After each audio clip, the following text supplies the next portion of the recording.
Welcome all. I appreciate everybody showing up. It's been a while since we've seen each other. I'd like to call to order the meeting Sagebrush Ecosystem Council.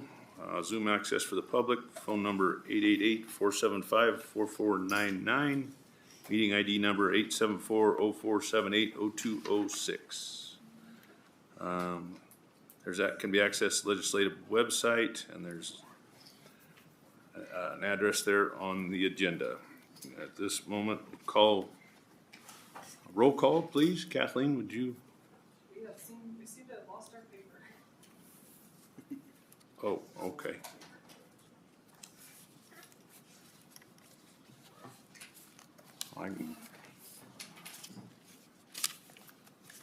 Any luck?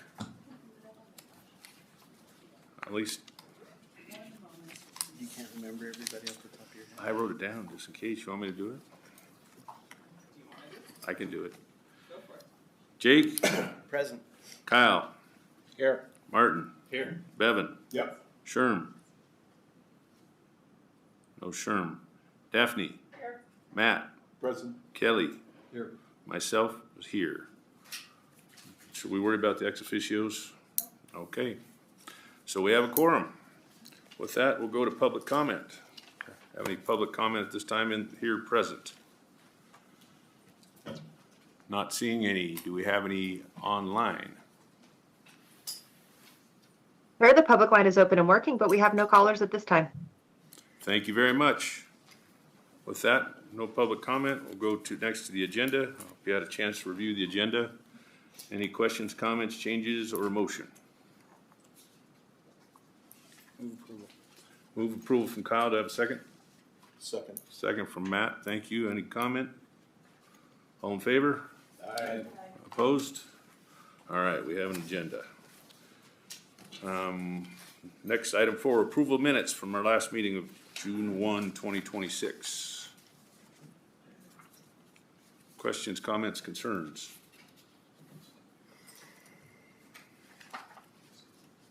Very in-depth. We're good. We're good. Make a motion to approve. Kelly, motion to approve. Second? Second from Bevan. Further discussion? All in favor? Aye. Opposed? We have minutes. Good job on those. Number 5, council member items and correspondence. Council members may make comments at this time, and the program manager will bring forward any pertinent correspondence directed to the council. Any member items? Moving right along. Kathleen, do you have anything for us? Yes, they don't have a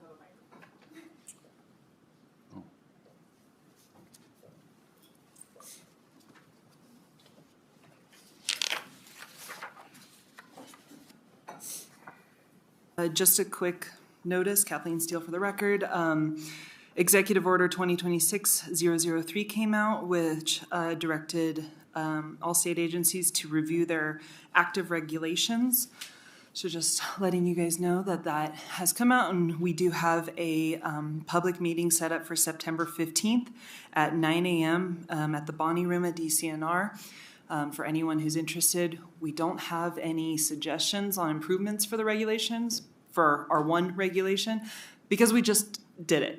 we just approved it in December. So we don't really have anything to improve, but we are taking comments. So for you guys, if you'd like to be there, or any member of the public would like to be there as well to provide improvements or suggestions or changes to our regulation. That's it.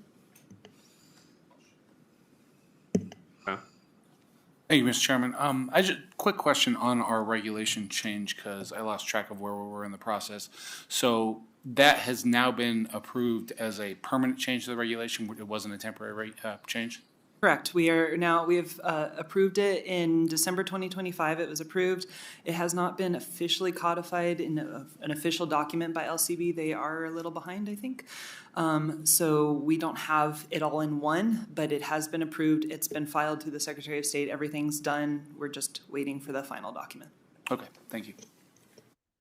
My reading that order, it was the first time around a couple years ago when Governor first, it was kind of introspective. Now they want stakeholders to participate and give comment, and that's really the only difference. I did see something that they wanted to see, maybe 5 regs recommended for removal. Dom, are you familiar with that? Yes, thank you. Dominic Etchegoyen for the record. Yes, each agency has been asked to recommend a number of changes. However, there is also the understanding that some of our agencies, particularly this council, are very small and that our regs are very new and there aren't very many of them. So I believe after we hold stakeholder comment and get engagement from the public, if we don't have recommended changes, we will likely provide a written justification memo as to the process we went through and why we aren't providing any recommended changes. Thanks, Tom. Appreciate it. Any other questions on that front? Okay, thank you, Kathleen. Not seeing any other member items at this point. We'll go to item 6, presentation and consideration of Summit Lake Paiute Tribe's exemption request for a weather tower. James, how are you, sir? Good, sir. Thank you. Good to see you.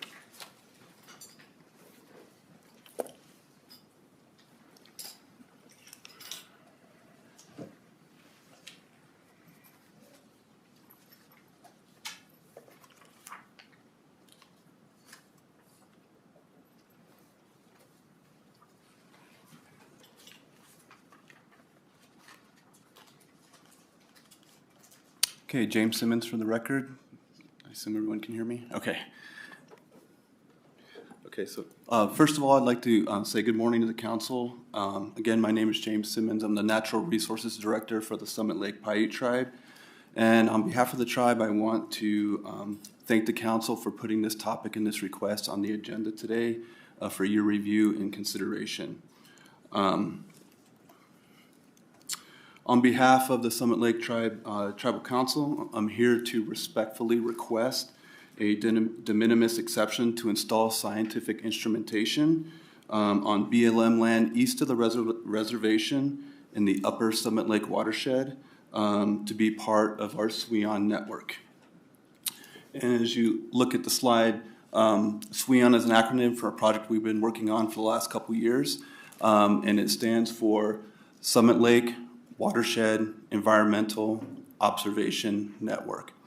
And the funding from this project, its original source comes from the Desert Terminal Lakes Act of 2002, but has been funneled through Bureau of Reclamation to National Fish and Wildlife Federation, and that's our direct contracting entity for this project.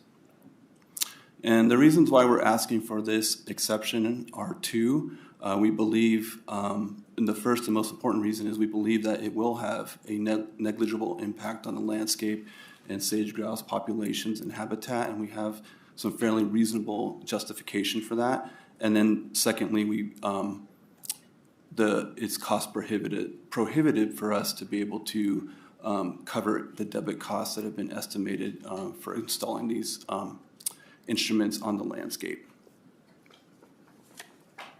And so for the rest of the presentation, I'm going to go into providing an overview of the network and then also support for these 2 reasons here.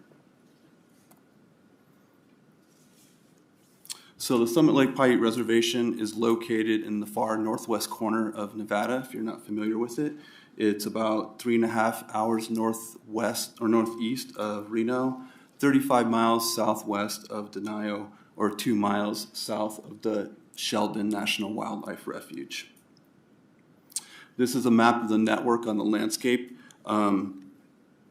It's not clear. Excuse me. So you can see a faint outline of reservation boundary right here. And all the color-coded dots that are located here are the scientific instrument stations that would be placed on the landscape. So each color represents a different type of station. So the stations that we have, and then there's a color legend down here that indicates the stations. So the main stations that we have for this project are climate or weather stations, pit tag stations to monitor movement of LCT, stream or lake gauge stations and water quality sondes, audio bird detectors and recorders, and cameras, a suite of different types of cameras, game cameras, road cameras, and security cameras. So the big idea or the concept when we were working with UNR to develop this project, and this project is being done in collaboration with a couple different entities and departments at UNR. The big idea was to have a holistic data gathering of the watershed, and holistic meaning collecting data on fish and wildlife, weather or climate, hydrology, and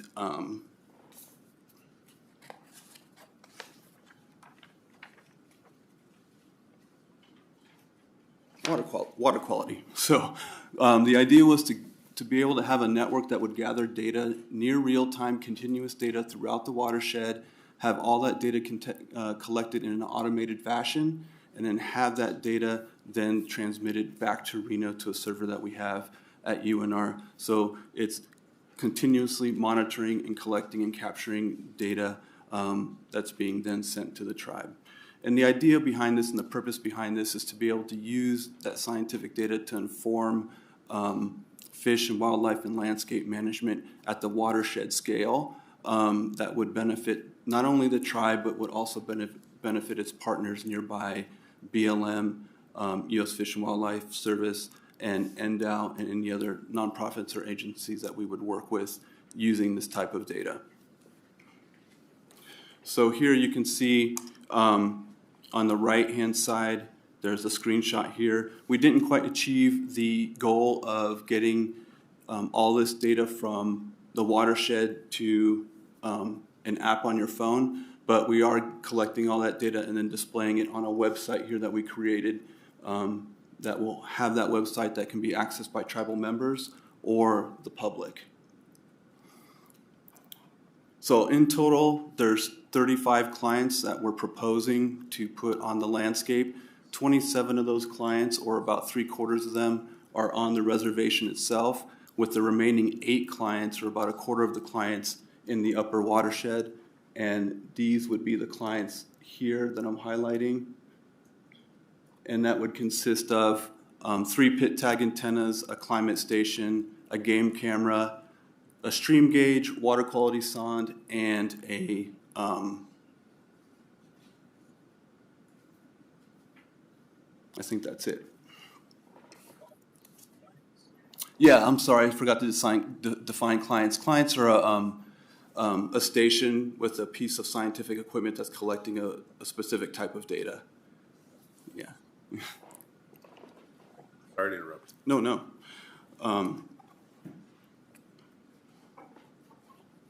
And so the idea of having this string of clients cover this scale is so that we're able to capture data down at the lake level and then move up in elevation along into the upper watershed. So the idea is to be able to capture data across this climate gradient or as you move up in elevation. And so this is the main network here, and we're kind of adopting the USGS the NRCS Snowtail site at the top of Summit Mountain. There's a climate station there that would be kind of, in essence, kind of grandfathered into this network as well. So we would have coverage from the lake all the way to the top of the mountain in terms of climate, and also capturing data from these other types of stations.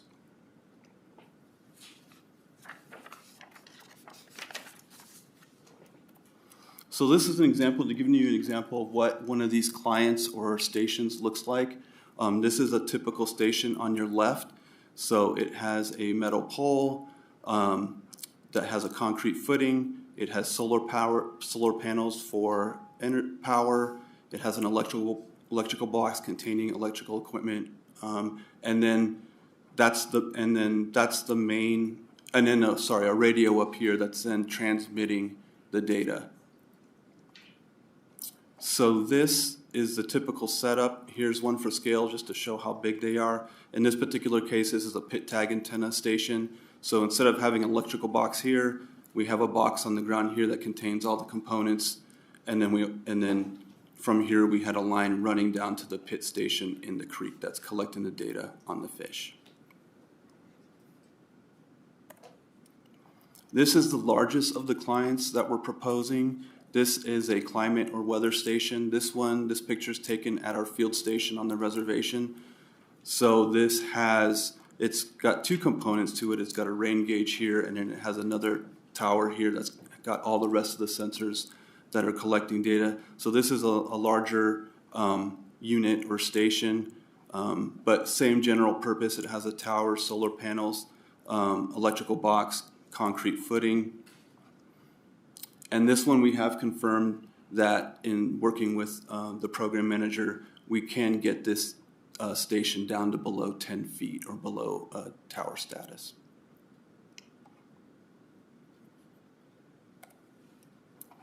This I would like to bring up because I think this gets into one of the first reasons why I think we have evidence of why this would be de minimis impact. This is a LEC camera, so this is part of our network today. This is a camera that we have stationed just inside the boundary of the reservation, and it's positioned right next to a very large LEC that we have that kind of straddles the reservation boundary and BLM land next door. So on the left-hand side is the LEC camera station, and on the right-hand side is an example of the photo that camera can take during LECing. So with this capability, we're able to do LEC counts remotely. We don't have to be on site to do this. We can be in the office in Reno or at our home and remote into this site and do LEC counts remotely off-site without having to have personnel there. And just to illustrate here, again, it's the same basic setup: the pole, the solar panels, the electrical equipment, the radio that transmits the data, and then this right here is the camera. And then we've also painted this unit and put perch spikes on here to prevent any raven perching. So to get into the first reason here, of why we think this will be minimal impact, this LEC camera was placed right, and the LEC is really close to this camera. It's close enough that it allows us to zoom in and do these counts. In 2024, when we first started monitoring this LEC, this is a relatively new LEC to the reservation, we counted 58 males on this LEC. That was in early 2024. We installed this camera in fall of 2024, so after that first record date, that next LECing season in 2025, we recorded 70 males on this site. So we saw an increase in LECing despite having a camera being on site right next to the LEC. And then this last year with the LEC, with this camera there again, we did see a decrease in the number of count, or the decrease in count that year down to 54. However, we did notice just north of this location, we had a new LEC open up, and that had 8 birds. So if you take the two together, it's in the 60s range. So overall, for this in this vicinity where this camera is, we haven't seen that much change in LECing behavior due to the presence of this camera.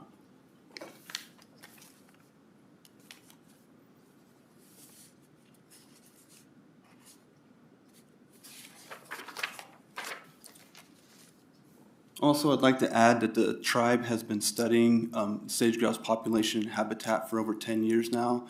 So it first began its sage grouse program in 2014.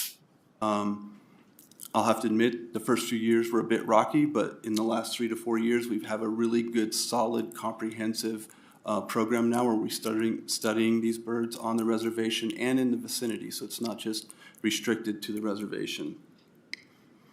We've partnered with the leading agencies on training and data gathering and modeling, so we're following all standard protocols on doing this.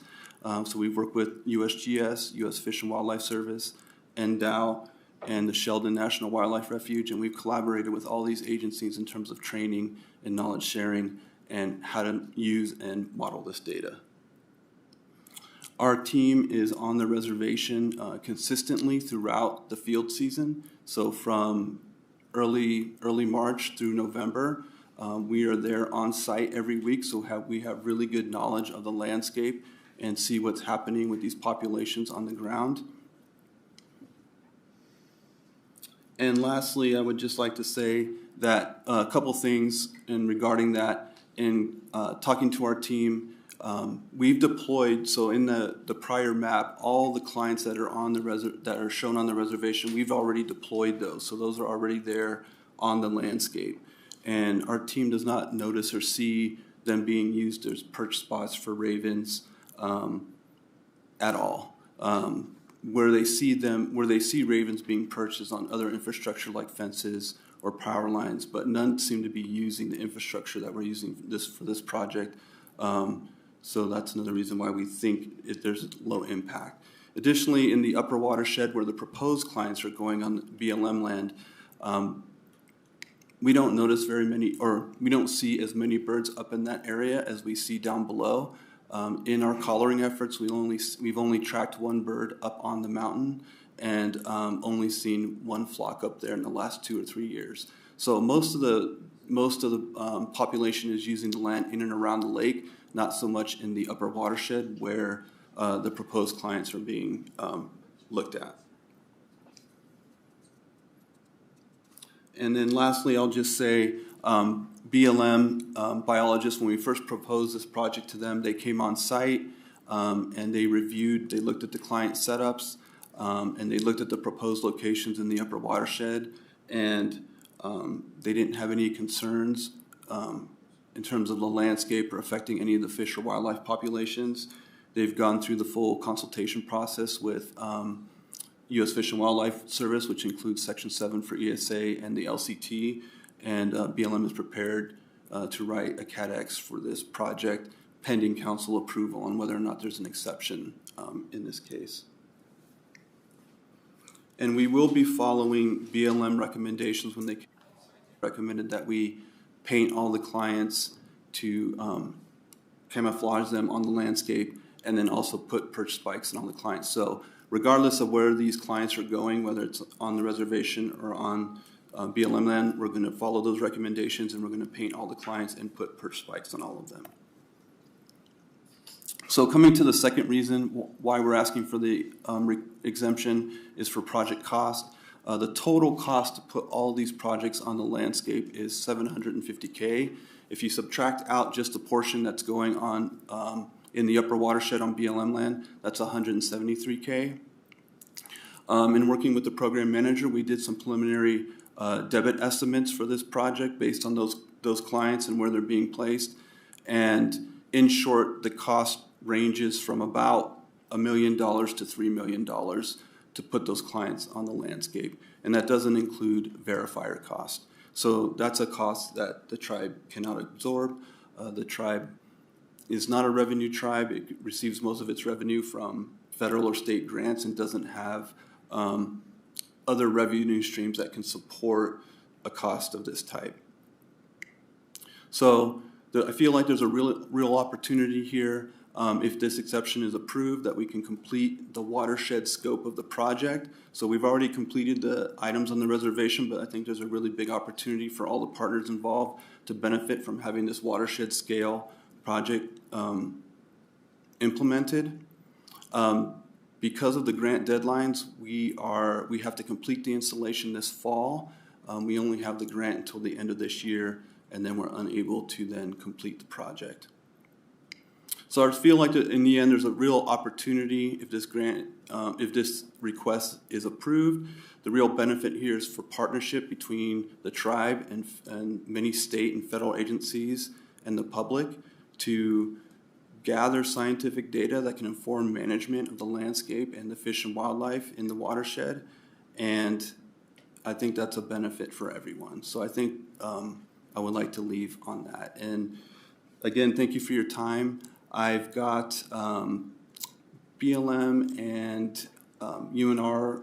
If requested, I can supply letters of recommendation for them if that helps support your review or decision. Please let me know and I can supply those. Also, if you need any other information regarding the BLM CAT-X that they're considering, I can supply that as well. And please let me know if you need anything else after the meeting today in terms of supporting evidence or documentation. Thank you for your time. Thank you, James. I'll bring it back to the council. Kyle?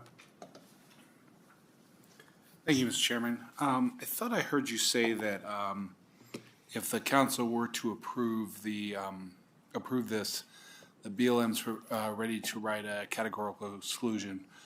I guess that brings me a little bit of concern, and maybe hopefully you can explain that a little bit more, because I think it's one thing for us to consider if this particular project makes sense in the grander scheme of what it might bring, might be worth, whatever impacts might be. But I'm not sure I like the idea of then creating a categorical exclusion for any type of a similar project that also would be, would have the same, I guess, kind of exemption. So is that what you intend there, or am I misinterpreting that? No, thank you for the question, sir. I'll just say, first of all, I'm new to this process, and so when we started this process and wanted to, put clients up on the BLM land east of us, that was the first agency we engaged, because we thought that would be the appropriate first step in the process, would be to engage them. And so that's how we started the process. We started a process with them, and then they initiated their review process. And then along the way, earlier this year, they found out that the SEP program would have to get involved. And so they went down their process of figuring out how they would, whether or not they would approve or deny the clients on their land, so that they're kind of following their steps. And then this is the separate process. So I don't know if that answers your question, but they're just kind of we engaged them first in this because we thought that was the appropriate first path, and they're just continuing on with that engagement, if that makes sense. Does that answer your question? Sorry, no, not really, but I think maybe the question is better for either Kathleen or Alan. Might be able to, might be able, or maybe I'm just not explaining it well.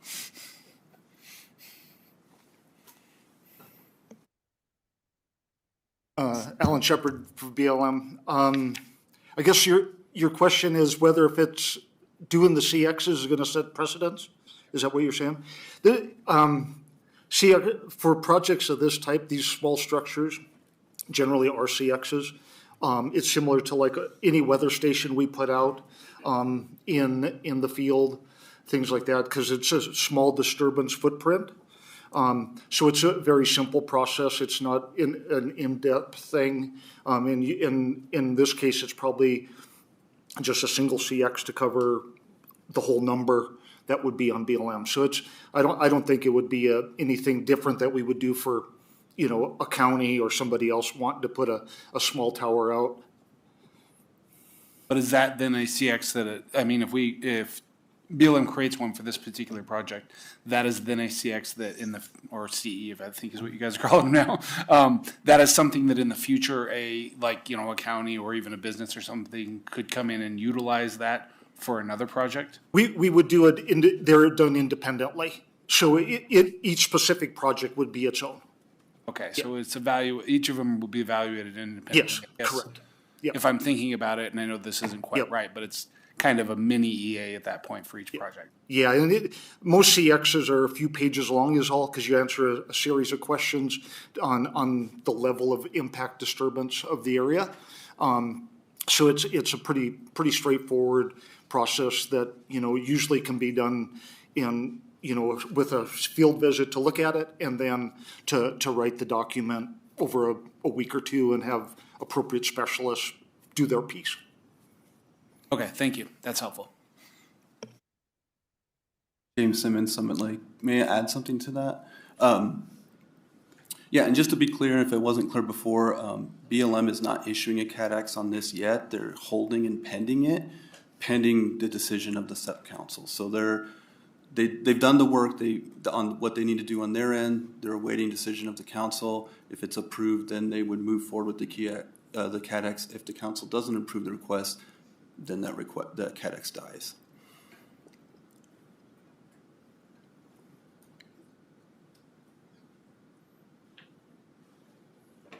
Thank you, Mr. Chair. Jacob Tibbetts for the record. I look at just that range of debits. I understand the calculation is the calculation, but we don't have a height limitation or anything on these things? It seems like we talked about that in the past. Because James, you had mentioned that they'll all be below 10 feet. Oh, yeah, and working with Ms. Steele, one of the things that we were looking at that was generating a lot of debits was the height of the climate tower. So if it, as I understand it, if it goes above 10 feet, it's considered a tower. So that really generates a lot more debits, and so the idea was try to bring all the clients, mainly the tower, the climate station was the one that was going above that. So bringing that climate station down below the 10 feet level so that it wouldn't count as a tower in the calculations. But even, oh, sorry, go ahead. So the range of debits, is that like the lower height versus a higher height, or maybe Kathleen can answer that too? Okay, Kathleen Steele for the record. So I'm not 100% sure where we got the 924. I think it was a little bit higher than that with a higher tower. But the latest estimate is the 591 when we talked about bringing that tower down to below 10 feet. I changed it from a tower structure to other medium because we don't really have an intermediate. So I changed it to other medium, which brought it down to 50% at 3 kilometers instead of 100% at 6 kilometers. And then the rest of those stations that you saw that are just solar panels on a pole, I ran as solar panels. So we have a standard category for that, which is 25 at 1 kilometer. So yes, his estimate right now, it's not at 100%. It's just a straight estimate. It will go up. That might be the 924. So if we don't do field work, the highest it'll go is 100% HSI. We assume the best habitat of the best out there if they just don't do field work. So that's probably that higher number. And then right now the estimate that I gave him was 591. Probably will come down if field work is completed, but also that takes time. Kathleen, so again, Jake Tibbetts. So we have built in de minimis things that include like solar panel or solar troughs, wells, stations for virtual fences, which look very similar to some of these. So we've identified them as de minimis already, right? So the Kathleen Steele for the record, that falls under the agriculture exemption. Talking like the Yeah. facility itself. You're correct. You are correct. Specifically said those are considered de minimis. Correct. Similar type structure. Actually, yes. Have we ever, so since I've been on the council, there's never been any requests for exemptions brought forward? I recall in the past that there have been. Not when you've been on the council, yeah. Mind the council on what we've done on, when there's been previous requests for exemptions, have we ever considered those and granted those? Sure. So Kathleen Steele for the record, the only exemption that I remember, there was and Kelly probably could speak a little bit more to this because he's been here a lot longer. The only one that I remember is White Pine Pump Storage coming in and asking for a seasonal timing restriction exemption. We've received internally a bunch of exemption requests falling under public health and safety, agriculture, a sign on the edge of a highway. I didn't know what to do with it. It's a sign. What do you want me to do with that? Those kind of things. Brought to the council, the only one that I think of is White Pine Pump Storage asking for a seasonal timing restriction exemption, and that one was denied due to it's NDOW's seasonal timing restrictions, and they're in place for the protection of sage-grouse habitat. And not that I can remember anything coming to the council for an exemption status. Absolutely. Again, Jake Tibbetts. So as example, when somebody was proposing a sign, is that like a big billboard type sign? Nope, it's a little right on the side of the road historical sign, like the angles that way faces up, about 3 feet tall. Some of the signs that are along highways that have the solar panels that, gather energy during the day and provide lighting at night. Are those ever brought forward? You run them as solar panels, but usually they get encompassed by the highway next door, so they usually don't generate anything.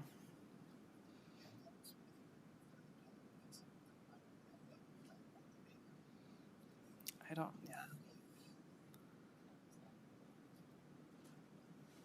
It seemed to me that they brought forward a separate mitigation plan or did something with BLM to do some, and the council signed off on that as not needing to necessarily transfer credits, but they, if I recall, but I can't.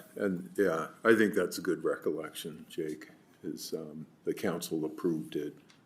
There was another, it was a realignment of out by the Bald Mine of the road out there that was requested, and that was denied. And so those were really the two, and the one that Kathleen spoke of for the water pump storage. Oh, sorry, Kyle, go ahead. Thank you, Mr. Chairman. I thought I'd seen it, but maybe I did not, or it doesn't exist. But we have the presentation, and then I guess what the set has done is determine those credit requirements. But there was no, I guess, where I'm seeing in our next agenda item where there was an actual application and a denial. That hasn't happened here. Kathleen Steele, for the record, no, it was a verbal meeting between the two of us and Daphne as well. We met just to discuss the results, to discuss how we could adjust further to reduce any impacts. And then it was requested, do you think this would be an exemption? And I said, I don't think so. Not that any of the categories that I can fall under. Okay, thanks. Couple thoughts, just trying to be thinking outside the box a little bit. I hate that terminology, but I just said it. Anyway,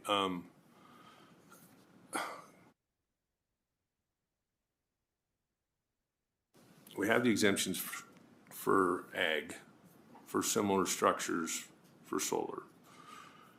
Any thought of contracting with a permit holder in that vicinity to monitor cows or anything like that from these stations? I'm just throwing things out there. Is there a permit holder adjacent on the BLM land that's there?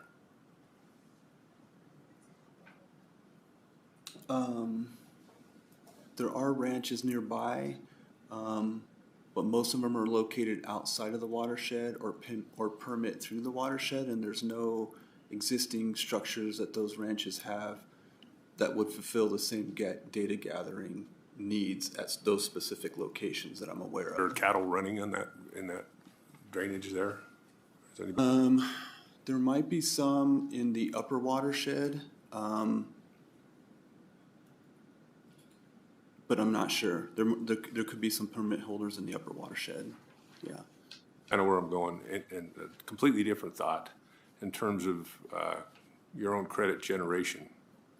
I know that that's something that has expense to it also, particularly for the monitoring, but inherent in the reservation land, there's a lot of potential credit generation just by it's a de facto conservation easement or anything like that in terms of future development. I'm wondering if prospectively we could get some kind of commitment as to preservation for developing credits over time to offset this. I know it's a fair amount of work on your side, but in terms of it's built into the reservation, really, in terms of how the land is treated. I'm just trying to think if we could think prospectively for credit generation going forward. Over time, you could develop those credits to offset this. I know it doesn't fit specifically within how we do things, but I'm throwing some ideas out there, and so those are coming to mind. Kathleen, you can shoot me down right now if you'd like. But No, Kathleen, still for the record, we have approached the tribe to discuss credit generation. We think it would be a great idea prior to this even to generate credits for the tribe. We did a presentation in front of the elders. And my understanding is it hasn't really gone anywhere since then. So it was brought up when this came into play that they could use whatever they generate on, if they move forward with what we presented, to offset some of this, but it would still take kind of money out of their pocket because they wouldn't be able to sell those.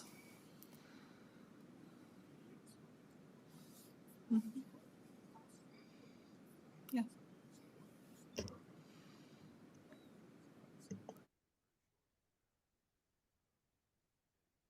I'm just curious from our council, what's our authority on exemptions? I mean, if there is an impact, and to declare it de minimis, even though through going through the HQT, you determine, you know, preliminarily what kind of impact there would be, would we even have authority to grant an exemption and magically call it de minimis if our HQT is determined that it has that impact? Excuse me, Deputy Ian, for the record. You have broad discretion to make those decisions. You're charged with managing the Sagebrush Ecosystem Council. And so you know, going back to Mr. Davis's question too, excuse me, you can consider all of the issues and not be boxed into saying, like, if you grant it for this one, that you have to do it for any other project as well. Given that cost is a significant factor here too, that could be the sole decision that sways how the board goes. And then you can also, when you decide to approve or deny it, say that it's a narrow ruling. It applies to this situation only, and that also protects your decision from having it impact other similar requests for exemptions. Thank you. Along the lines, was a road a part of the impact? There's no road, it's not any of that, so it's basically just the towers. Kathleen Steele, for the record, it's just the tower and minor solar stations. Jake. Thanks, Mr. Chair. Again, Jake Tibbetts.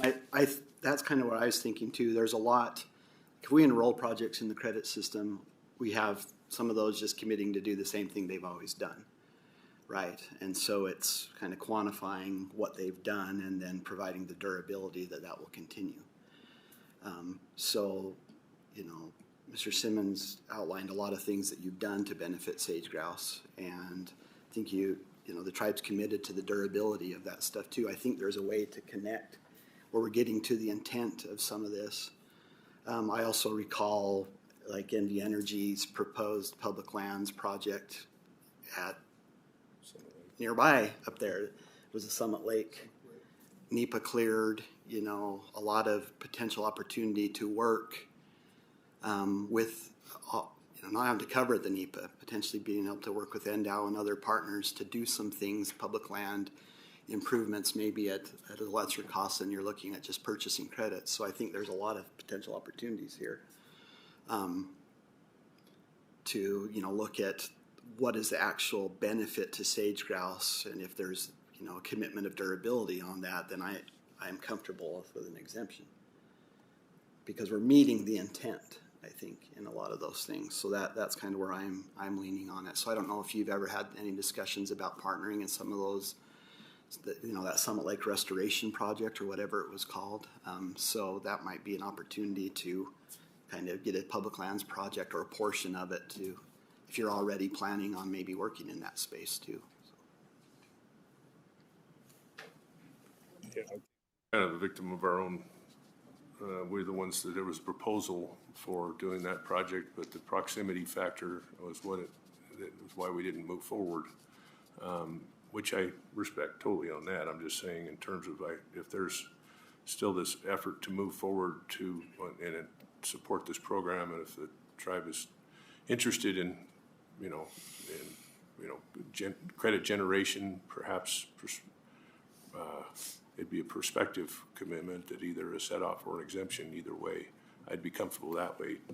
I love to preserve the integrity of this program and what it does, and so I don't take it lightly. But with the fact that we'd have potential future partnership, if you will, in terms of that credit production, and there's been efforts in the past through NV Energy, I think there's some opportunities out there, so it makes me feel a little more comfortable. But Matt, I think you were next, and Maybe Bevan. Yeah, I'm glad we brought up Summit Lake because we explored that in the past. And I think with respect to that past matter, was talking about the proximity factor as a waiver of the proximity factor, that the project could be a potential project, but that consideration is, proximity is what was brought forth to the council on that. I just wanted to clarify, there's a grant that expires at the end of the year here that we're up against the clock on it. And just want to make sure that's kind of clear in all of our minds, as there's a really good opportunity for work. There's a clock that is key to this as well on that. I was just curious, when we run the calculations, do you feel like we're getting the right result in terms of the number for this type of a facility or intent where I assume federal agencies could do similar type of work on federal land, and would they have the same constraint if they're doing study work, things of that nature? I don't know the answer to that, but maybe that's a two-part question. If the federal agency was doing it, would there be a different lens versus this circumstance? And then just a general question on the calculation itself for understanding. Kathleen Steele for the record. Regarding other agencies or other projects similarly, if it triggers a NEPA, we run it, regardless of who does it. There has been comments in the past, and we haven't quite run into this yet with NDOW and BLM and Forest Service saying that they do a lot of sage grouse work on the side, improvements and habitat improvement projects and all of that. So we would have to calculate one of their projects just to kind of keep it on the books that it's offset. But we have other agencies, both federal and state, that have proposed other things and have run through the NEPA process, and we give them their debits and they take it and go on with it. So this is not new, this is not unique. This is very similar. Regarding the number of credits, I would expect something like this. It is in the middle of PHMA, as he mentioned, right by Lex, in a very pristine area. There's not many current anthro features out there. The nearest is the reservation a few miles away. So it's in a very desolate area, right in the middle of PHMA, right by the lake. So I do expect this number.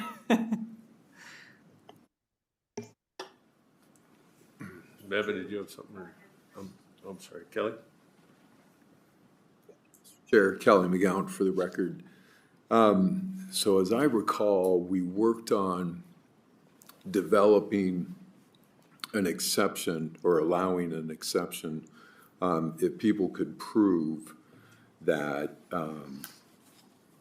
I think we were talking about anti-perching structures primarily.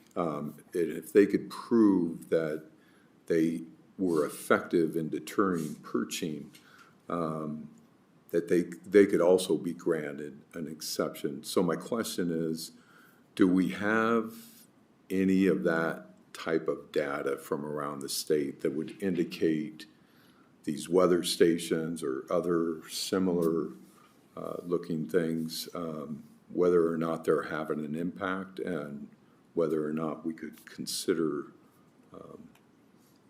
that as a basis for allowing an exception? Kathleen Steele for the record. We have one project on our books that had the stipulation that if they came to us with perching data, that I don't even remember what we granted them. They still bought their full debit amount, but I think it was like they get a refund or something. I don't know how that worked. They have not ever come back to us with any data on the anti-perching devices that they installed. Based on our HQT, perching was taken into account. Anti-perching devices as a required design feature was taken into account in our weights and distances for towers and power lines. So the weights and distance is already accounting for that requirement of putting anti-perching on. Whether it is effective or not is yet to be seen. All the science that I have read indicates not. It does show a reduction in the length of time a bird perches, but not necessarily the frequency or the ability to perch or nest. So I have not seen any science that shows that they're overly effective, especially in predation. Outside of that, there is science that shows that height, just the optics of height, deter sage grouse. And that height, when we talked to Pete Coates before, when we brought that to you on how high should a tower be, he said it's about 10 feet, around the size of a large pinyon juniper tree, or medium-sized pinyon juniper tree. So 10 feet was the limit that was set on the tower height to call it a tower. And this is the first time someone has come to us to reduce that height down below 10 feet. So we didn't really have a category for that. That's why I dropped it down to other medium, due to the stipulation that we did reduce the perching capabilities with the height adjustment. But there are significant studies out there that just show just the factor of height has deterred birds. Thank you, Mr. Chair. So a follow-up, I guess, would be, depending on what's decided, I would like to see us use this as an opportunity to try to establish whether or not these types of facilities, clients, have an impact. And so fortunately, you have a camera of the lek. I know counting birds on a lek isn't the only way that we assess health, but it is probably the most effective way that it's done. And so there might be an opportunity to discover that, yeah, in this area where these are placed, the populations have gone with the statewide trends, or trends in the leks in that area. And if that's the case, then I think it would be an opportunity for us to write into policy some exceptions potentially. So just want to, I'm looking at this as a potential opportunity for future endeavors. Bev? Thank you, Mr. Chairman. Bevan Lister for the record. So I guess what's running through my mind is what's the staff's recommendation on this? What's your thoughts, the pros and cons? What do you have a recommendation on it? I don't have a necessary recommendation on which way. I would caution the council on, if you do grant an exception, to put a lot of parameters around it, because there are a lot of projects coming in that have very similar, or what someone could draw parallels to, aspects or pieces of a project with parallels. And I feel like you're going to get a flood of exemptions. I'm going to get a flood of exemption requests, especially depending on your wording, like exemption for science, exemption for this type of structure. Where do you stop? What is a tower then if you define this type of structure giving an exemption? Where does it stop? Exemption for the use of it, exemption for the cost of it. I would caution on that as well. So I would recommend that that is thought, like the implications, the future implications of a decision are thought about, and parameters are put around it very closely before making a decision. Stephanie? A couple of questions. So you had said, or I think Jake said, similar type equipment already has an exemption in agricultural areas. Is that correct? For agriculture use, in our manual, it states that anything for agriculture use is considered de minimis and an exception, because we see it as beneficial, like to move using virtual fencing to move cattle around. We see that as beneficial for grazing management. Same thing with water structures. So for agricultural use, it's specified in our manual. And the equipment that they have on the reservation or within the reservation boundaries, if those were the only equipment that they had there, they wouldn't have to come to this council, is that correct? Correct, because that's on private land. So I think, I'm going to advocate here, but I think there's an opportunity to do, if it's a pilot study, great, to really, I think the tribe is really trying to create a benefit for everybody, and I think there's an opportunity for a partnership here. I know that Kathleen did a presentation to the tribal council, and there is a lot of confusion in terms of what this program means. The cost, there were some confusions about the contract for a credit project and what that looked like for the tribe because they have federal funds only. And so I think there's some education that needs to be done. I think there is an opportunity to work with the tribe moving forward to create some kind of benefit that would offset it in the long run. But because of the cost, and I think the other thing is the debit amounts were calculated based upon the impact of the entire project, even though some of it's within the reservation boundary. That's incorrect. It was just the BLM. It was just the towers and the solar solar stations on the BLM. Sorry. That's okay. So I guess my point is, I think there's an opportunity to do an exemption, and if we have to make the language limited so it doesn't create a precedent, I think that's helpful. I would just hate to see this go by the wayside because of that. Thank you. Questions, comments? James? Make a few further comments. Absolutely. Okay. James Simmons, Summit Lake Paiute Tribe for the record. So just to address a couple points that have been made. So Ms. Steele, just to clarify, in the debit calculation, the tool was, it was using just the clients in the upper watershed off the reservation, but it was incorporating land on the reservation, correct?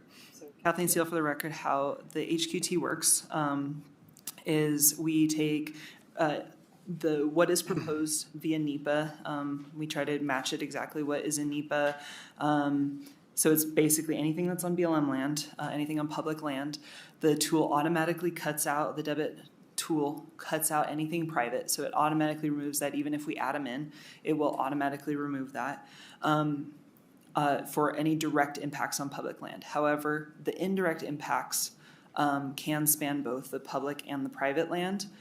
And that's some of what we're seeing. And then there's additional impacts outside of that area of current anthro features that may impact that habitat already, giving you a benefit, essentially dropping your debits a little bit because that area is already impacted by other areas. So that's why I brought in the power lines and the roads and the other features that you mapped out for us. Thank you for that. And brought to my attention. I mapped all of that out because that reduces the habitat quality that is overlapping from the proposed impacts. So that it gives you a lesser debit amount because that habitat is already impacted.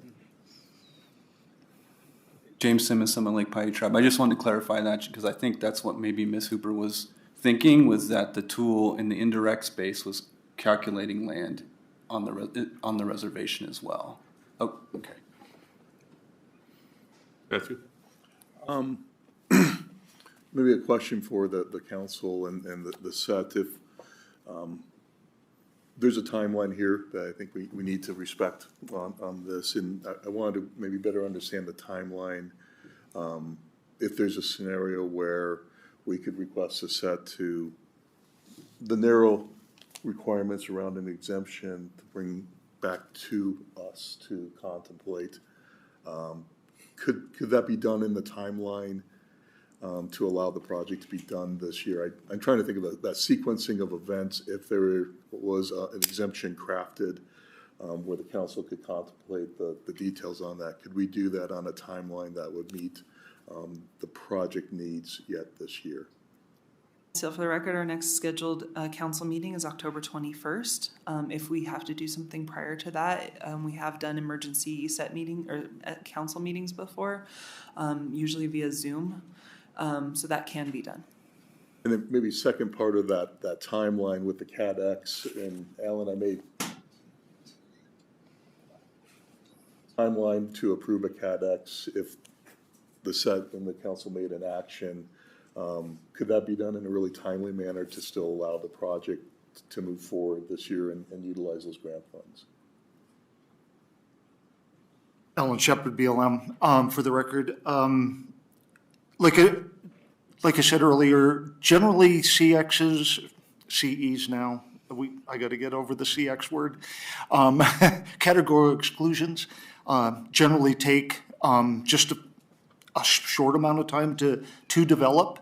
Ultimately, it just comes down to staffing availability at the, in this case, at the Winnemucca District, in what they have as a workload going on at that time when everything's ready to roll with it.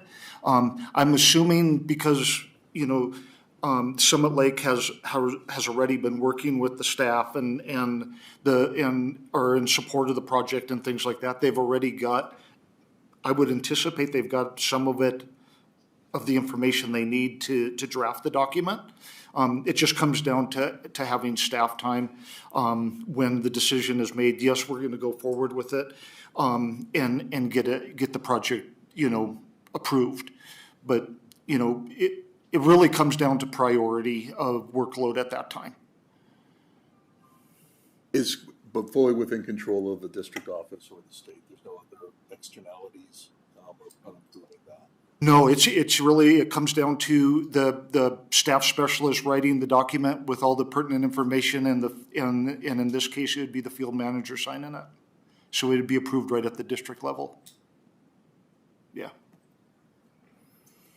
It should be nice to find a way to move this forward in a manner that we have the right information. Okay. So, and I'm confused on, why a CX is held up until we would take any action. Because a lot of time, those can be, like a decision could be issued subject to all state and local permits or whatever too. So, I think a CX could still move forward without our approving an exemption. Oh, yeah, no. So it's not, it can be done in parallel. Oh, yeah, it would just be the tribe asking BLM to the office there in Winnemucca to work on it, and meet with them and see if that project could be approved in advance of getting the last steps done at this level. Yeah. My recollection on mitigation, we're from a project proponent side, we're part of the BLM says we have to comply with the set, which is the debit credit obligations. As you said, mitigation measures is NDOW and other type entities here, but it's in parallel. That is right. Yeah. Yep. That may help a timeline out if we wanted to go down that path. Kathleen? Justin? Yeah, Justin, do you have a comment?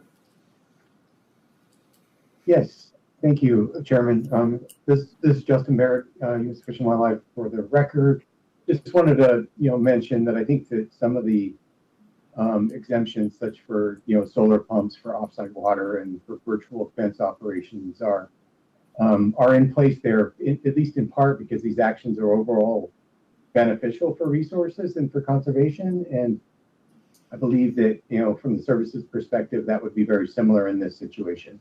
So I agree with the idea of we want to make sure that we're limiting and identifying the scope that is within that area, that realm, and maybe that would reduce this being a precedence for some other projects that maybe don't have that beneficial outcome.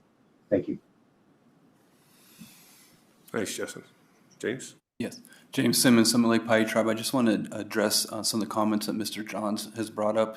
So first of all, I just wanted to make clear to the council that it was not intent of the tribe to bring this item or request at a late stage and kind of put fire into the council to make a quick decision on this. It just so happened that as we went through the process, this is how the timing ended up. And so I just want everyone to be clear that we're not here coming at it late in the game and then just trying to put pressure on everyone to make a quick decision. So I just hope that comes across. Second, The deadline for us, the grant ends at the end of the year, but the deadline in the field for us to actually do the installations is probably, I'd say, the latest in November, because then we hit winter time up there and conditions get iffy if we can make it to the reservation. Also, we have a big El Nino coming, I guess. So I would say late October, early November is the actual deadline for us to actually do any field work or field installations on that front. And then, regarding the Cat X is already written. We've been working with the BlackRock office, so they have it already filled out, ready to go. They just wanted to hold off pending, council decision. They didn't want to move forward in opposition to what the set is doing. So they've done all the legwork on their part. They just have it waiting, and then if the decision is made to approve, they just need to move forward with signatures essentially on their end.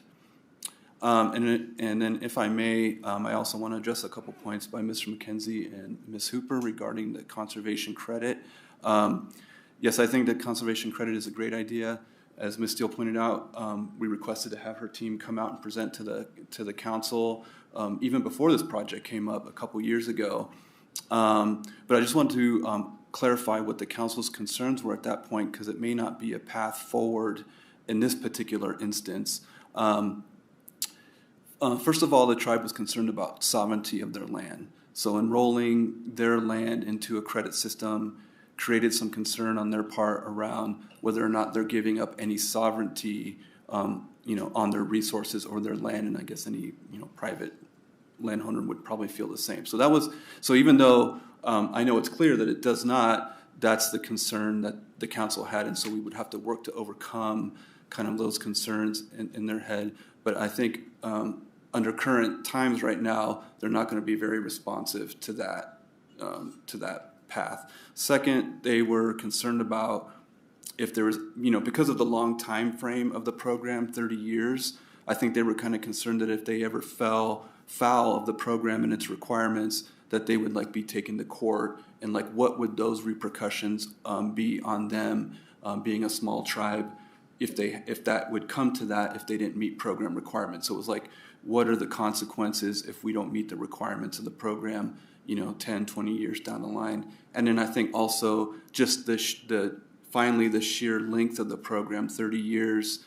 I know that's fairly common for different types of things, but that kind of long time frame stuck with them, that they weren't quite comfortable in enrolling in a program that was going to be that long. So just to clarify, and for the council's awareness, those were some of the principal concerns that they had, after the meeting and after the presentation that Ms. Steele's team did. So that's for your consideration. Andrew on that? No, thank you. And I appreciate BLM deferring to this, even though it's put in our lap. I do. the fact that their council means something. Matt, is your light on? Because you want to speak? Buddy, Jake. Yeah. I'm going to give a stab at a motion, Mr. Chair, if you're ready for that. Absolutely. So before I make the motion, this is recognizing NAC 232.460 applicability, and it's, the CCS is not applicable to mineral exploration projects with a limited surface disturbance of not more than 5 acres. Also, we have outlined the agricultural exemptions related to some similar type facilities that provide some, benefit and management. Mr. Barrett just went on record mentioning that the Fish and Wildlife Service sees a project like this, environmental monitoring stations, as a similar type projects. NAC 232.460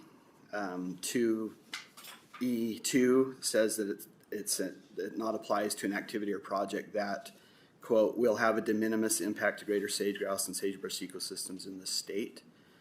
So with that, I make a motion that recognizing that this project is a de minimis project because of the commitments and design features that Mr. Simmons outlined, including I won't go through all those in detail, but all the things outlined, but contingent on all of those things being provided in writing,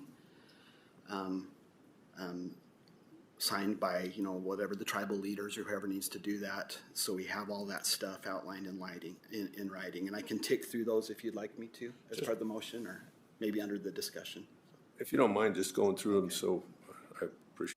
These are environmental monitoring stations less than 10 feet in height. They'll be covered under a CADX under NEPA. Commitment to perch deterrence.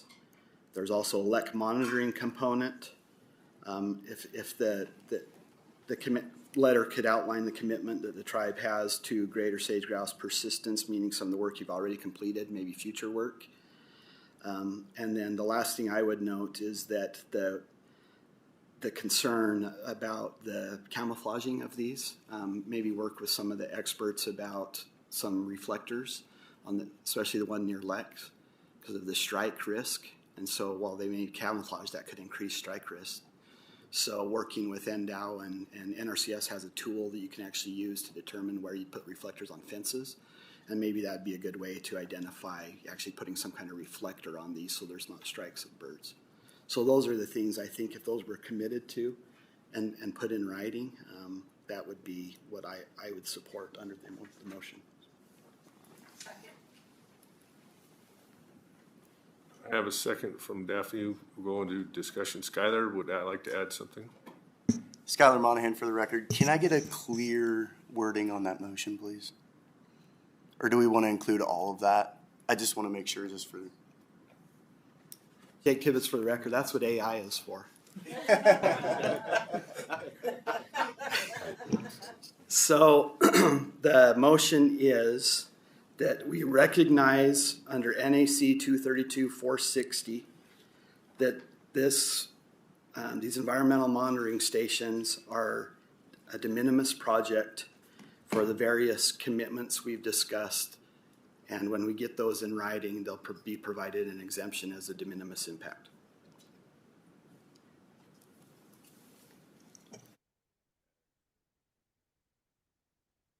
Okay, we have a motion and a second for discussion. Kyle, you have something for discussion?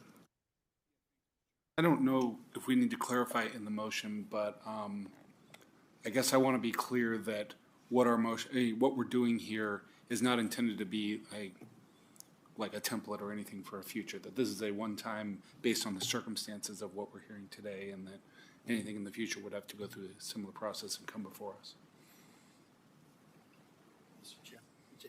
I don't think part of we'll have our minutes from this. We've had some, our Deputy Attorney General has counseled us earlier that this wouldn't, foreclose or preclude, or this is this specific project. So I think that's probably pretty clear for the record. So I don't think our motion needs to include that. For the record, Rich again, Mr. Tibbetts, if you could just make part of the motion be that it's a narrow exception in this case, for the record, and that any future similar requests would be dealt with on a case-by-case basis. That would help, yes.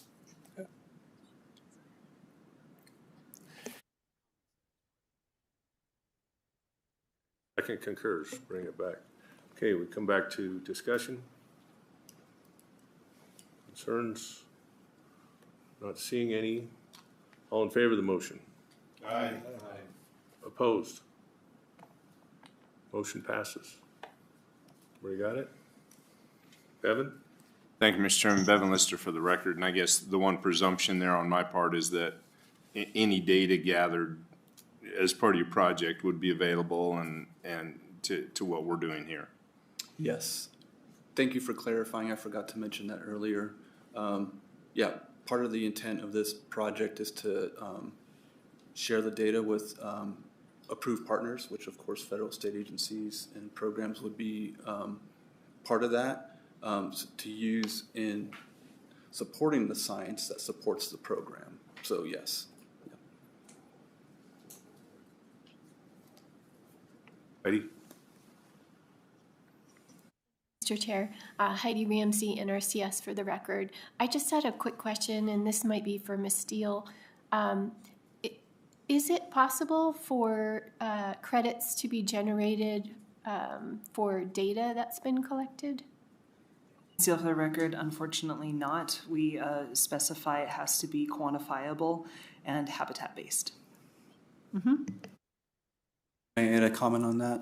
Sure. James Simmons, Summit Lake Paiute Tribe. Just for the council's consideration too, yeah, one of the challenges that in talking about leveraging credits for this, one of the issues that we ran into was that, we've done a lot of great work on the reservation and partnering with federal and state agencies to improve habitat within and outside the reservation. So we literally poured millions of dollars into the landscape to help improve things, but none of it qualifies because it's all coming from federal funds. We don't have the ability to provide private funds to contribute to a debit cost that would offset, the debits that were being generated. So just something for your awareness that, we put a lot of effort and spend a lot of money on the landscape, but unfortunately it doesn't count in the program.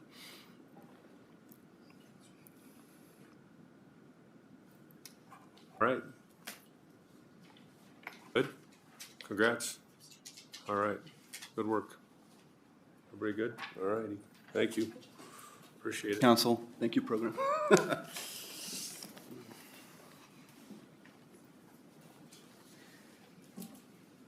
All right, let's move on to number 7. Unless anybody needs a break, we're okay? Okay.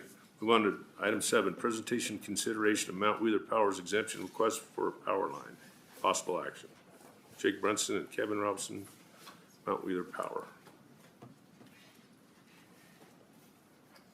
Welcome, gentlemen.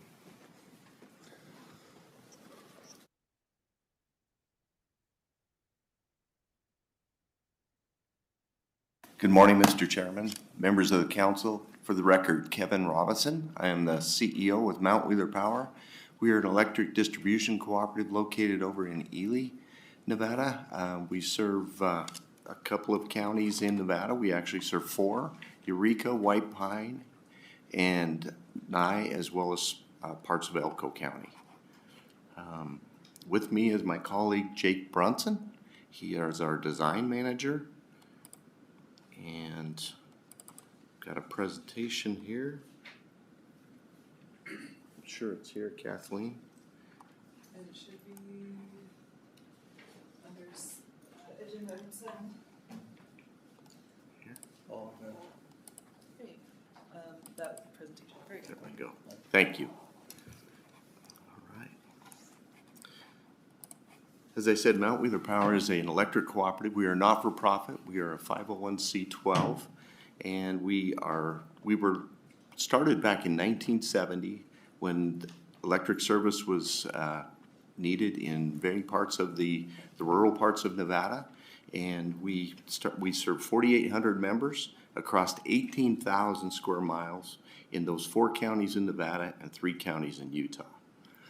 Our maintenance, our operations personnel maintain more than 200 miles of transmission line and 1,800 miles of distribution line throughout our service territory. As I said, we are a 501c12, which makes us not-for-profit. We are governed and operated by our members. And we have no outside investors, such as our friends at NV Energy, which is an investor-owned utility. We are owned and operated by the members. Our locally governed board is elected by those members and serves at their leisure. We serve, as I said, in eastern Nevada. We serve the counties of White Pine, Eureka, Elko, and Nye, and then in Utah, Juab, Tooele, and Millard counties. We do have the privilege of serving 3 Native American communities throughout our service territory. And the project that we're going to describe to you today is one of the primary reasons why we're here to ask for that exemption. Jake, I'll turn it to you. Morning, Chairman and Council. Start off to thank you for your time today and your effort on this council to look at projects like this. A little bit of background with this project. So currently, the Goshen Reservation is fed from a feeder out of Baker, which is about 90 miles south of the reservation. I've been at Mount Wheeler about 10 years. And when I started at Mount Wheeler, we started looking at the Goshen Reservation infrastructure. And the feeder being an 80-mile long feeder, as to, how long this is going to last and to adequately serve the reservation, essentially.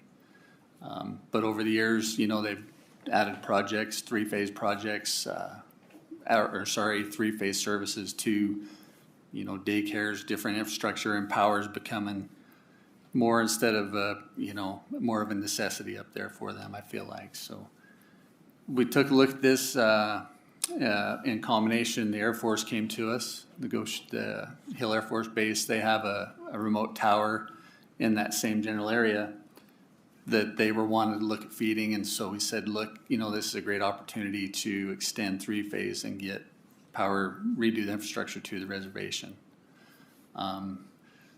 We submitted preliminary looks at to the set for credit requirements for this design, and went back and forth with it with Kathleen for quite some time, making adjustments to this design based on different criterias, I guess. But when it finally landed, you know, with an assumed $1,600 credit dollar amount, it's about $3.1 million to build for the credit requirement. And we estimate the overall construction of the project to be about $4.2 million. So I guess, you know, we're here today to, you know, discuss that and see what options, you know, and ask for an exemption based on NAC 232 460, because we feel that this extension does have benefit necessary to protect public health and safety. So that being said, if you want to go to the next slide. The Air Force did provide us a letter as to what that, because we didn't really understand what that tower was used for. And so it is to enhance flight termination system capability, ensure public and mission safety, range-wide communications and integration, support for command and control functions, electromagnetic spectrum requirements and intelligence, surveillance, and reconnaissance missions, support of kinetic and non-kinetic test operations, including electronic welfare, cyber and information, environmental activities. And so our question is, you know, I think when we talked to Kathleen about it or went back and forth with emails, that it didn't qualify, so we're just wanting some clarification or to ask the commission for an exemption as we feel it is. The next slide just kind of talks about, we do have about 500 services connected to this feeder that feeds the reservation. Maybe if we go to the next slide on the map there, it would show how this line is also tied into the Snake Valley, all the members in Snake Valley. So in the process of constructing this line, if you looked at the two black sections of line, the red would be the new construction build, and that then would we could take the Snake Valley circuit off of that same feeder that feeds that location. The other aspect that we're looking at is that this feeder does traverse a mountain range to get to the Ghost Chute Reservation. And in the process with this modified route, we wouldn't have a mountain pass scenario for the power line to cross over to get to the reservation, which we feel would give us some resilience as far as fire protection in the event of a fire in the higher classification fire areas. And I guess from a Raptor standpoint, we do have, you know, anti-perch construction proposed on this power line, which is essentially a fiberglass cross arm is what we've found to be the best approach for our utilities, so that the animals tend to not perch on the cross arm as much. And then we do have, you know, a take permit of 500 common ravens currently in our plan.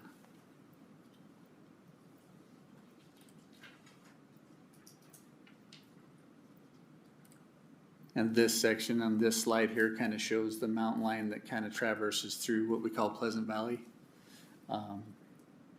with, there has been some mastication done in that area that's helped improve our odds, but we still feel there's a risk to the power line feeding the reservation.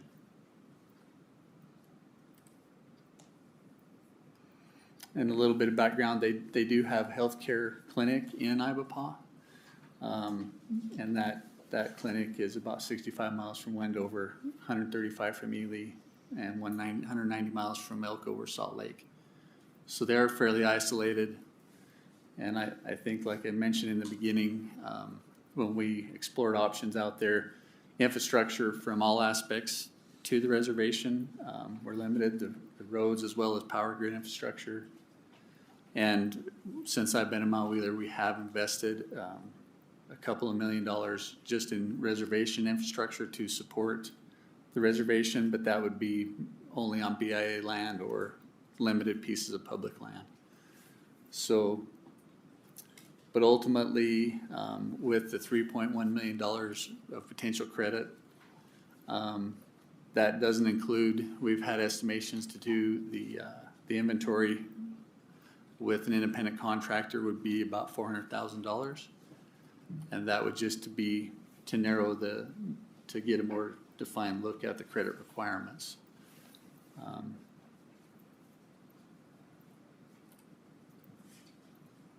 And I guess, we have talked about maybe doing, we'd be open to some discussions from a co-op standpoint with the set as far as like a long-term, maybe adjustments to, the program or have some insider input into that program. But I guess in closing, we're asking for an exemption based on public health and safety, critical infrastructure needs per NAC 232-460, as the project does support the Utah Test and Training Range, the Ibapaw Health Clinic, and local emergency services, and making this line a critical public safety improvement. And due to the nonprofit status of our cooperative, and the high cost to mitigate ratio, argue that the initiative qualifies for public utility project exempt from the standard mitigation requirements.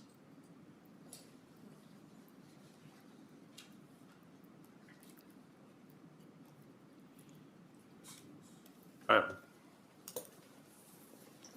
you, Mr. Chairman. Can you go back to the slide that you had?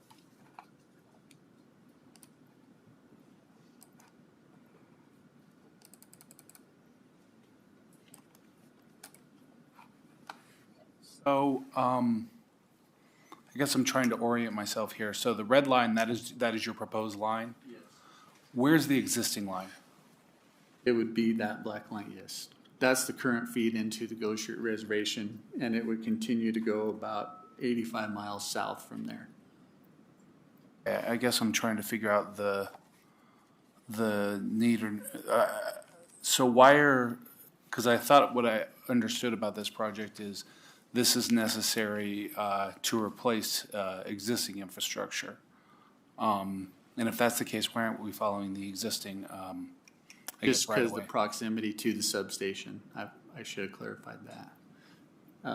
The current, if we were to build from the north-south, the red route, essentially, we would be about 30 miles shorter in line length from the substation. That line would feed from the Griggs substation. So if I guess kind of, if I'm looking at the south end of your proposed new line, so the line to the right there, that will maintain, or that'll continue to be used? Correct. But then south of there, that would not? Well, we would still leave it connected and would still maintain it. It would actually provide maybe a loop feed option for, outage events. But the primary feed would then shift from the northeast off of the Griggs substation, or northwest. That'd continue to be an anthropomorphic feature on the landscape. Okay. And then I guess on this map, where's the state line? It would be right where those two shapes come together, right there. Yep, that'd be Utah-Nevada line border. Thank you.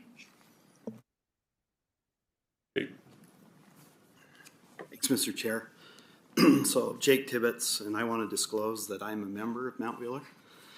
I am one of their customers, and as Mr. Robinson mentioned, that it's a customer-owned cooperative. But I don't believe that, you know, by me being a receiving power and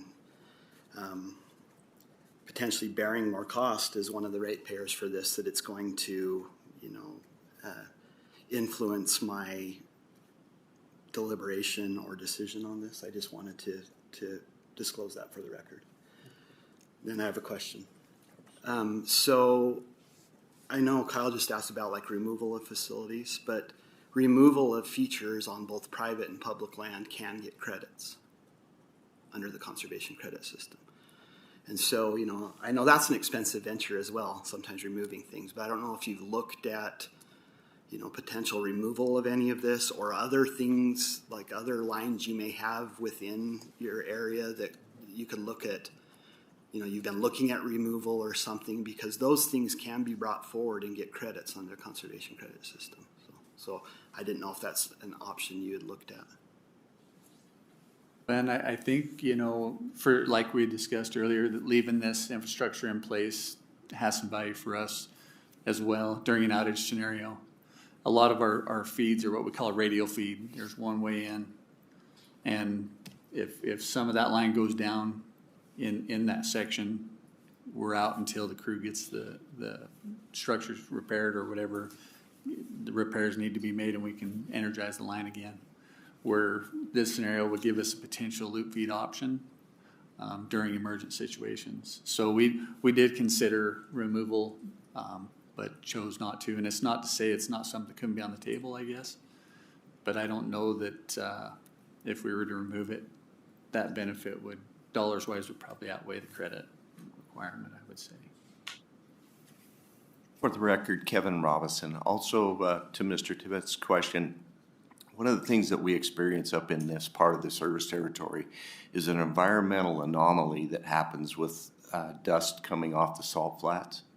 And we see an incredible amount of caking that occurs on our insulators. And then when we have a weather event that just mystifies the air and kind of starts to make that wet, we start to see burn downs on that. And these poor folks up there have experienced almost 300 interruptions and outages over just the past 5 years.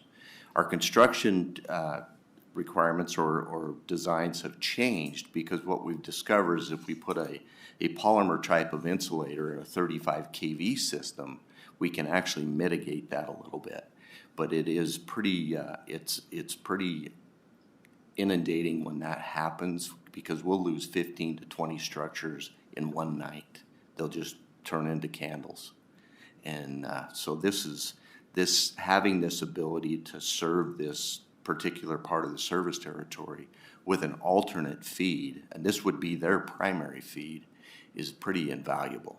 It provides to them a more reliable, a more resilient system, and enables us to introduce some construction units further south that may qualify for credits because of the 10-foot cross arms and the inability for perching. But at this point, it's almost more of a reliability issue because of that environmental anomaly that we see up there quite often.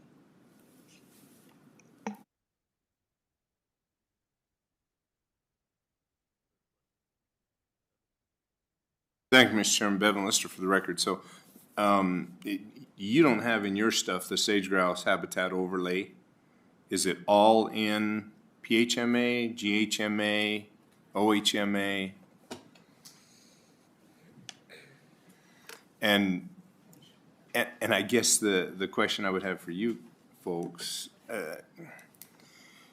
so I've been to Ibopaw time or two. Why do you feel like this is more advantageous than coming directly down from the north?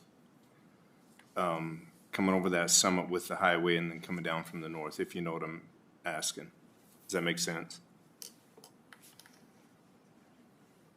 If I understand, for the record, Mr. Chair, Kevin Robinson. If I understand your question, Member Lister, is why don't we come over Sacramento Pass, or excuse me, Shelburne Pass? Or? No, if I'm reading this right, where you're pulling from is north of Loggies, right? That's correct. Right at the head of Dolly Varden. And maybe I don't know what I'm missing. Is where the highway goes out over the pass toward Wendover, and then come where the highway comes down into Ivapaw. Would it be? I guess I'm just asking. Was there a? I know it'd be a little longer going that way, but you'd be along highway right of ways and less impact as far as all this other stuff. I'm just curious why you chose this route. I understand the question now. For the record, Kevin Robinson. I believe, Member Lister, that would be an additional 25 miles of line. I'm looking at Jake there. We don't have any infrastructure up that far north, so this is why we chose this piece. Okay.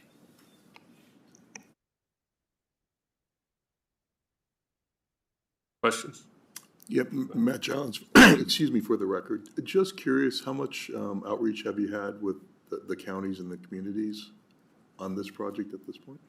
We actually have received, Kevin Robinson for the record. Mr. Johns, we've actually received a resolution from the tribal entity for this project.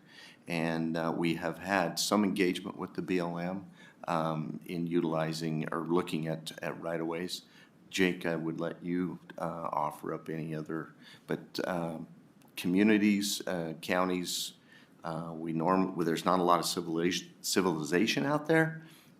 So, there are roads. We would follow road right-of-ways when necessary and able to. And that's part of our design, is because that's easier for maintenance. But, Jake, I'm not sure if you have anything to add to that. Here's that. Okay, Jake Brunson for the record.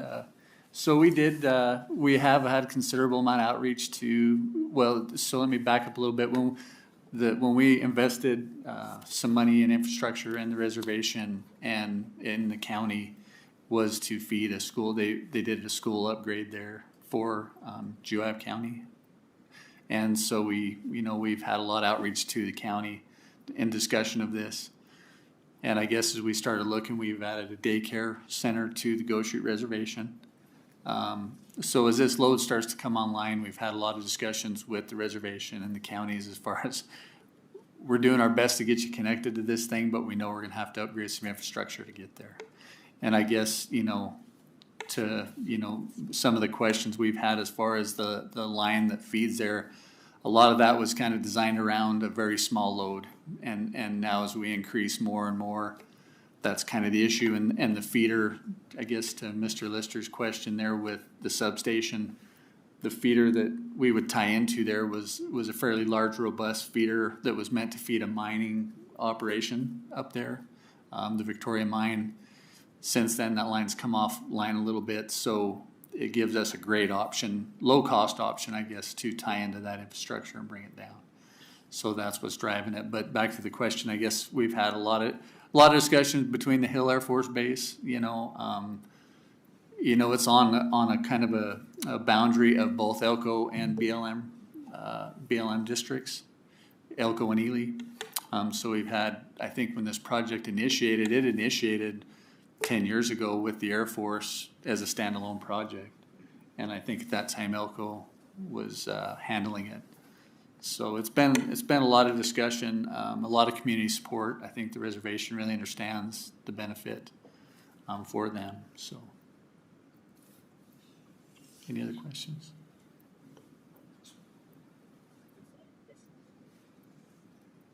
Jake?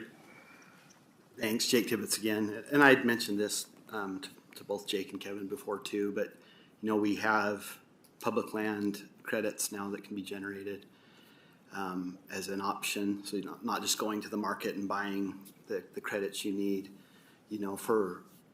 I think for substantially less than $3 million, you can do a lot of PJ removal or other things too. Or there's BLM has a lot of NEPA cleared projects doing things in the area, might be able to pair on some of those. So when we're looking at some of those other, I think there's other things that we can be looking at here as well. This one, you know, gives me a little more pause on the exemptions than the previous one we talked about, because it is a power line, you know, the height and whatever. It just, I know it does serve a really important public purpose to the tribe and for redundancy and other things that you're looking for, but I think there might be some options that we just haven't really grappled with, maybe. And I think maybe trying to get some connections on maybe some other projects and things to see if there's something we could do to the benefit of sage grouse that's, you know, not just having to go out and pay $1,600 a credit on the system. It might be able to do some, you know, additionality to some other projects or something that are going on out there. So I don't know what those are at the moment, but I think there can be some discussions going down that road. So.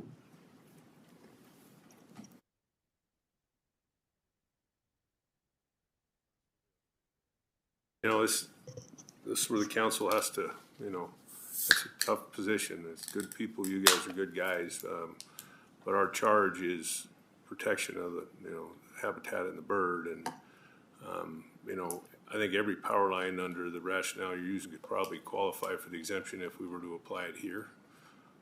So I have a hard time, you know, not that it's not a need, not that it's, you know, or something that's to make people's lives more comfortable and better, but it's not preventing the project. It's just protecting the bird at the same time you provide those services to those people. It's not saying, no, you can't do this project. That's the beauty of this program, is it still allows it as long as there's, and this is just my opinion, I'm not speaking for the board, but as long as we put those protections in there for the habitat and the bird because of the crisis we're dealing with west-wide, it's kind of the purpose of this project. And so, again, it's not, I mean, financially, it's more of a burden, I get it, but it still allows for this project to happen. To be honest, if without this program and ones like it across the West, it would be very hard for anything to happen if the bird got listed. And these are the kind of things, this is just one of the cards in the deck, and it's not that you guys aren't worthy, that your project's not worthy. I think there is a mechanism for this still to happen. It's just, with that additional cost, I don't think I could agree to have this called a necessity, you know, for an exemption. So that's just my 2 bits, and so I don't know if you wanted to respond or anything else like that, or else anybody else wanted to bring it, but that's kind of where I sit. If I may, Mr. Chairman, for the record, Kevin Robinson, we do appreciate the alternate opportunity potential.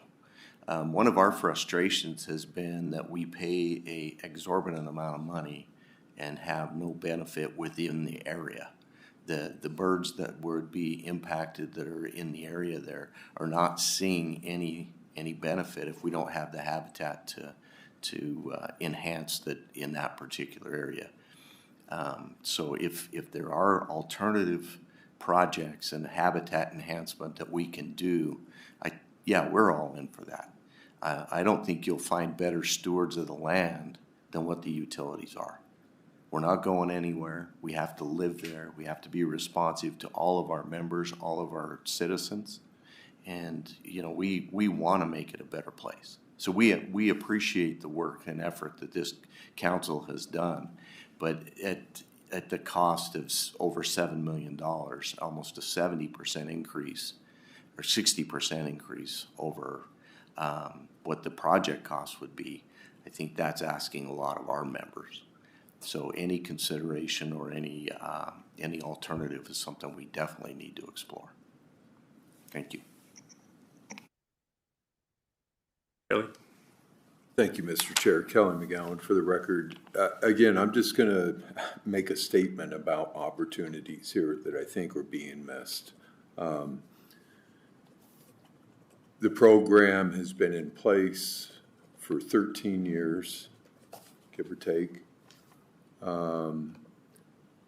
And I think there have been some opportunities. I find it a little difficult to believe that with engineering and technology greater understanding that we can't have a design that is less conducive for perching. I think I've seen some out by a geothermal plant that were single pole, and I don't know how effective, but we've asked people to put up cameras to try to document the effectiveness of anti-perching or pole design or other aspects. And most of the studies that I saw were decades old. They weren't using, they were using, you know, I think the wire that they would put up on the cross arms, and that wasn't very effective. And I know that there are other measures being implemented, but we just don't have much science to say how effective are they.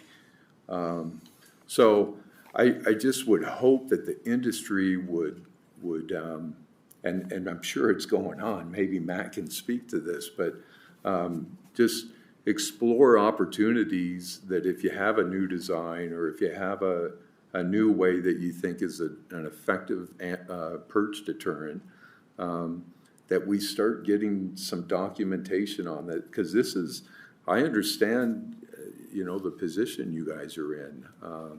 You're in a very rural area with limited customers, and it's a challenge, and people inherently have a right to have power available. It's just become, you know, a fairly essential part of life. So again, I would just implore those within the industry that if there is science or if there is some money that can be used to document or create alternative designs, that please take advantage, please look into it. That's it.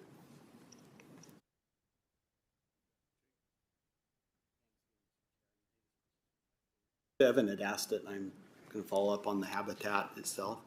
So I'm just looking at the habitat management areas and then the project map, kind of comparing. It looks like the project's mostly sited in other or non-habitat, but is it because of the large distance from transmission features pulling all of the indirect in? Because it looks like the line itself is mostly sited in non-habitat.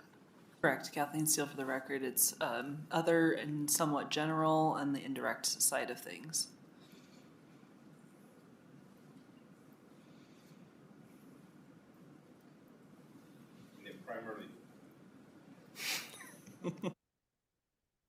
Mr. Chairman, if I may, Bevan Lister, the project is primarily following the county road that runs up through the valley there.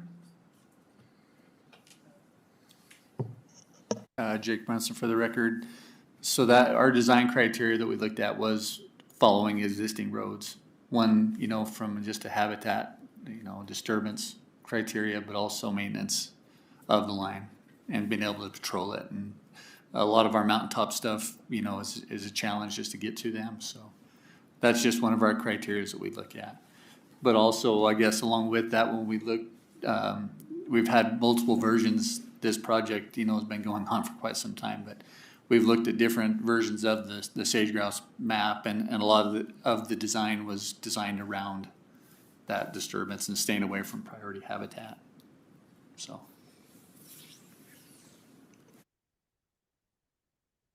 Further questions or discussion? Matthew?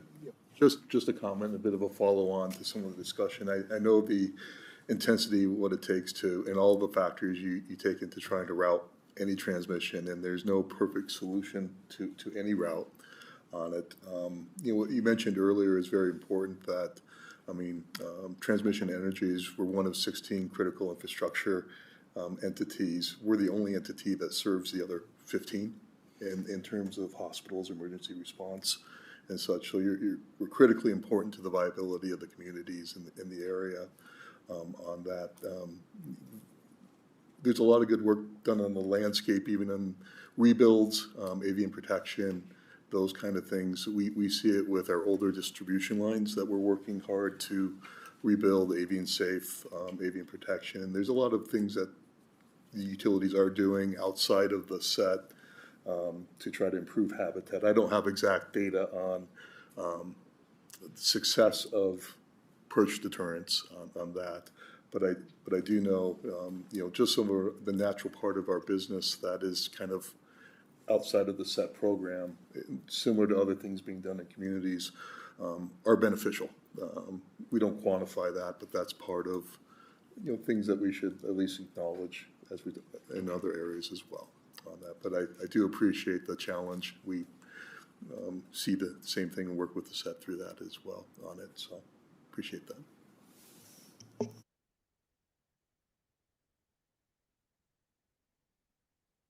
Other questions? Kathleen, did you have anything to add? No? Okay. All right, anybody want to take a shot at a motion, one way or the other? Do we need a motion for the other? Well, it's, they're asking for an exemption, so I don't know if, I know this is a very difficult situation, but I would entertain a motion to deny and have the set work with the petitioners to find alternatives to maybe for additionality or get on other projects to potentially bring that credit project down, or credit cost down. I just don't see it arises to the level of for the exemption, just because power it's one of the things we're monitoring and one of the impacts we've determined through the development of this whole program. So based on that, I would entertain a motion to deny the request with the instructions for staff.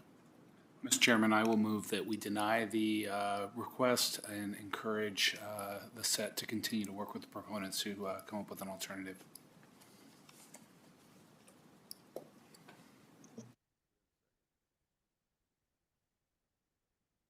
I second that motion. Discussion? Not seeing any further discussion. All in favor? Aye. Opposed? Not hearing any. Sorry, gentlemen, but under the circumstances, we don't think it raises to the level of exemption. So I appreciate your time, and I hope our staff can work with you and we get future resolutions to this whole issue, because it's a much broader issue than just yours in terms of the impact of the bird and the technology that's involved, and we do appreciate your time. Chairman, thank you, members of the committee. Appreciate it. Yeah, thank you, committee. Appreciate your effort today. How about a 12-minute break?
All right, 45-second warning.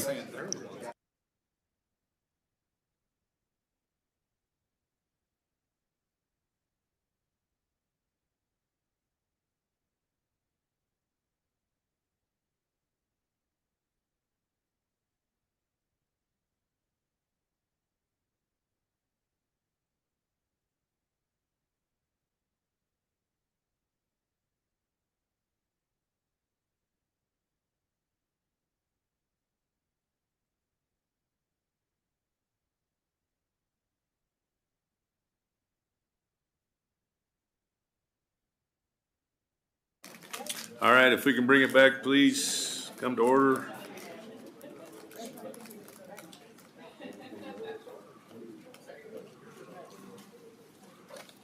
Next, number 8, a presentation on natural resources conservation services, soil maps, and ecological site descriptions. Possible action, Chris Savastio, NRCS.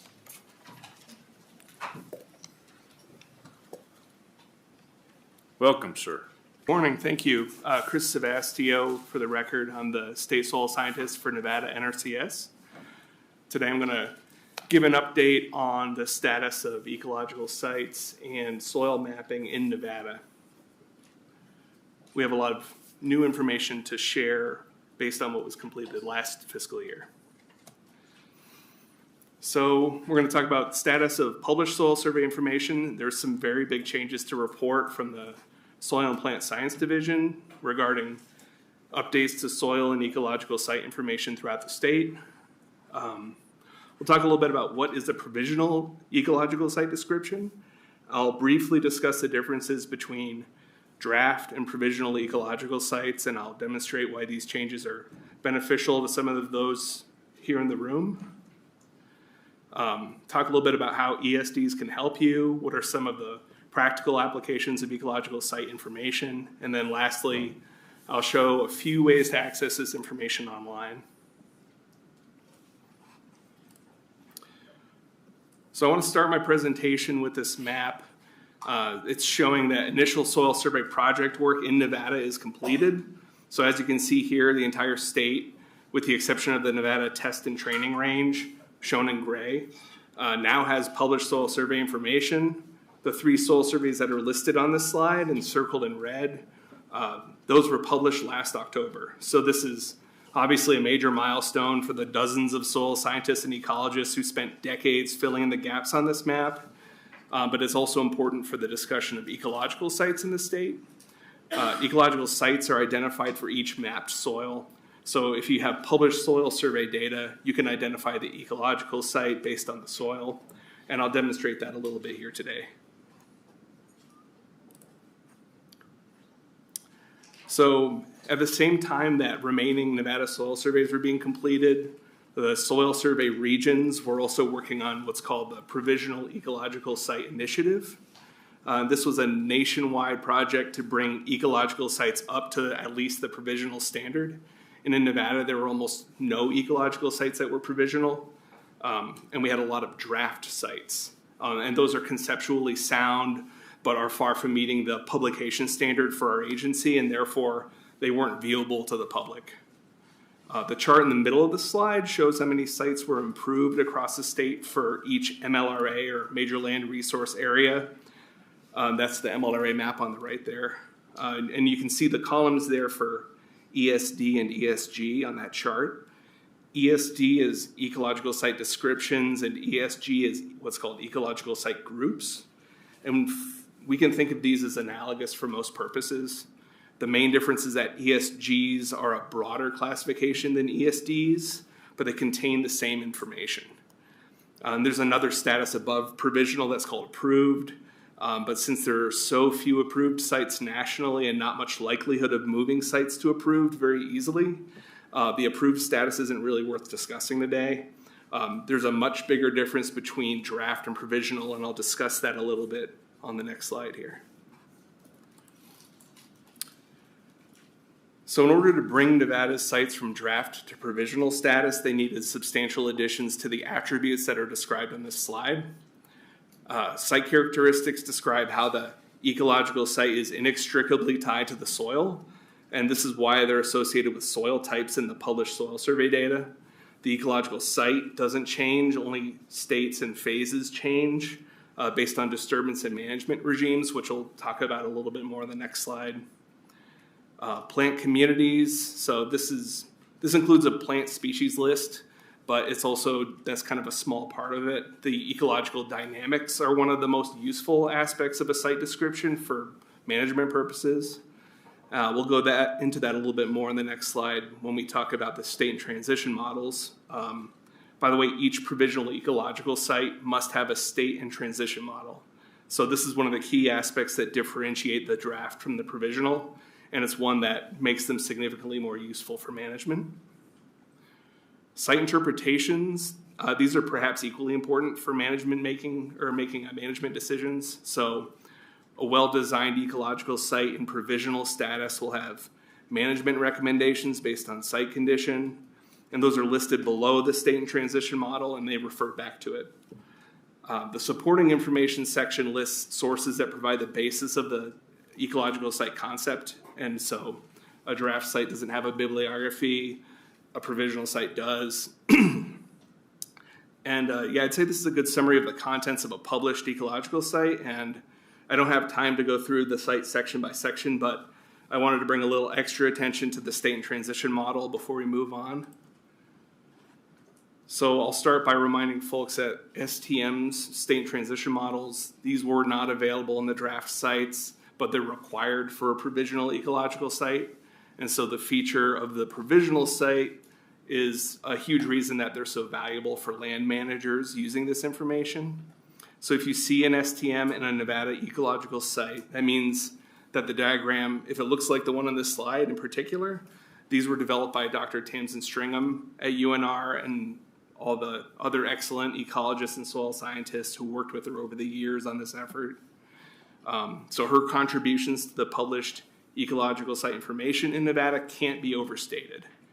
And an STM unites the literature and tacit knowledge and is presented as this schematic. So this example, this was pulled directly from a site called Stony Loam 4-8. And this is in the MLRA 27, which is the Fallon Lovelock area.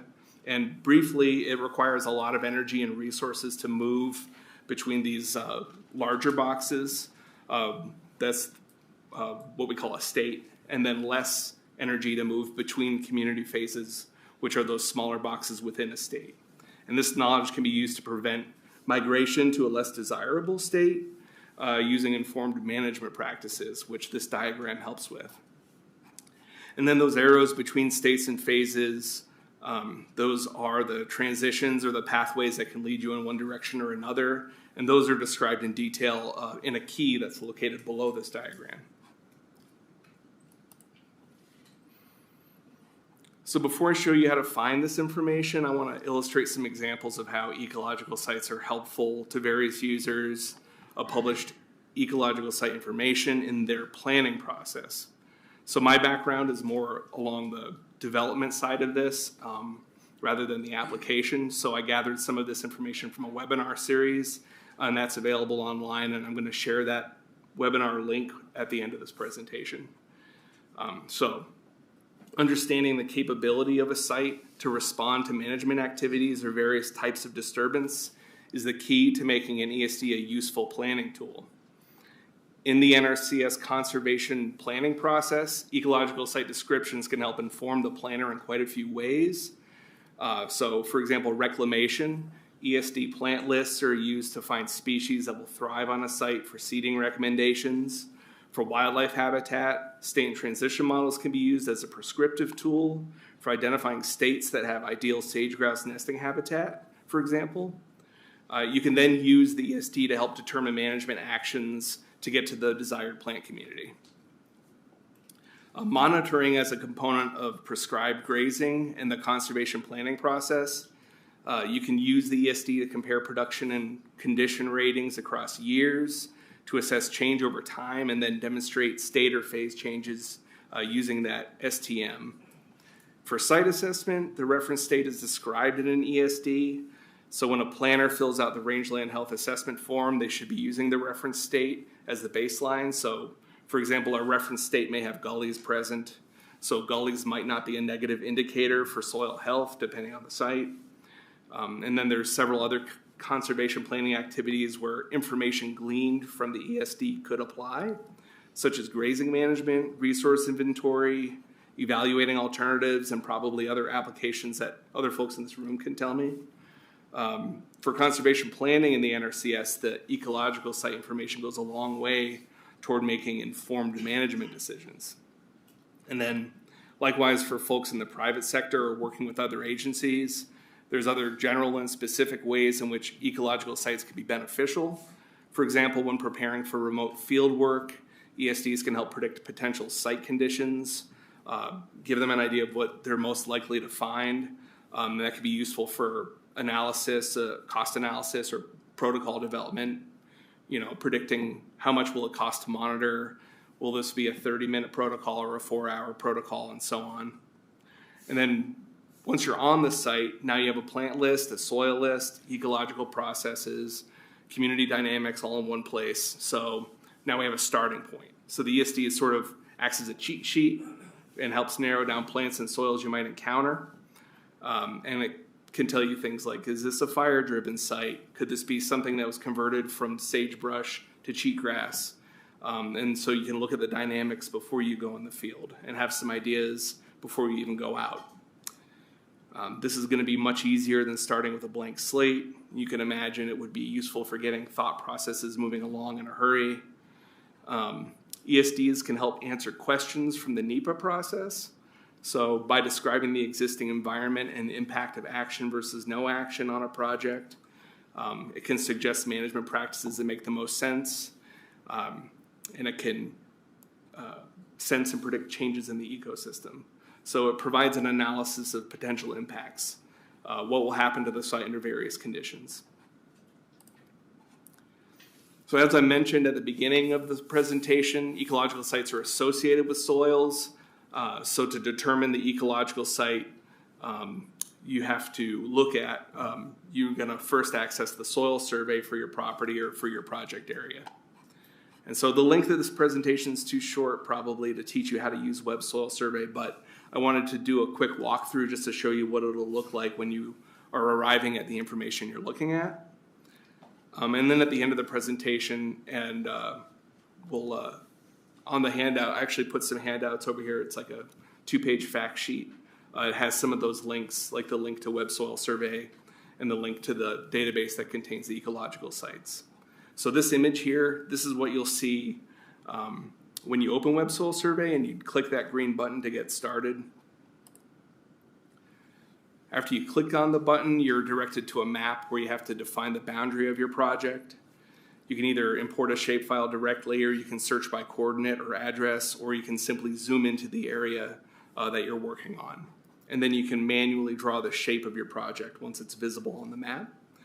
And then once you're at this point, you can click the Soil Map tab, which you can see in that on the image on the left. It's the next one over. And so then this brings up the soil map, which here we're talking about 124 acres. And this contains 3 soil map units. So you can see them listed on the legend to the left and delineated on the map to the right. So for the purposes of this demo, let's say we want information on the ecological sites for the area indicated by the red arrow, because we think there's a possible pinyon pine encroachment and we want to see if the ecological site identifies that as a potential. So you can't see it, but that map unit 6902, where the red arrow is pointing. And so you can either click on the map unit name and the legend on the left for a quick map unit description as a pop-up, or you can click over to the shopping cart tab at the top of the page, and that's where you can go save a copy of the soil survey report. But for the sake of simplicity and time, we're just going to look at the quick description, which is shown on the right. And this gives a lot of information, such as there's multiple soil types listed and more than one ecological site along with that. So this soil map unit is called Ackley Gravelly Sandy Loam 2 to 8% slopes. And that means Ackley is the major component of this map unit. So we can start with the assumption that Ackley is the soil we're managing for, since that's 85% as the map unit's composed. But The other components may occur on a different landscape position and may be different enough that the site is different as well. So it's good to read the full description and try to infer where those other soils apply. Today we'll assume that it's Ackley for simplicity's sake. And then underneath the interpretive groups header in that quick map unit description, you get the ecological site where the soil is listed. And now unfortunately in Web Soil Survey, you can't just click that site name and have it appear in a pop-up browser. You actually have to take the information and now open up the edit website and search for the site in a list. So the link to edit is also in that handout, and it's also featured at the end of the slideshow. And now that we have the ecological site name and number, we can go find it in edit. So edit's actually a lot simpler to navigate than Web Soil Survey. And once you know what site you're looking for, you simply drill down through the choice list until you find your site. The loading page points you to ecological site descriptions or groups, and I touched on that difference in an earlier slide. In most cases in Nevada, you're going to be clicking on the descriptions button. And if you're not sure if you're looking for a description or a group, you can just search both using this method I'm showing you. And so after you click through the loading page, you'll be presented with the options shown on the right, and you'll click MLRA list. And now I'm going to find that ecological site from Web Soil Survey. So you can search by MLRA, which is found in the ID number of the site. So your MLRA in the first part of the identifier is after the letter. So here you can see it's R026.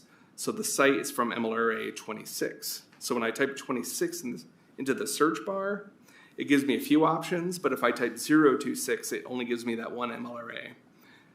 You can also filter by state, so if you're just looking at Nevada, you can click Nevada and then it'll just show you the MLRAs that are within that boundary, which might be preferable. And then after selecting your MLRA, you'll move to the next page where you'll click Ecological Site List on the left-hand side, and this will bring up a list of all the published ecological sites within that MLRA. So the ecological site is called Loamy 8 to 10 PZ. So you type Loamy 8 to 10 into the search bar at the top of the page, and it'll shorten the list of sites to include only those sites with that nomenclature. Or you can simply scroll to that name using the numerically ordered list. So now finally you're looking at your ecological site, and you can click on each tab, or you can print this as a single document. If you go to print options, you can print specific sections or the whole thing. And so like I've said already, there's an abundance of information in the ecological site document. But let's focus real quick on the example we've been looking at. So we suspect infilling has occurred in our project area, and we're seeing if the ecological site information confirms that. So the ecological dynamics tab is the most likely section for finding that answer. And within the introductory text of this section, we see a paragraph describing infilling with extended fire return interval as the cause and the long-term effects of infilling if not treated. So this is all supported by scientific evidence, as you can see by the citations, and those are listed in the bibliography section. So further in the document, we find the state and transition model, and then we can use the descriptions of each state listed below the model to identify which state and community phase we're in, and then we can read about the likely transitions and restoration pathways that can send the site from one state or phase to another. And then we can use this to inform our management decisions. So this is just another way to access this information. It's called Soil Web. This was developed by the California Soil Resources Lab at UC Davis in collaboration with the NRCS, and there's web and app-based applications of Soil Web, and they're all very good, but I wanted to show you how it can be used with Google Earth to give you an idea of how useful it is. So in this image that I'm showing here, I added Soil Web to my Google Earth project. And this creates a streaming, seamless interface with soil survey data. And you can see the soil map lines showing up in yellow here. By the way, this is the same field as the previous example. And when I click on that south field, it pops up a nice graphical summary of the soil map unit. It shows all the map soils, soil profile description, soil taxonomy, hydrology, landforms, and then importantly, right under the soil names, it has the ecological site. And from this pop-up, you can click the site name and it takes you directly to the site that I just showed you with much fewer steps. So Google Earth is free, but you don't need Google Earth to make this work. UC Davis has their own browser-based map that you can use in the exact same fashion. And there's also apps on iPhone and Android that does the same thing wherever, on the spot where you're standing. Except at least for the iPhone, the app doesn't give you that link directly to the ecological site. I actually did put in a request to have that added, and so they're considering it. So whether you're accessing soil survey for ecological site purposes or for any other purpose, I really can't recommend these apps more highly. And you can contact me directly for more information on how to use SoilWeb. And so this is the two-page fact sheet for ecological site descriptions that we put together this year. It has information about the sites that I've hopefully covered during this presentation, as well as links to access ecological site information. Please contact me if you need help accessing any of this. And I appreciate the council letting me present on this today. So thank you.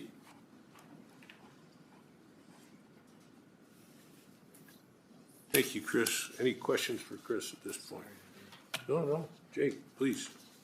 Thanks, Mr. Chair. I'm Jake Tibbetts. And I feel bad for Sherm that he's not here. So we should all like nerd out and take on the mantle of Dr. Swanson. But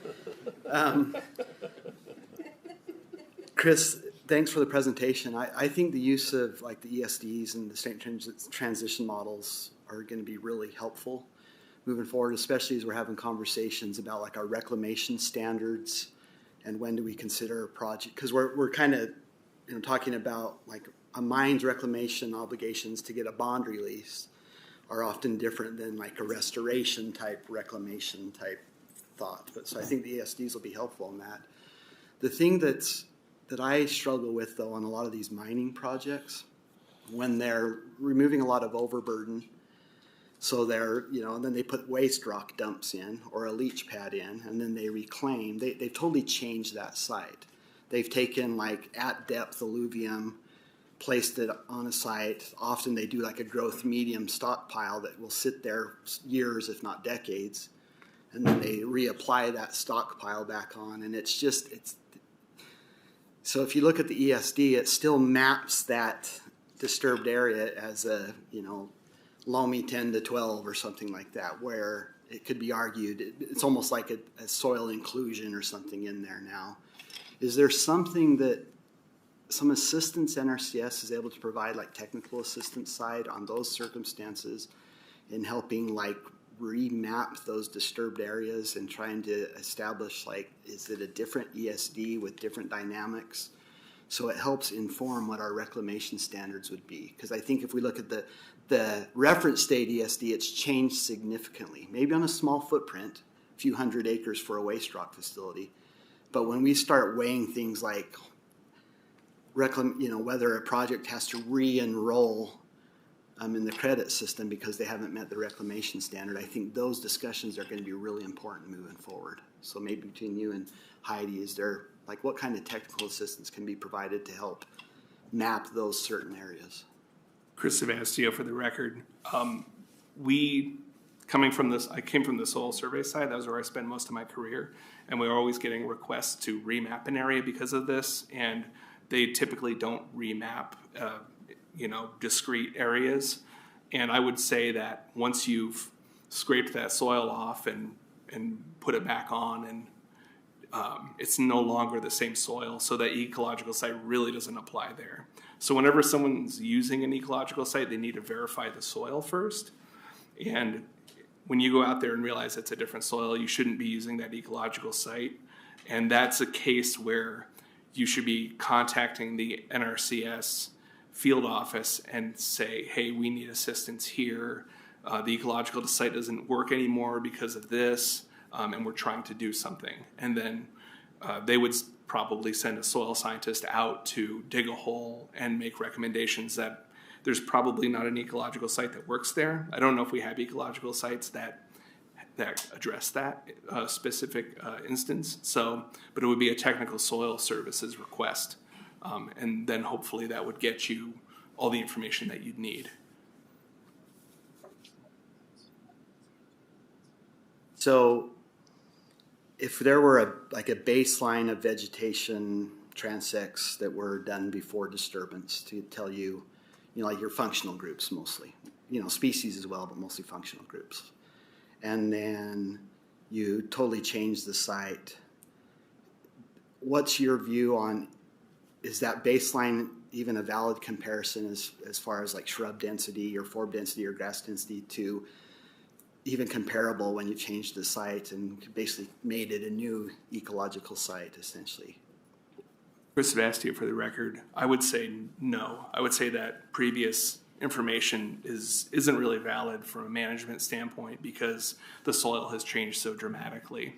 So unless you had a project where you were specifically trying to bring that back, and then you would probably want to address how you're building that soil back to basically try to replicate the original soil that was there, that was originally mapped, and where that data was collected. Does that answer the question? Okay.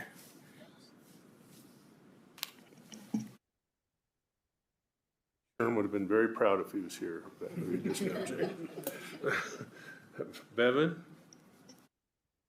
Thank you, Mr. Chairman. Bevan Lister for the record. Thanks for the presentation, Chris. And so I guess where my mind's running on this is how can this data and this information impact what we do with the credit system?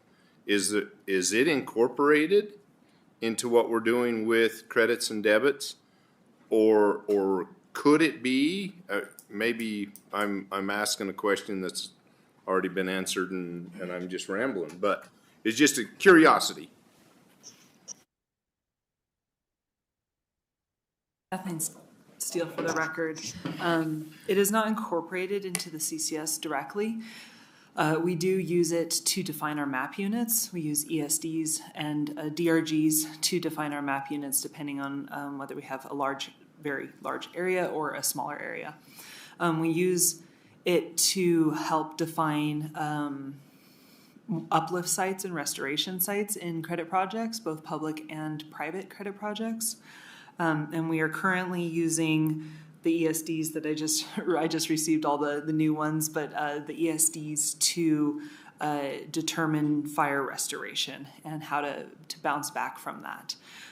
So it's not built into the CCS, but it is used extensively in our office.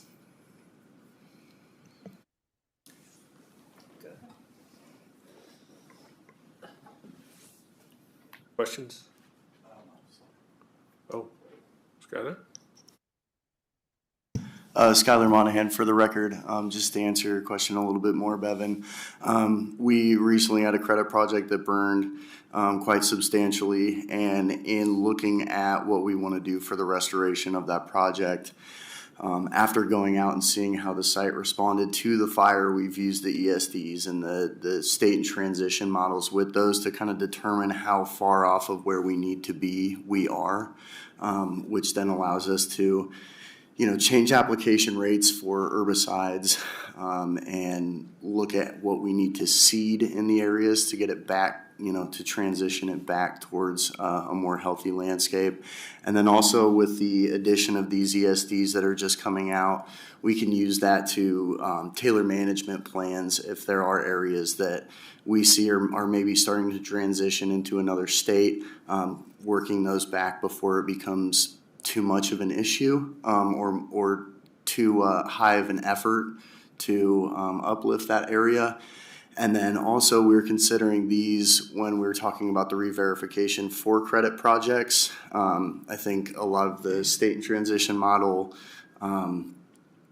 diagrams and language can be used to do the same thing as far as, how far are we off of what we should be right now, and what kind of cost and effort is that going to take to get back to that healthy habitat.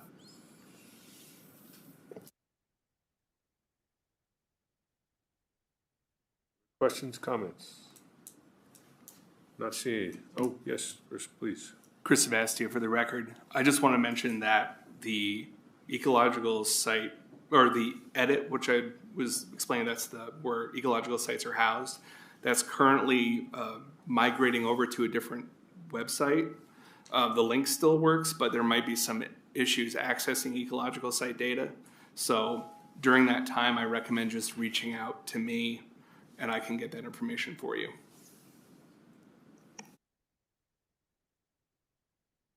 Thank you, sir. Appreciate your presentation. Thanks for taking the time. Thank you, Council. All right, item 9, options to reduce raven depredation in the western states for possible action. Michelle McDowell, U.S. Fish and Wildlife Service.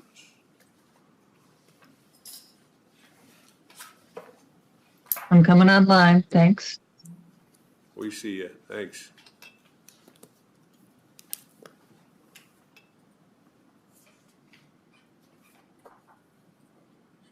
There's a screen coming through. Yes, we got it, thank you. Thank you. Michelle McDowell, for the record. I'm a wildlife biologist with the U.S. Fish and Wildlife Service and our migratory bird program.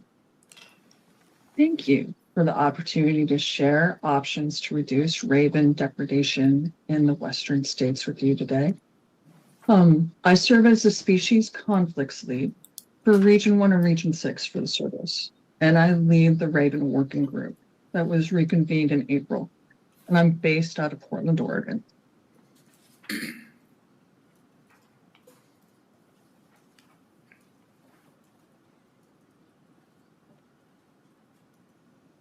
Over the past 50 years, raven populations have roughly doubled. And that increasing abundance is a major reason that we're seeing more conflicts across the West. That growth has created an ongoing management challenge. And in some areas, an increased challenge. Ravens can impact sensitive species like greater sage grouse, desert tortoise, snowy plover, as well as livestock operations. They can also cause problems on utility infrastructure, especially where nesting creates fire risks or service interruptions. And because ravens are protected under the Migratory Bird Treaty Act, any lethal take requires federal authorization. That protection shapes which tools are available for addressing raven concerns moving forward. I want to briefly touch on prescribed take levels, or PTLs, which establish pre-authorized amounts of take that remain within scientifically evaluated thresholds. This framework helps streamline our permit analysis. For ravens, and as for 99% of the species that we receive take requests for, both requested and reported take fall well below this PTL level. And last year, it was about 50%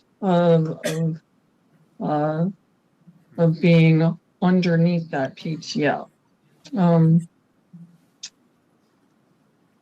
Actually, the requested and reported take, that's the 50%. So folks come in with a request, we give them an authorization, they report the take, and on average, that take is actually about half of what we authorize. Even so, we still hear concerns from our partners who feel that they don't have enough take. And that's one of the reasons why I'm here today. So we're going to walk through all the possible tools available to support those needs.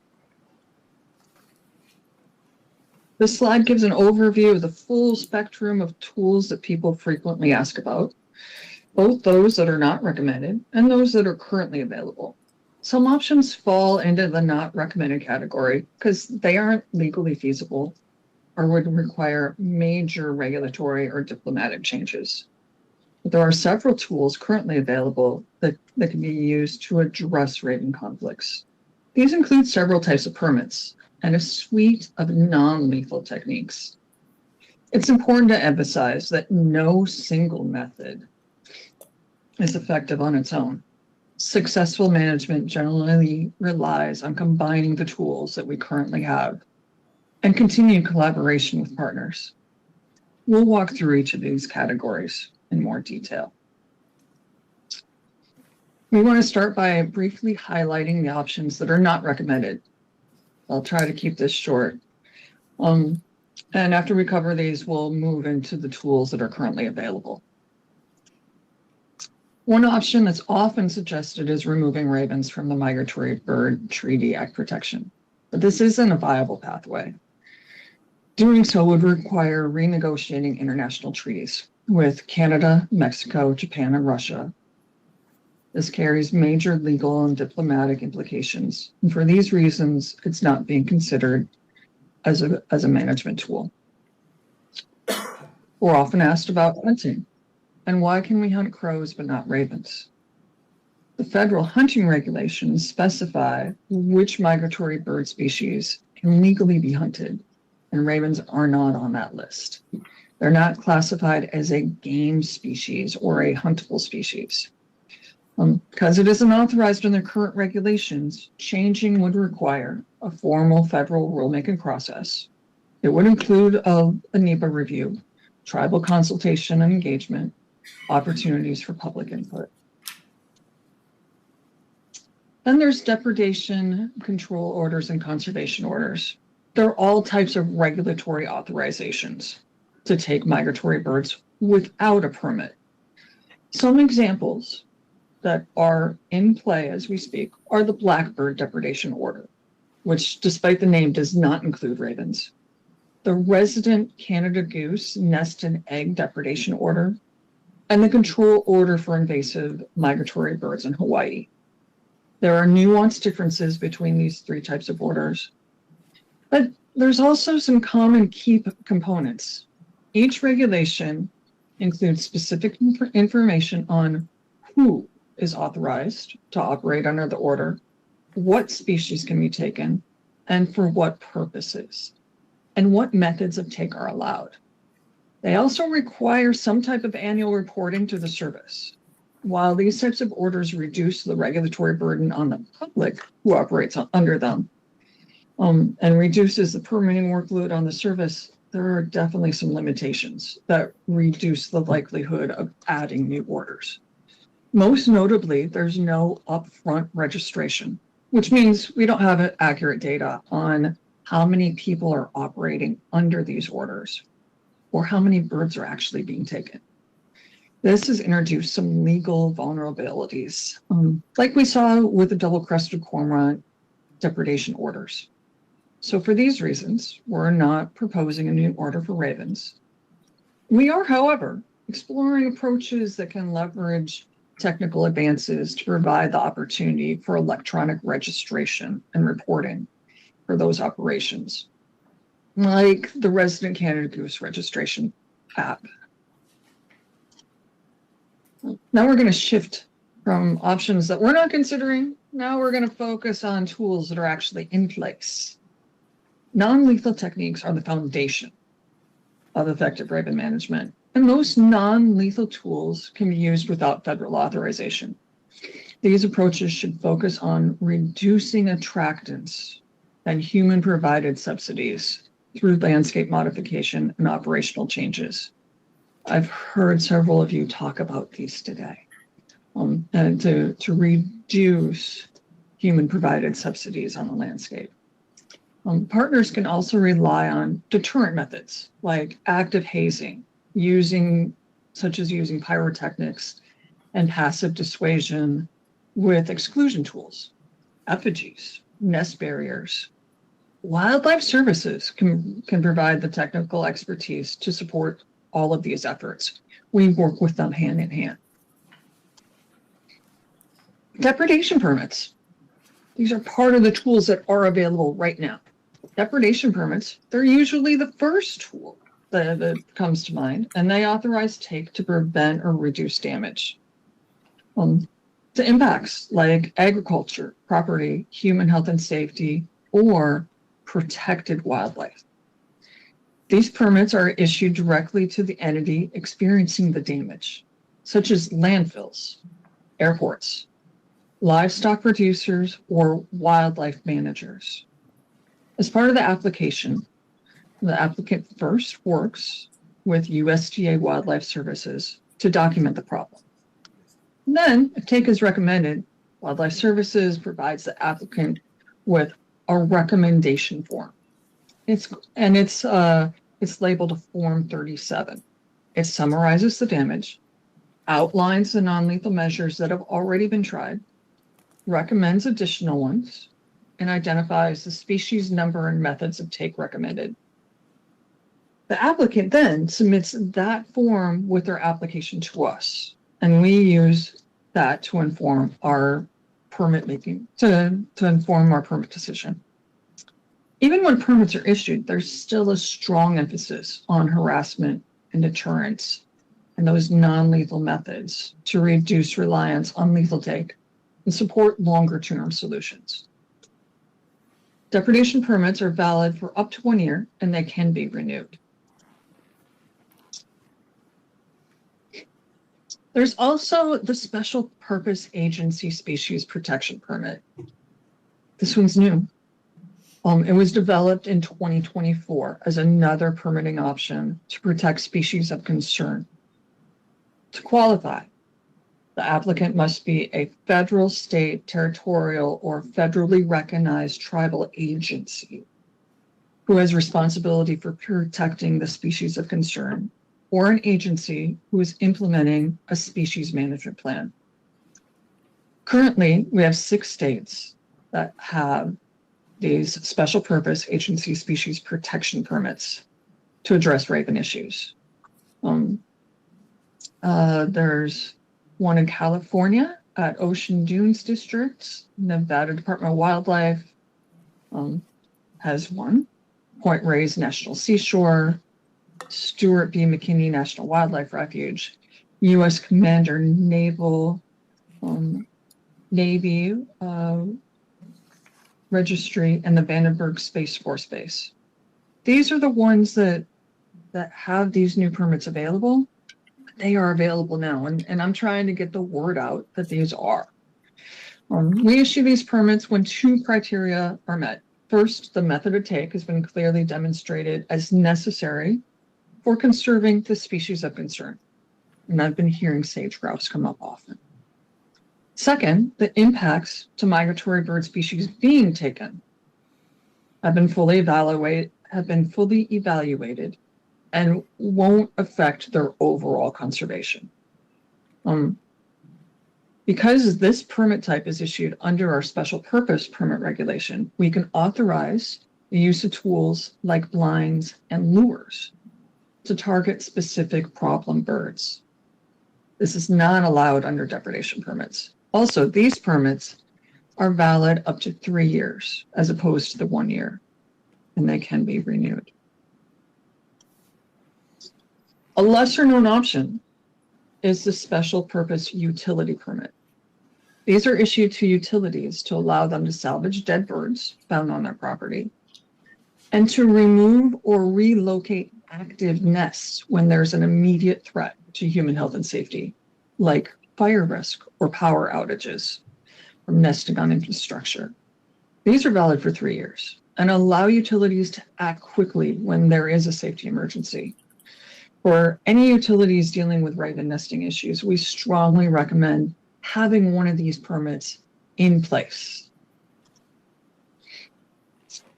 Then when we talk to partners about raven depredation, and one of the reasons why I'm talking to this group and specifically is that I know that you are the ears.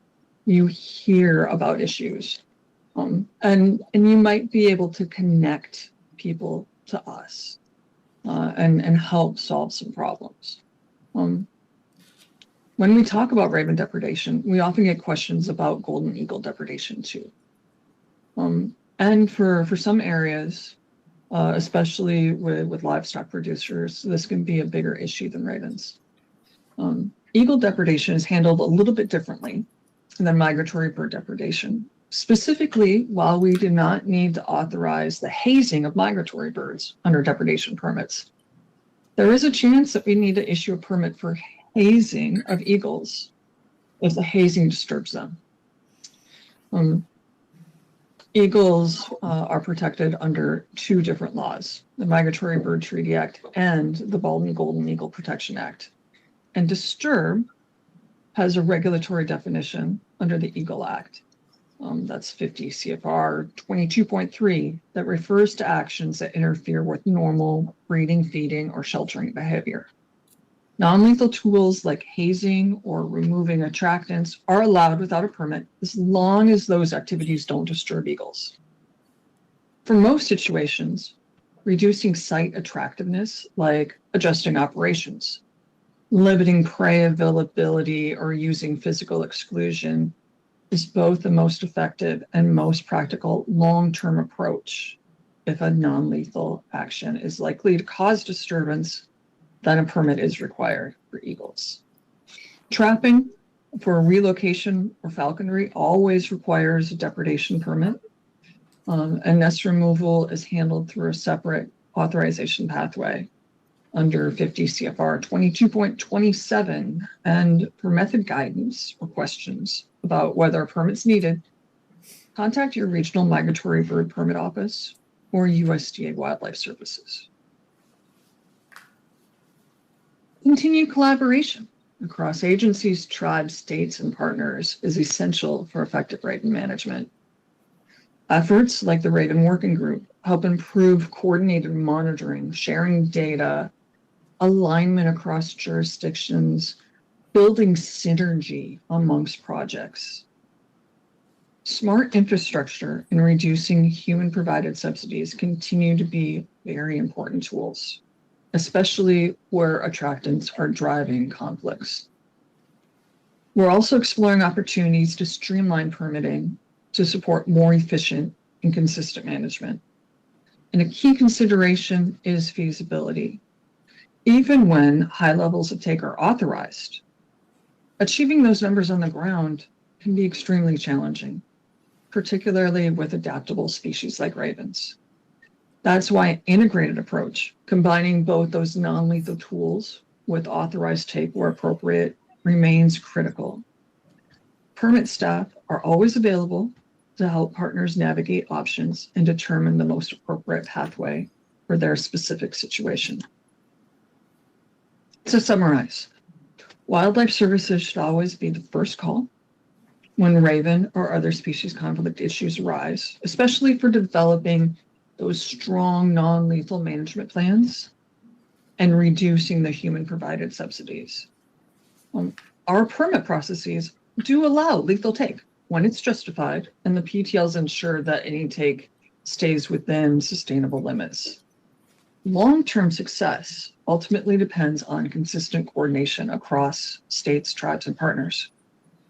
And thank you so much for letting me share this information with you today. And we request that as you are hearing more about raven conflicts, think about different venues where this presentation or a general species conflicts presentation could be useful. And please let me know if you have ideas. Thank you. And I welcome your questions. Thank you, Michelle. Questions from the council? I'm sure there are some. This is usually a big topic for us. Nothing. Kelly? Thank you, Mr. Chair. Kelly McGowan for the record.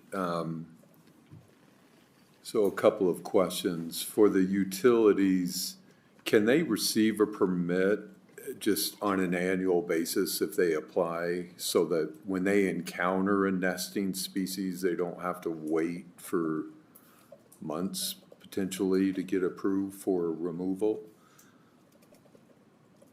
Yes, we recommend that utilities have that special utility permit in hand. We would like utilities to have that permit in hand before any nesting season happens. So if they see an emergency developing, they have the ability to deal with it in real time. Okay, good. And then I imagine there's some documentation that's required of them. Right. And so this is a permit process. And let me go back on my screen to the page with that specific permit type, so I get the numbers right and things. It's a utility permit, and it's a special purpose utility permit. The number is 50 CFR 2195. And in that permit process, the utility applies and submits that application. The permit for this one, it's valid for up to 3 years and then can be renewed. And what we really want is for utilities to be able to act quickly when there is a safety emergency. That's the purpose of this permit. Did that answer your question?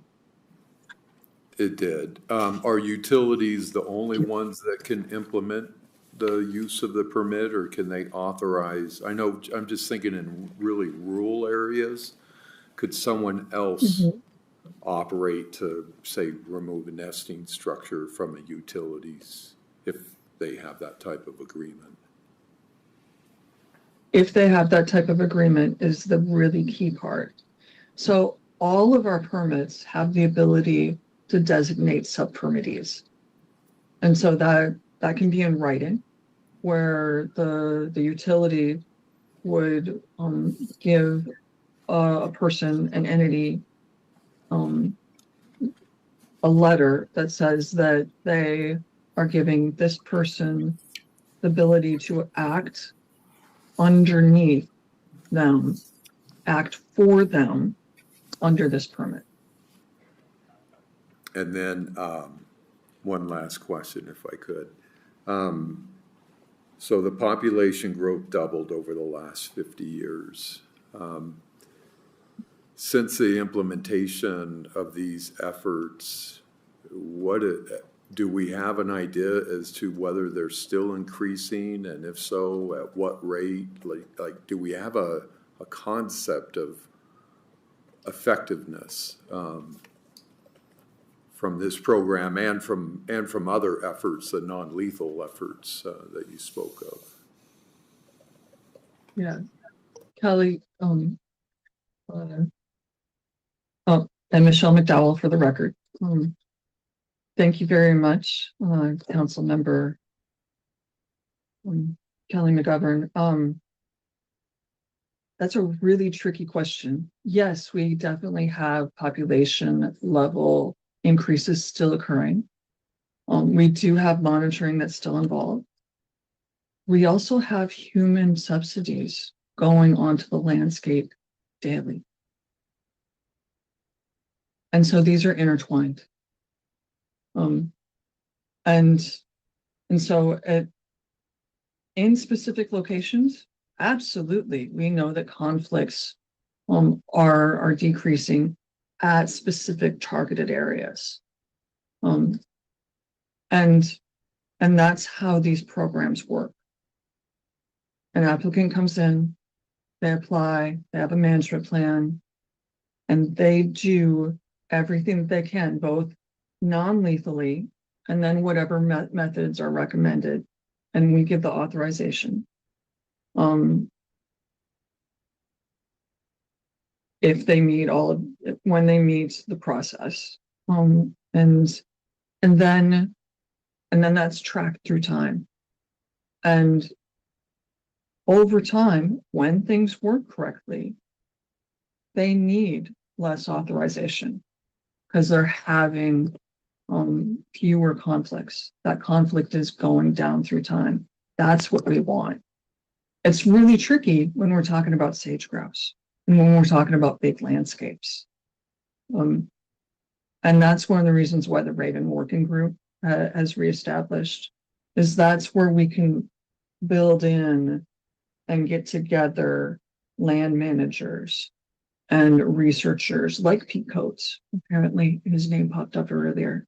And we can talk about the research and talk about big landscape level projects and grant applying and funding and have synergistic things that happen on the ground. And so, yes, we know that they work. We absolutely know that they work. We know that there's a lot of work to do if we really want to make a difference for some of these for some of the species that need to be protected, like greater sage grouse.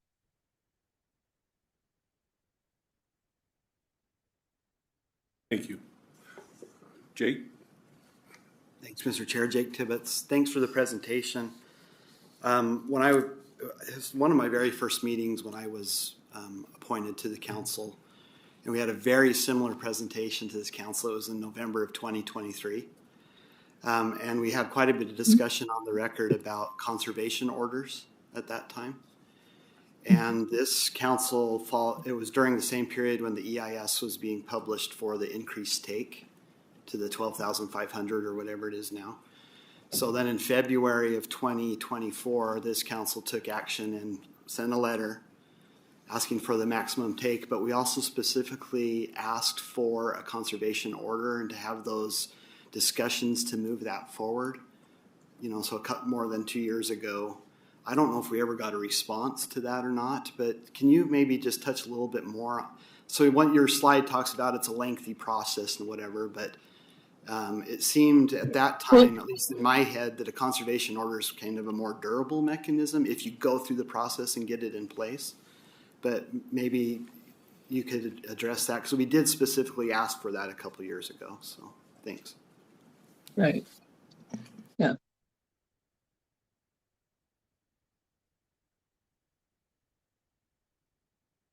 Michelle McDowell for the record. Why we're unlikely to consider a conservation order for ravens at this time?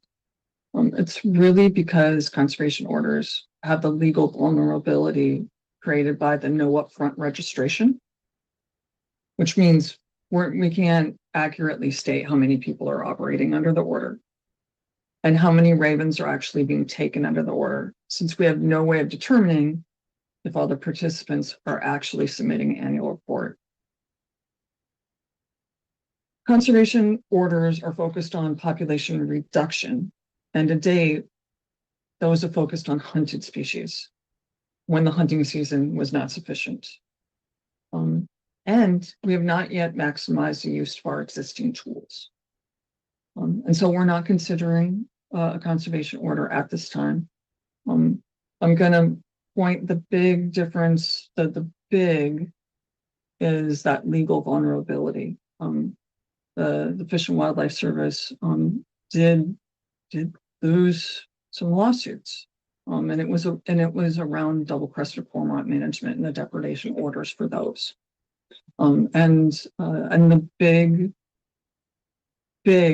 main point that came out that we needed to do a better job on is keeping track of what's actually being taken so that we can fulfill our mandate of making sure the long-term conservation of that species. That's what I have for you. Again, Jake Tibbetts for the record. Thank you very much for that. I understand all of that. I think, in reviewing, just the biology and in reducing, because we are trying to reduce the population of ravens.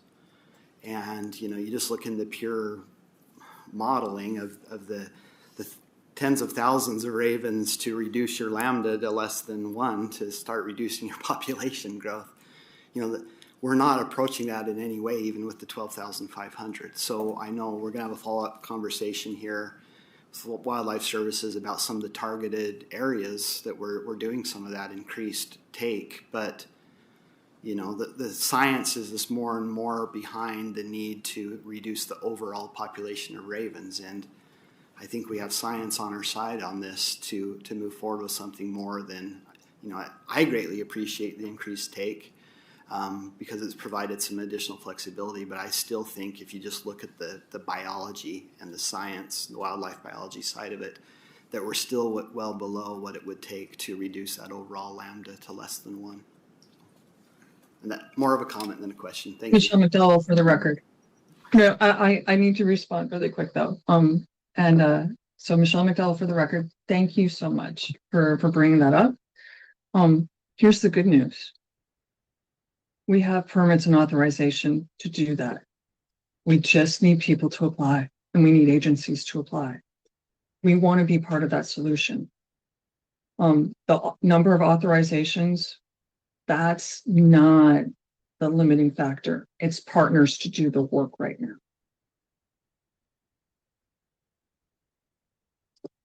Thank you. Any other questions? Thank you. Not seeing it. Do you have this is Chris McKenzie, do you have an overall target population that you'd like to reach? And if you do, is it range wide? Is it, specific, or have you not gotten that far because we're so far above that we're not at that point yet? I think it really goes back to what's your conflict and what specific conflict are you dealing with? And I'm seeing that this council, your conflict is with ravens depredating sage grouse.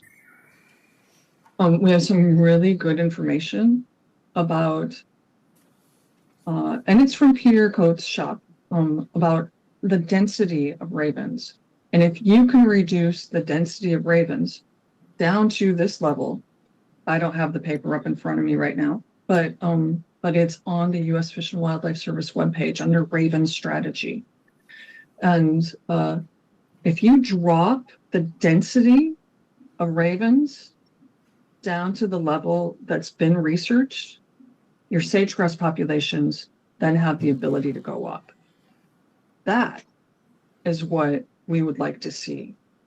And so it's going to depend on where you are and where the density of ravens are highest and where that overlaps with sage-grouse habitat.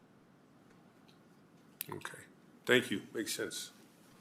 Any other questions?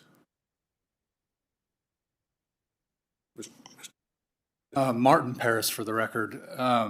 Where are we in relation to the take cap? I guess, are you getting enough depredation permits and those sorts of things to take the amount of birds, the maximum amount allowable in a year?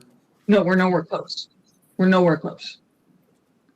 The max take level is way up here, and the amount that people are asking for is way down here.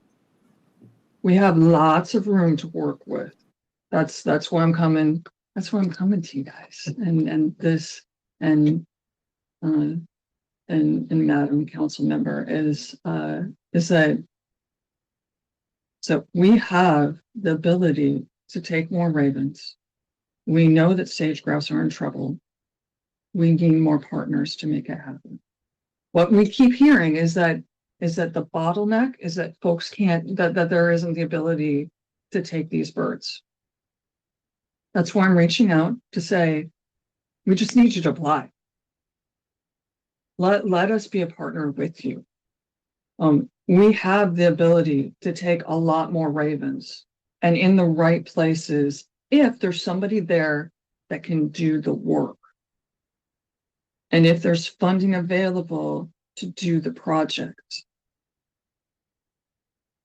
It's not the authorizations that are the bottleneck. We want to be part of the solution. And I'm telling you that it's not just wildlife services that can get a permit. Individual members of the public, if they're they can get permits to protect their livestock feed and to protect their livestock. States can get permits to protect sage grouse. Land managers, BLM, Forest Service can get permits to protect sage grouse or other protected species.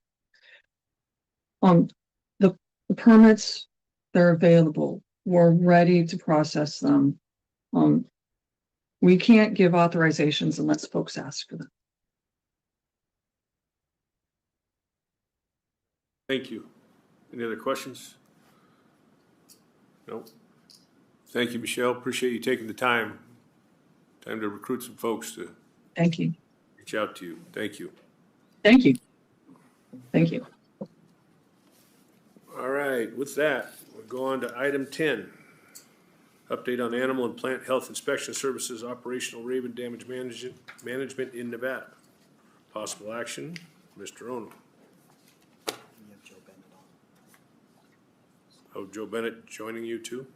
Yes, sir. My name is Mark Ono. I'm the State Director with USDA APHIS Wildlife Services. We're going to co-present today. I'm going to hand the mic over to Joe Bennett, who's with the Nevada Department of Wildlife, and then I'll continue after he's done. Go ahead, Joe.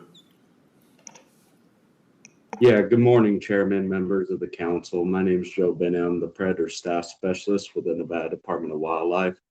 I'll quickly share my screen and go through a brief presentation. I think it'll be a good segue to a lot of the questions that you guys just had.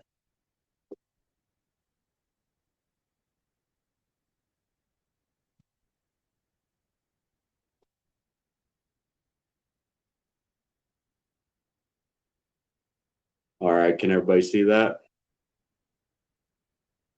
Yes, we got it. Perfect.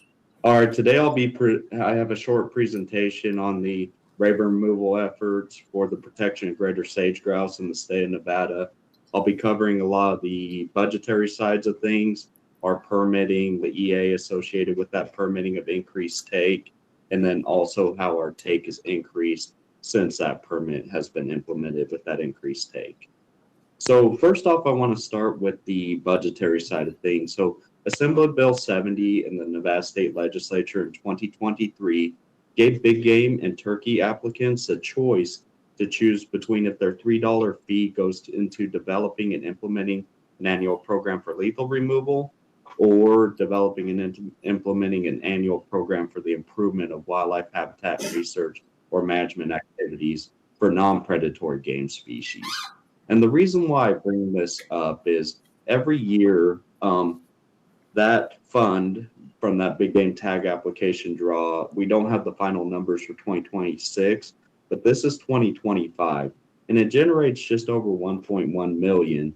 But that separation in the funding changed to where, you know, I manage essentially the lethal removal portion, and then the habitat research and management side goes into a process similar to our heritage process, where applicants can then, you know, or folks can put in applications for different habitat research and management projects for non-predatory game species. That's a change or deviation from how this program used to be implemented. So that lethal removal portion is the annual predator management plan that I put in place and present in front of the commission multiple times, Predatory Animal Rodent Committee and the Wildlife Damage Committee. And that includes 6 essentially statewide projects for not just raven work, but also lion work statewide and coyote removal work. So next I'll go into the sources of funding of raven removal and how we're changing that strategy. So as I mentioned before, all of this funding's from big game application fees. So, you know, over the last couple of years, you'll see that change. You know, it went from in 2025, 175,000, 2026, 212, and this past year, 90. But the last 2 years, we've been supplementing this fund with upland game bird stamp funds, which the annual budget's about 350,000. And then we relieved the pressure on the Predator Management Fund for raven removal work for sage grouse. A couple notes here, you'll see that number drastically change. From 2025 prior, that used a lot of Pittman-Robertson funds. So then it included a lot of survey work and different things. Right now, the 2027 budget is only removal efforts. So that's why you're going to see a decline in the budget. And you'll see the expenditure for 2026 being 149,000. Some of that included some larger ticket equipment items. So that number would have been drastically less, more in line with what we have allocated this year. It was brought up by our last presenter, the environmental assessment, where the take increased from 2,500 to 12,500. So a lot of data went into that assessment from USGS and down Wildlife Services to inform the SMART tool to demonstrate the need, where raven density, habitat associations, and demographic research projects are all data points that inform that SMART tool. It was brought up earlier that the density has an effect. So when raven densities exceed 0.4 per kilometer squared. It was shown by a 2020 paper by Coates and others that it has a substantial adverse impact on sage grouse nest survival. And so what we're trying to do with these treatments, in the figure on the left, you'll see the polygons that we treat, the red or a lot of the priority areas, and you're going to see that those polygons over the next couple years expand, because the original polygons were generated when the take was at 2,500. And so now we're going to increase some of these other priority areas, like in Northeast Nevada, Washoe County. We incorporated white pine last year, and then we'll be expanding our removal efforts to more of a statewide effort for the protection of greater sage grouse. A couple other tidbits of information is that ravens are effective nest predators, and they're responsible for over 50% of predation events. And common raven numbers are growing approximately 3% annually within the North American desert ecosystem. That was from a 2021 paper. And then shrub cover influences predation by ravens. A 1% decrease in shrub cover increased the raven predation by 7.5%. So what we're really trying to create is a temporary temporary void. So that's why, in my next slide, we're going to talk about how we're changing some of the strategies of raven removal with the timing. Like, we want to work with a lot of our partners where ravens are congregated on, say, private lands or other users' lands for, to get at the full removal of these congregated areas or these concentrations of ravens to get more bang for our buck. And what we're trying to do is create that spatial temporal void. And then, you're going to have some infill, but you'll continue the spring treatments. In addition, this will help us get to our total removal number of the 12,500. So that overall number is important, but really what matters is the timing and where we're removing these ravens to create that void for the protection of greater sage grouse. And then lastly, this was, are we effectively getting to that take number?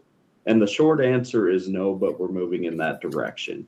So in 2025, we removed 4,000 ravens with almost 9,000 egg baits were placed. This past year, we began implementing the winter-spring treatment strategy, and we moved over 7,500 ravens.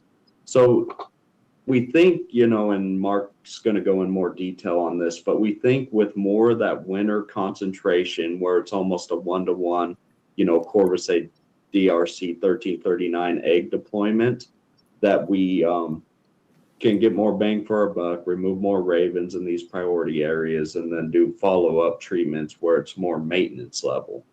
And so that's going to be our strategy going into 2026. And with that, I'll take any questions, and there's my contact information. Thank you, Joe. Any questions for Joe at this point? Not seeing any. Thank you. Appreciate the time. Okay. Chairman, council members, thanks for the opportunity to come out here and talk to you guys again, give you an update. Fully realize we're the bunch that's between you and lunch, so I'll try to be quick as fast as I can. Don't do lunch around here. You don't do lunch? He's like, what is lunch? Again, Mark Ono for the record, Wildlife Services. I'm the state director here. Before I get started, I jotted some notes here, some of the conversation that occurred when Michelle was presenting. I would be remiss to say this, though, and this is responsible predator control management. Common ravens are a native species. They have biological and cultural significance in this state and the Great Basin. They're just behaving like an invasive species because of the overabundance. But it's not true in its entire range. When I attended the Pacific Flyway Council meeting, there was opposition to the idea of raven management, where they don't cause that much problems. And so it's important for all of us as a collective to understand that ravens, a lot of my talk, a lot of Joe's presentation and Michelle's is about lethal removal of ravens, but it's about subsidies, really. And that's a tough thing to tackle. especially in a large landscape, open, remote landscape. Subsidies come in all shapes and sizes, as you guys know. You've heard Pete Coates, Dr. Coates here and his lab mates talk about it for a number of years.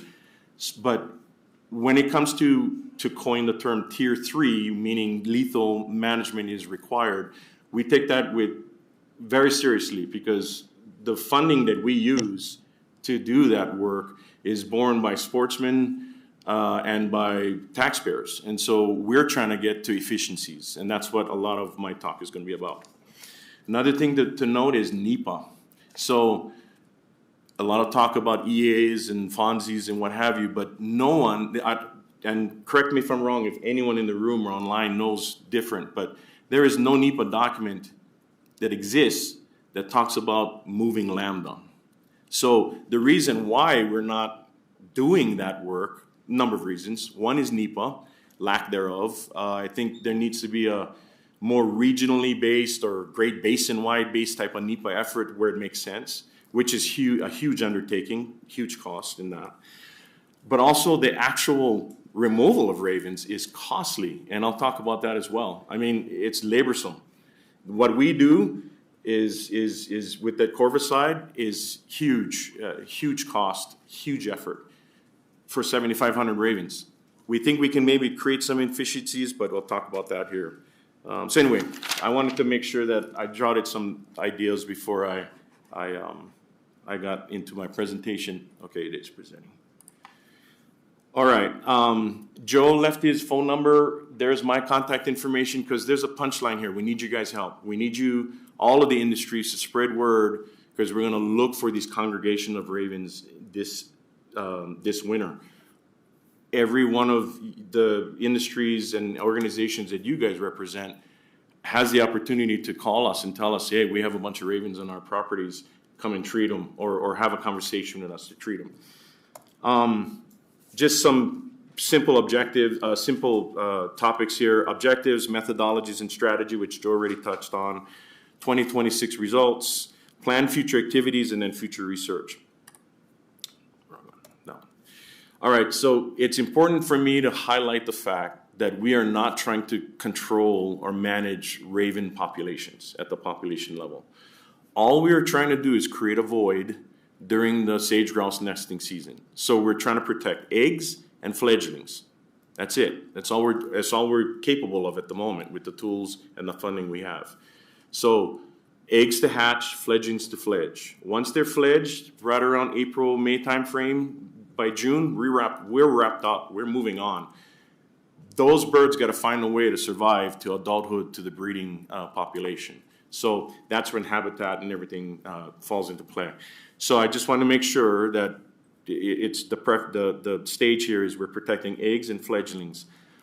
There is some benefit to, I think Dr. Coates or one of his lab mates presented at some presentation that I was at, where there's harassment of lekking males with groups of ravens on a lek, and that's been observed a number of times. So if we're removing ravens in and around leks, hence you might be protecting the breeding behavior of males, but that's not our primary goal. We're trying to reduce density of ravens, that 0.4 ravens per square kilometer, trying to remove ravens enough to affect the density to a point within 8 kilometers of lek sites, because that's how far hens are known to disperse and nest, and with the hopes that we curtail that nest raiding and fledgling depredation. So you guys saw this before, those of you who have served on the council for a long time. DRC 1339, egg treatments, is our primary tool.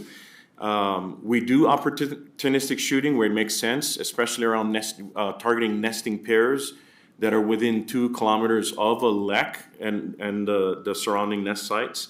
We use blinds, decoys, and calls now under the new permit that the Nevada Department of Agriculture has. We do nest and egg destruction, but very few, because a lot of times nests are on cliff sides or on utilities where we don't touch them. But we key in on those nest sites to try and target those nesting pairs, because they're known to raid nests predominantly if they're within 2 kilometers of that nest site. And that's in the literature as well. And then we document predator attractants, raven nest sites, and sage grouse locations when we encounter them.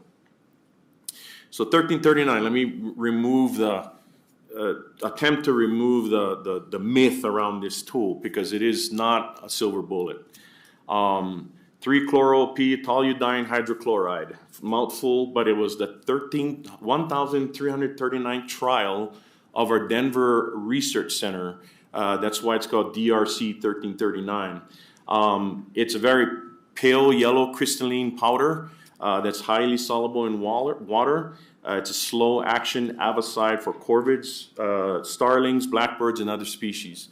Reason why it's so effective for corvids, for ravens specifically, is because of their level of cognitive capacity, intelligence. They cannot connect the dots, right? They cannot say egg means mortality, hence avoid eggs. The delayed mortality is why this tool is effective for ravens. It causes renal failure, and most birds succumb within a few days, some within the same day, depending on them getting the lethal dose, or maybe even more than the lethal dose because of some, I don't know if you've been around raven, it's called unkindnesses or conspiracies, flock of gulls, pod of, herd of elk, unkindnesses of ravens.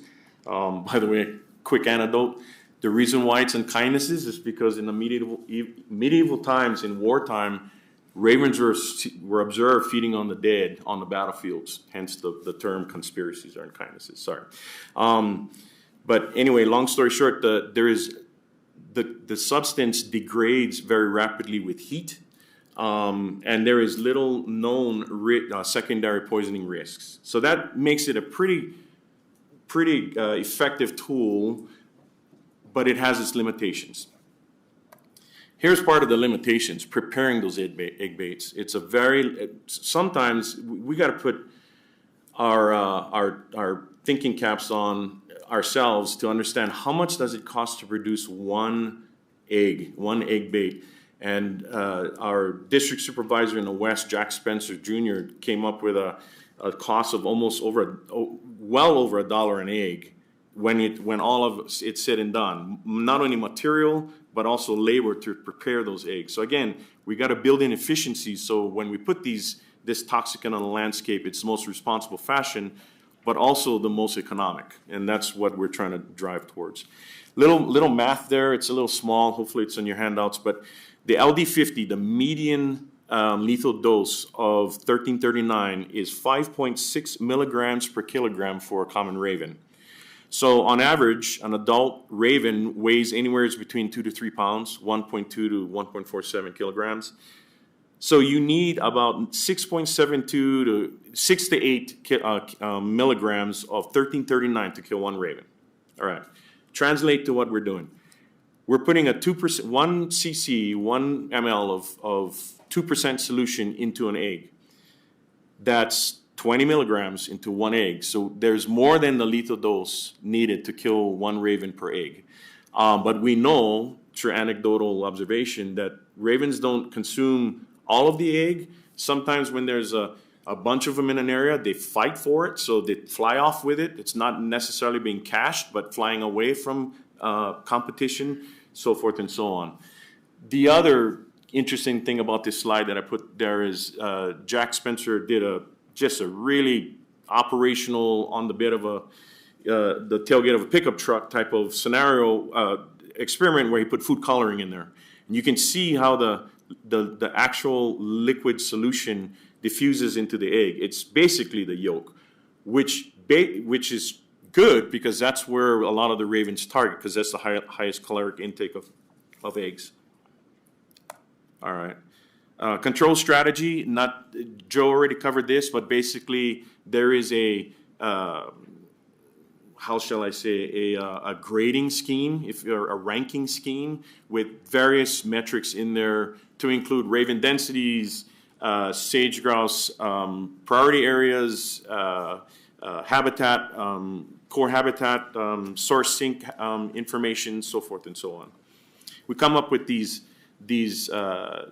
polygons as clips. It's just a GIS exercise, clips, so that we have a points of focus when we do our work. And like Joey's saying, it's growing in number. We collect data on the landscape using typical industry standard tools like field maps so that we have a good understanding of temporal and spatial application of the tools. We also use this to avoid sensitive areas. I think there was a question last time 3 years ago. We avoid wilderness study areas, AC, ECs, tribal ground. We don't even treat on Forest Service land, not because we can't, but because it requires a more robust pesticide use permit application process. We have a more streamlined process with the BLM, and so we utilize BLM land and private lands and state lands and so forth. And this data capture gives us a better idea year after year, going 3 years. This is going to be the 4th year now, where we can see where we've been, how much we've treated, and then hopefully at some point will be overlaid with sage grouse production metrics. So one of the big things I wanted to share here today is simply there was a workforce multiplier this year. Something that we cooked up between Justin Small, Joe Bennett, and myself, where we actually collaborated with NDOW, and their field biologists and technicians assisted under our supervision. That was huge. We treated areas that we would have not treated with the 3 people that we have. We spent about 800, almost 900 hours doing the work, both preparation and treatments. But with NDOW in the loop, it was such a great success, in my opinion, just spatially on where we treated LEX sites. And so thanks to a shout out to the hardworking men and women in NDOW that helped us in combination with the men that we employ. So thank you for that, NDOW.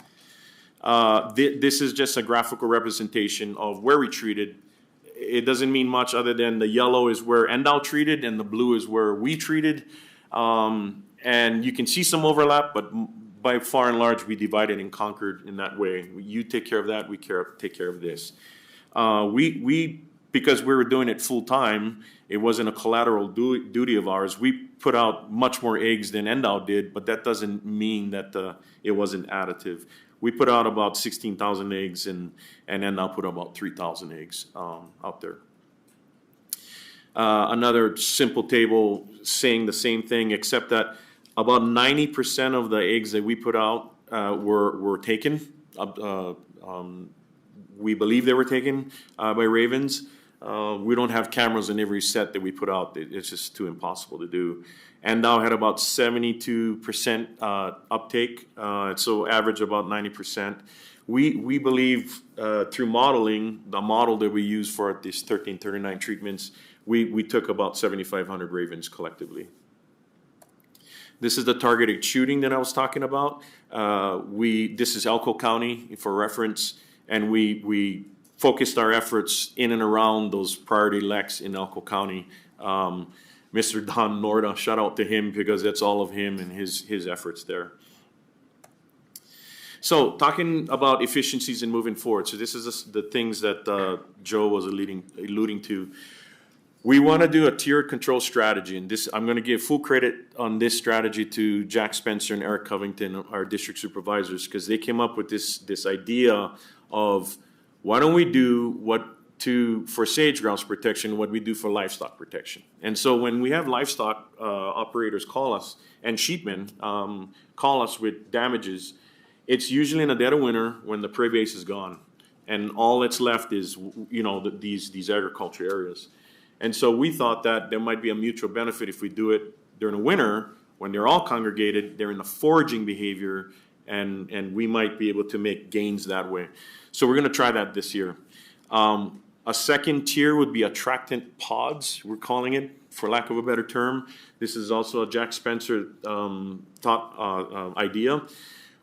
Attracting ravens into passive sets, because if you can envision how we do it in the spring, we're putting out these eggs in large strings, hoping that ravens find them, right? When they persist in a desert landscape, you subject those baits to non-injurious, non-target take, and so forth and so on. we can shorten that time frame where that egg baits persist by attracting ravens into that area. So that's the second tier in the spring. And then the third tier is to do what we've been doing, which is passive treatments. I'll go into a little greater detail with the first two here. So on kindnesses, this is a dairy. This is not unique to this dairy. This happens in a number of places, especially here in Nevada, where you have hundreds of ravens in one spot during the January, February time frame. We want to treat those sites if they make sense to greater sage grouse. And I'll go into detail what that means. But prey base is gone. We're going to target breeders and non-breeders like we do for livestock protection, because if you follow Coates' Lab's publications, non-breeders become breeders given the opportunity if you void the area of breeders, if you vacate a home range.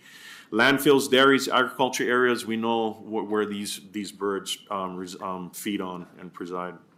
We'd like to focus on private, state, county-owned land, preferably, only because of that notification process and all of the red tape that goes with that. And usually it is on private lands or landfills, county landfills and such. So Joe, Justin, and I are coming up with this draft criteria. So this is like premature for me to say, please call us with all of your sightings and the industries, but we got to somehow filter through that and say, where are we going to do it? Because we have limited resources nonetheless. Those blue blobs around the polygons, the treatment polygons that we have for last year, is a 20-mile buffer, and then the green is a 50-mile buffer. So you can see pretty quickly you're covering a whole county, and it's unrealistic to think that we would do that. So we're going to come up with a strategy once we start to get calls in. We're looking at raven abundance, how much ravens you have, maybe give us a snapshot, a picture, text us, what it looks like, the distance to the priority lex, the access, because if we do have the big winter that everybody's saying we're going to do, in 2023, that was a huge issue for us to get into areas because of the snow load, if you guys recall. So access, and then the land trespass agreements that we got to get in place, and then the available resources we have to do those treatments. So the jury's still out on how we're going to do this, but we still want you guys to call us to have a conversation with us. Here's an example. So tier 1 trial. So we went, let's try this. Let's try it in a small fashion. We did this for reference. This is Humboldt County. Top red circle is Kings River Valley, and then the bottom is Paradise Valley. So we did 3 treatments in Kings River Valley in January, February, and March. We placed 1,360 eggs, and about 97% was taken, and an estimated of 440 ravens removed. So that's a very concise snapshot. Like, we just went in there 3 times and removed that much. That's more than we did in the spring in a lot of places. In January, in the dead of winter, we did 1 single treatment, and we put a lot of eggs because on a feedlot in Paradise Valley, and every single one of them was consumed within hours, and estimated of almost 700 ravens. So this is what Joe was alluding to. The number matters if spatially and temporally we're doing it. We're doing these winter treatments, and so as you can see, it's a no pun intended. As a crow flies, very close to these lek sites. So anyway, that's kind of why we're keen in on this strategy, and we'll be happy to report next year on the results. So some benefits. Ravens are there for a reason. They're foraging, and if they're in a foraging behavior, we can capitalize on that and feed them the eggs, and they do. They take them pretty quick, just like that. So that's why we're talking about doing this. Minimizes egg caching, minimizes non-target possibilities because the uptake is so quick, less effort, less cost, and the mutual benefit to the livestock operators that we would be treating on, structures, utilities nearby. So anyway, we see an added benefit that way. So this is the attractant pods I was talking to you about. That's Jack Spencer depicted there. It's a call and a decoy on a pole, and it's not a perch site because there's decoy on there, but the decoy is to give ravens a point of focus. The call within earshot, if you ever did this before when you're hunting crows, if you play a call mobbing crows or mobbing ravens, it's just a bunch of caws. Ravens will come in to investigate really readily and quickly. And this is just known by the hunters and trappers that we employ. And so Jack came up with an idea of, why don't we call them in and they'll come into the area and hopefully they'll see the eggs and they'll uptake the egg. They'll take the eggs. We don't know what distance from this focus point is on how far we should put those eggs, but we know it works, and I'll show you results on that. Again, decrease non-target take because the uptake is fast, but we believe 30, 50, maybe even 100 meters away from that focal point would be the sweet spot. So in April, we did this. Endow did this for us. They had a seasonal employee that did this for us, and you can see kind of what it looks like on the landscape. Those red arrows point at the eggs in relation to the pod. We did this in Austin in central Nevada on near 3 Bar, and 285 eggs placed, 99% consumed within a day or two. So we know this works. So again, more efficiencies. If you're going to go out there in the spring, why not call them in and get uptake that way?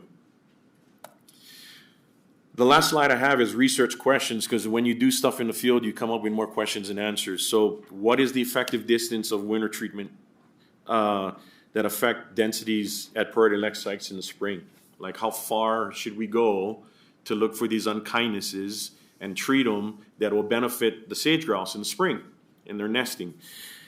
I don't know the answer to that question. What is the effective distance to place egg baits from these attractant pods, like I mentioned? I don't know. We're doing this as a very adaptive management approach. We're doing this real time. And we don't want to spend tons of money researching everything. We want to just get stuff done. Knowing that constant ingress always occurs, because again, we're not trying to affect population level, ravens at the population level. Is the tier 3 passive spring treatments necessary if we do massive amounts of winter treatments? I don't know. I don't know the answer to that question too. So I'll leave you with that. Joe and I think Joe's still around. I'm happy to take any questions if you have them. Questions? Bevan. Thank you, Mr. Chairman. Bevan Lister for the record. Thanks, Mark. Good presentation and good information. And appreciate what you and Endow are doing on it. Let's see, how many questions? Where do we go here? Where is that winter window that you're looking at? I mean, as far as timeline, when does it start? When does it end? Great question, Mark Ono for the record. Thanks, Bevan. December through February-ish. It depends on the winter, really. It depends on the prey base that's available to them. The congregation, these unkindnesses start up right when it starts getting really, really cold, and there's no crickets, there's no reptiles, there's nothing on the landscape. They key in on your guys' agriculture areas. But as soon as it starts showing up, we want to treat them. Like, if you have a congregation of ravens in early December, because we have a cold snap and they're all there, yeah, we'll treat them. It again depends on that criteria I'm talking about, but we're keying in on the winter months, December, January, February, if that answers your question. Yeah, no, thank you a bunch. And I might roll Justin into this question a little bit, but so Endow has properties around the state. Has there been any evaluation of raven I'll learn how to talk here one of these days. Has there been any evaluation of raven presence on those properties and an effort within the state system? Because the state has actually some lands in key sage grouse areas. I'm just curious if there's what the interaction is there. Justin Small for the record. I might have to defer to Joe for that. I'm not sure about that, Bevan. Go ahead, Joe. Yeah, Joe Bennett, Predator Staff Specialist for the record. I appreciate that that question, council member. So we actually have all of our state-owned properties or majority of our management areas signed up through the work initiation forms that Wildlife Services has to sign all property owners up with. And this past year, like Argenta, Steptoe, a lot of these areas, we actually did deploy egg baits and we're conducting that work.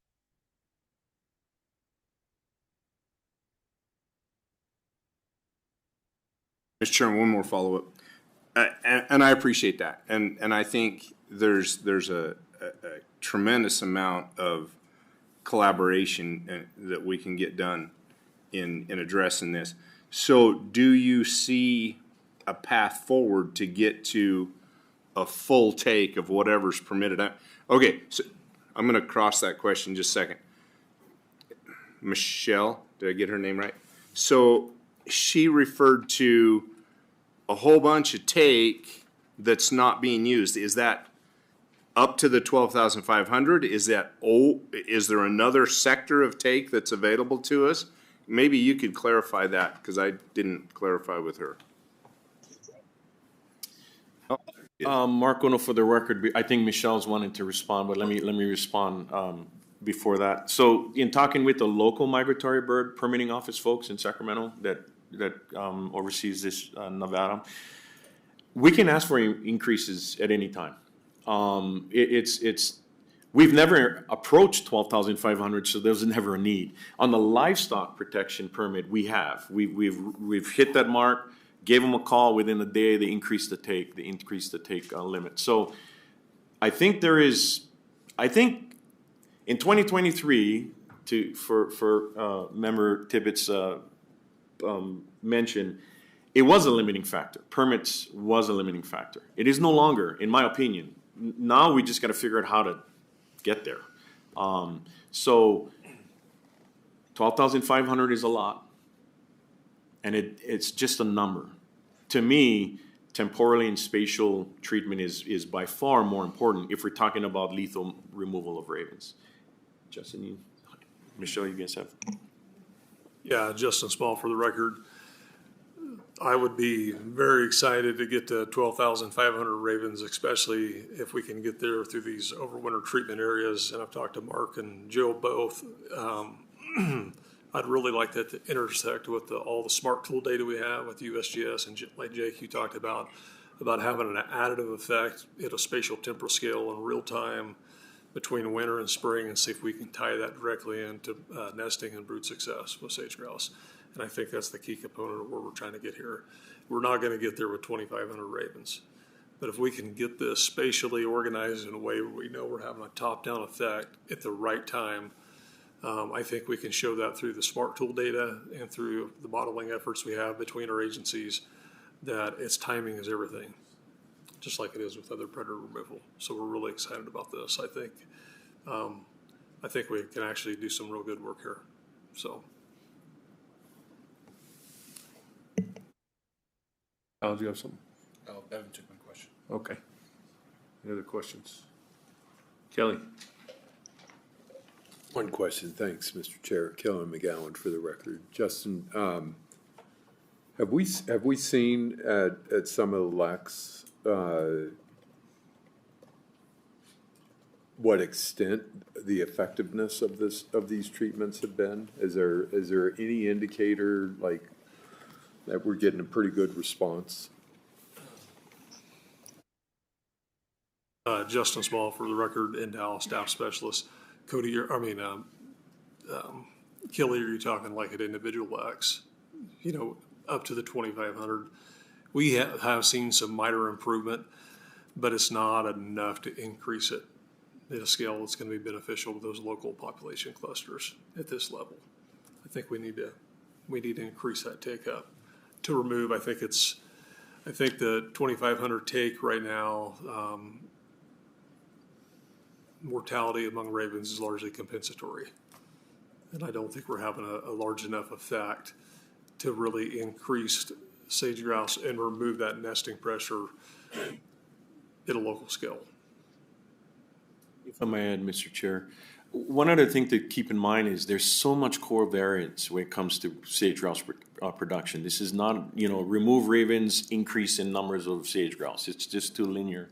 So it's an additive tool, but it's not the only tool. So it's hard to parse it out. Like, if you detect a signal of increase in production, was that because of raven management or better rainfall? I don't know,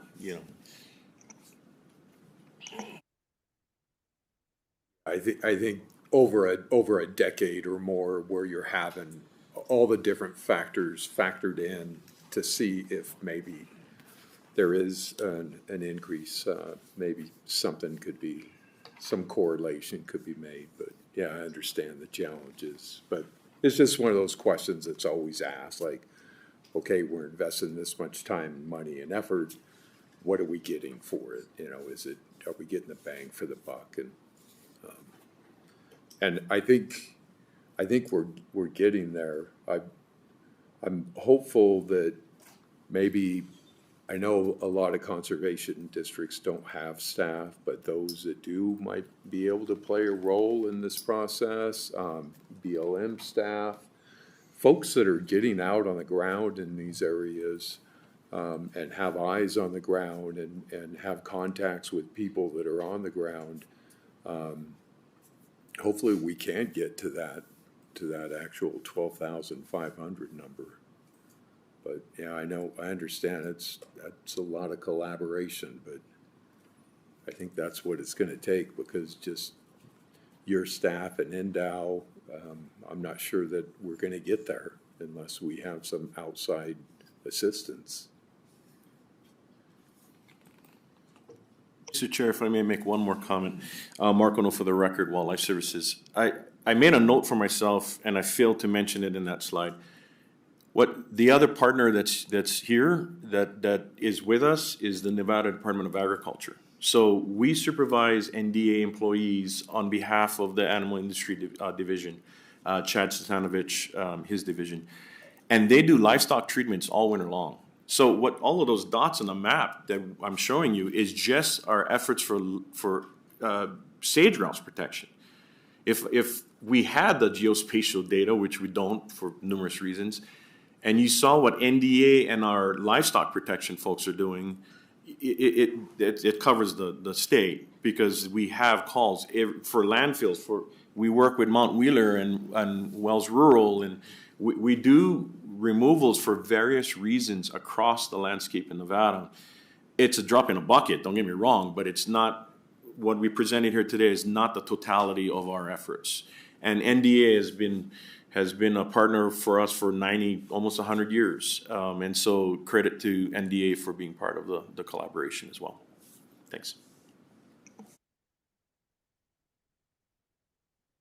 Anybody else? Yes, Heidi. Mr. Chair, Heidi Ramsey, NRCS for the record. I just had a quick question about how are you getting feedback from the communities? So if a rancher or somebody sees a whole bunch of ravens on their property, what is their, how easy is it for them to report that? And I guess I was having this thought about maybe would it be easy to develop a little Microsoft form so that you could pop a link into a monthly newsletter somewhere, and so if somebody saw ravens on their property, they could just click the link and do I'm in this county or wherever, and I've seen 150 ravens within the last 2 days or something like that, to where it would be easy for people to give you that feedback. I was just wondering how you're taking that feedback now. Yeah, thank you for that question, Mark Ono for the record. Low tech. Call us. I like your idea. A lot of professional, biologists and what have you, BLM, federal agency, state agency personnel probably would utilize that technology, but all you got to do is pick up the phone and call Joe or I or Justin, and we'll respond. I know that's why we're here, to talk about this stuff, and we'll try to get the word out as best we can. But yeah, to answer your question, we don't have anything developed like that. We're very low tech. We're focused on the field work. Maybe we should do better that way. But yeah, if there's any, I mean, if Ms. Steele could put it on newsletters, you know, phone numbers, what have you, that would help. But, and you know that commercial of, yeah, I've started up a company and then all of a sudden all the orders come in and holy crap, we cannot even fill one of them. We're worried about that too. We're worried about being overwhelmed with calls saying, hey, I got this, I got that, I got this, that. But it's better, that's a better situation than us not knowing it all. Because although our people and endow biologists and NDA technicians are out there, we're not everywhere, and we don't know where all of these unkindnesses in the overwinter areas exist. So I don't have a good answer for your question except low tech, sorry.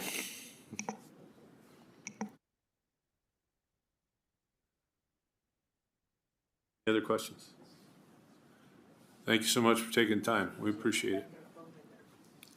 Okay, with that, what's your feelings? We have another agenda item. We have reports. Do you want to take a short break? Do you want to stop for lunch? I don't want to be that guy. Certainly can't stop for lunch. Don't stop for lunch? It's against the bylaws. Against the bylaws. Heidi's asking for a short break. How about 15-minute break? All right? Thank you.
All right, 45-second warning.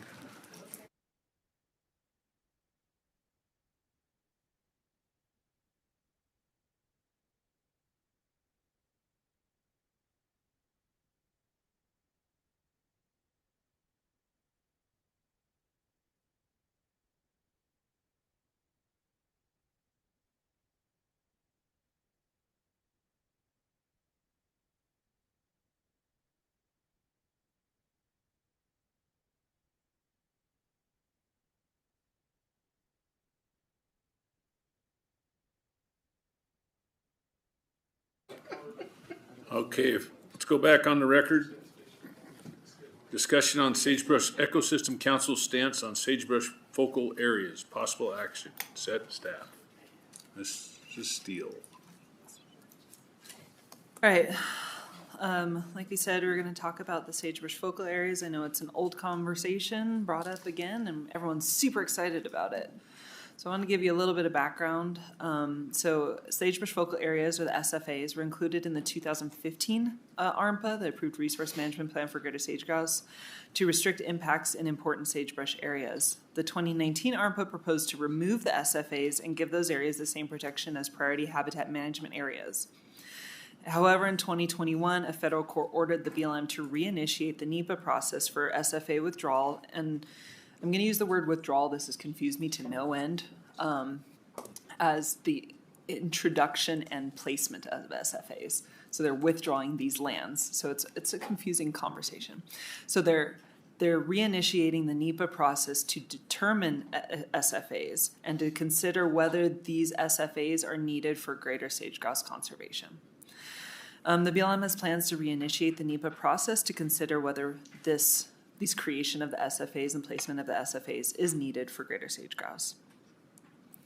So this is the old map of the SFAs. I haven't heard if there's a newer map or an update of this map, but this is the old 2017 map of the SFAs. As you can see, it's mostly located in the north area of Nevada.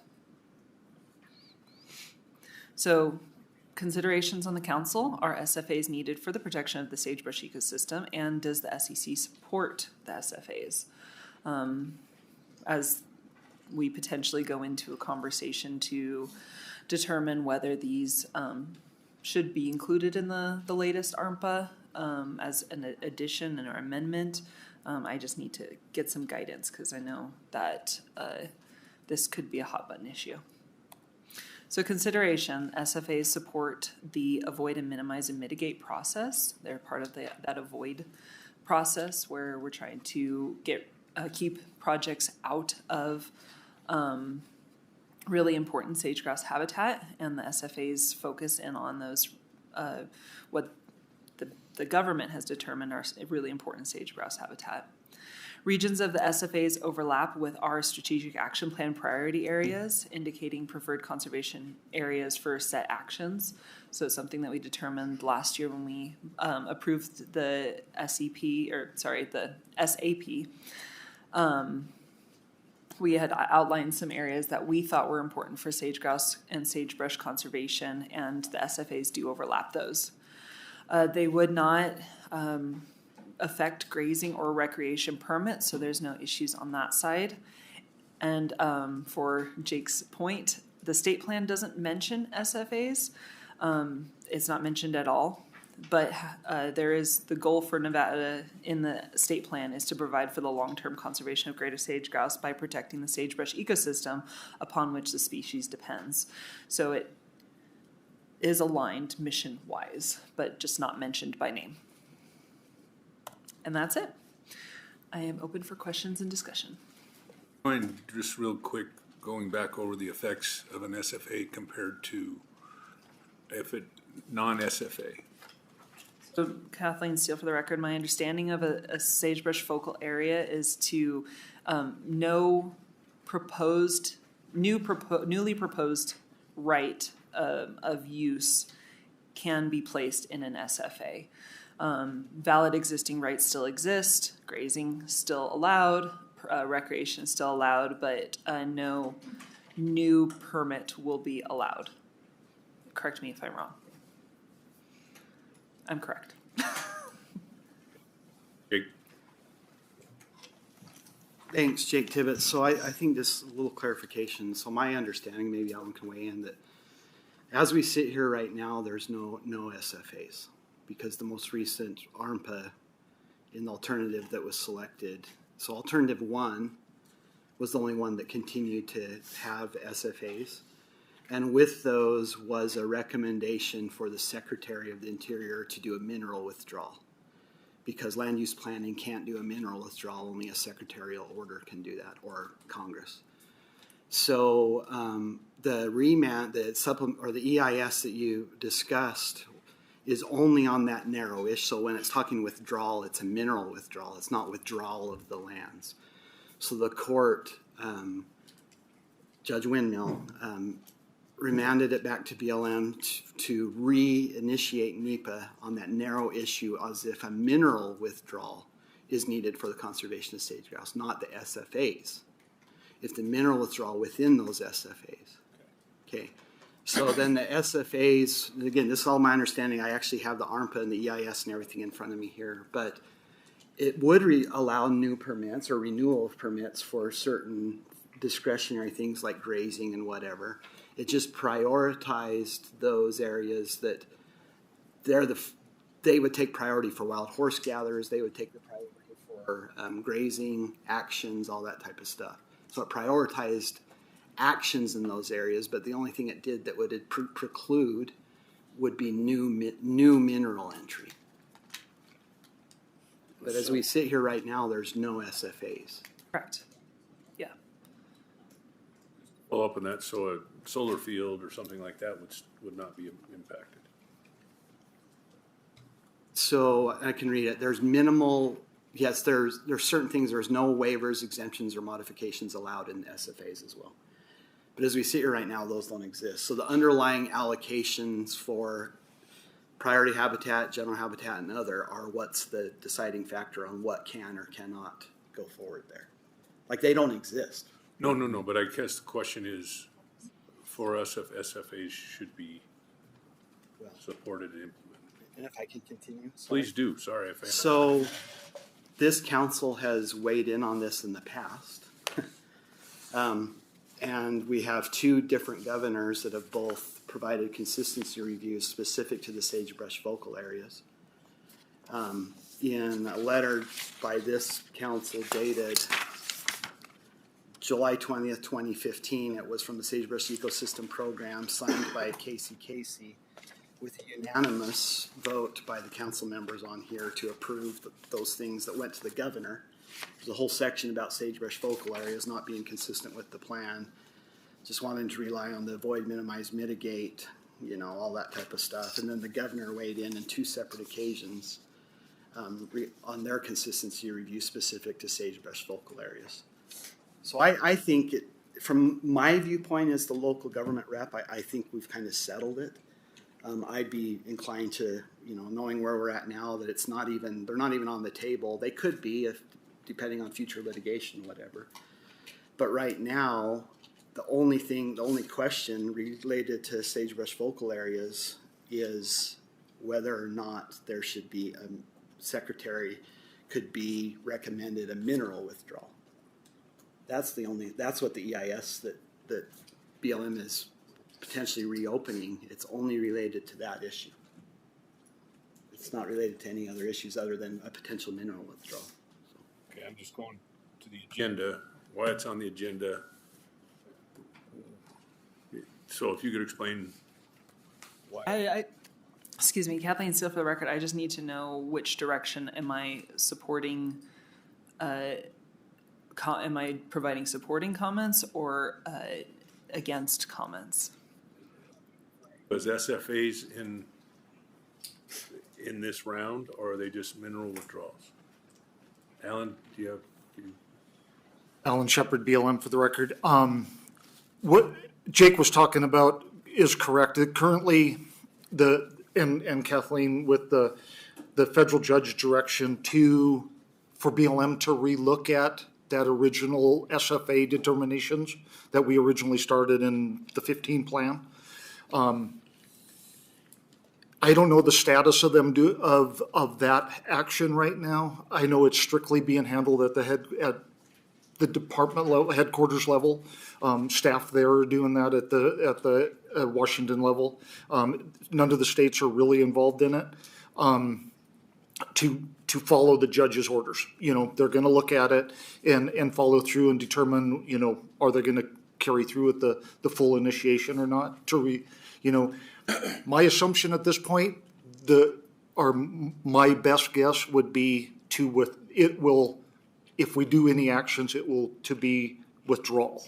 I mean, to not do it, to eliminate the consideration of SFAs. I think they're going to go away, that whole mention of them. Because we feel that the actions that have been taken in the current ARPA and all that will safeguard, the grouse and the habitat and all that. I don't think we're seeing the need for the SFA. Would be my assumption at this point. But again, I'm not sure what the status of, I never been able to get a hold of staff when I seen the agenda to get an update to bring here to be able to do that. And I can get that and let Kathleen know to share it with folks. But at this point, I'm not sure how active the reinitiation even is of that action. I have a pending request to comment. Kathleen Steele, for the record, I currently do, but it's under cooperative agency agreements.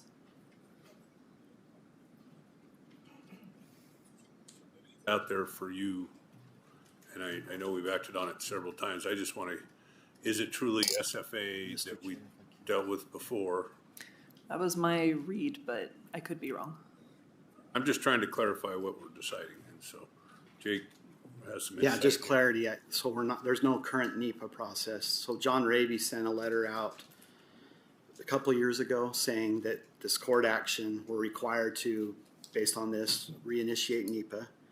If you read the cooperating agency invite letter, it says clearly in there that they're only focused on the mineral entry withdrawal for the EIS. And then there's, the MOUs haven't been inked, none of that's taken place. Like the NEPA process was kind of started, but now we're not in it. Like there's no process right now, unless you know something other than other cooperating agencies don't know. But I just don't think we're actually in a process right now to consider that. But that's just my understanding, unless you have different information than I do.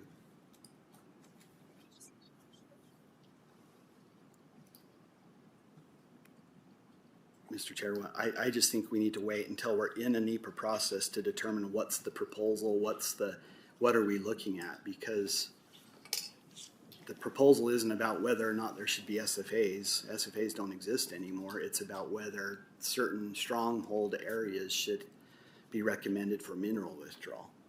The term SFA is attached to that, but the issue is about whether there should be mineral entry withdrawal in certain strongholds. Which is as broad as what the previous SFA proposals were. That's indeed what it says. Yep. All right, sorry, I was just trying to get it straight, so. I know that in the past, there have been decisions made by the council, but they are continually evolving and improving based on science. And so I just wanted to bring it forth to the council to see what direction, based on current day science and how you see how the CCS has performed, which direction I should lean, because I've been wrong in the assumptions in the past. No, I appreciate you bringing it back to us. I'm just trying to get clarity.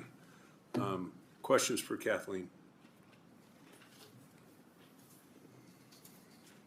I don't have questions, but I'm happy to be clear about my opinion. I kind of would guess right that is. Anybody else? Kelly? Corn nuts. Kelly McGowan for the record.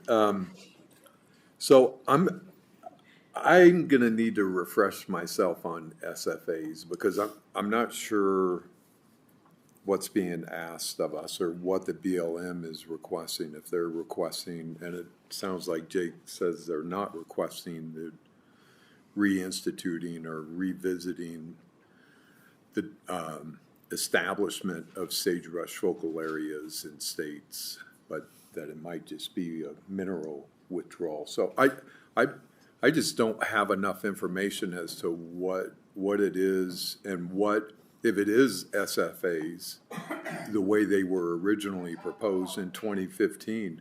I'd just like to know what parameters come with that designation. It's just been too long since I've looked at the old SFA documentation to recall what that was. But I know the council was against it, and as Jake brought up, 2 governors' consistency reports rejected it. So, yeah, I guess I'm lacking information that I feel is needed to be able to make a recommendation one way or the other.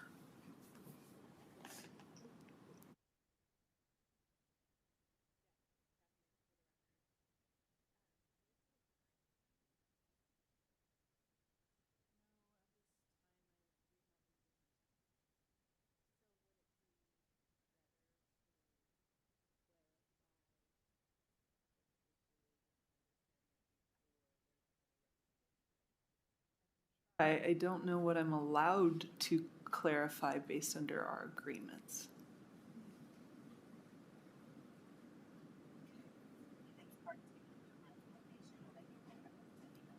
Okay. Guess we could have the broader discussion we've had in the past as to whether SFAs fit within our state plan in concept. And I guess this isn't the traditional SFA that we discussed in the past, because I think it was much more onerous than just mineral withdrawal. It limited a lot more other activities. So I'm not even sure agenda-wise calling it an SFA, unless the definition of SFA has changed at the federal level. I think it's a different discussion because it was a broader restrictions when we've discussed it before. On some industries, it's still the same impact. On others, it's not. So if I know you can't share specifically, I think in terms of a broader generalization based on what we know about SFAs, whether or not we still are against SFAs as a concept, rather than it's not pending right now, but just to give you some guidance where we are on the SFAs. If our position is still the same, maybe that's a discussion we can have, because that's what's on the agenda. So without you having to share any specific information as a collaborating agency, I guess the question would be, are we still of the position that SFAs don't fit within our conservation credit system? And maybe if we just have that general discussion, for whatever's sake, we can do that now under what's on the agenda. Thank you, Kyle. Thank you, Mr. Chairman. Yeah, I think probably no surprise to anybody, but I do believe that we have built an entire conservation credit system around the concept that we can handle these types of resource decisions through the mechanism that we have set up, through the system of credits and debits, and through a somewhat market-based system, so that we can drive the development to the places where it's going to be less impactful. And if you did want to develop in some place that is fairly impactful, it's going to cost you. And I think that we've all put a lot of effort and time into building out this system, and it is proving to be of far better conservation value than some of the alternatives, certainly that we considered at the time back in 2015, and I think still now. So I think my short answer is that yes, I believe our position should stay the same. We've built a system that isn't consistent with the concept of exclusion zones, and I think we should stick with that. Thank you.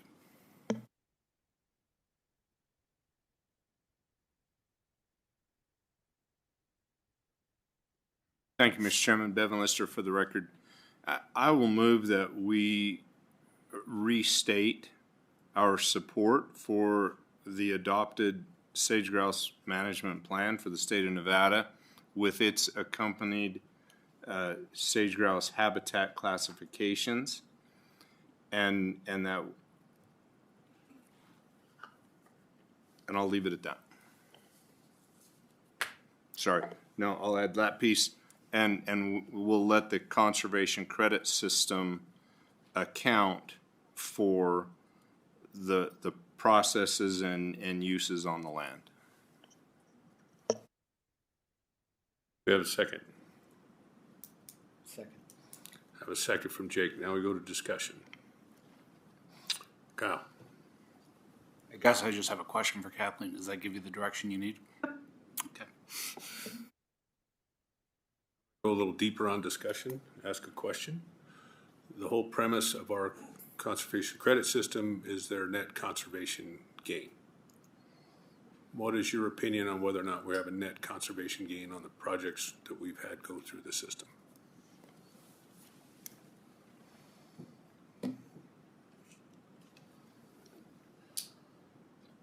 Overall, Kathleen Steele for the record, overall, I believe that we are achieving that conservation, I got Bevan's tongue right now, net conservation gain overall in the program. There are some ups and downs, and it is slow. We are seeing some issues with fire on credit projects and issues where we may or may not be achieving that conservation gain due to certain exemptions, but I think overall in the program, I think we are achieving it, and we will see hopefully an increase in achieving it with public lands restoration. Thank you.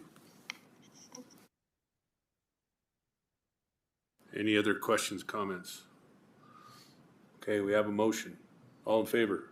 Aye. Opposed? Okay. Nay? We have one nay. I just don't have enough information as to what we're considering. We could always bring it back up on the agenda if we get more information, at least as of this moment where we are, but that could always change. Is that okay? Yes, Bevan? Thank you, Bevan Lister, for the record. And that was the reason that I stated the motion the way I did. If this is something that we want to include in our state plan in the future, then we can bring that forward and hash it around and put it in the state plan. But I think it's absolutely imperative that whatever suggestions, statements, comments that we make are supportive of what we have adopted as a state plan. All right. We have our answer. Thank you.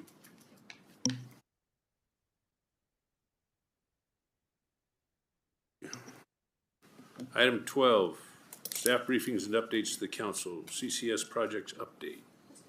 Said staff. Hi, Sarah. Sarah Hale for the record.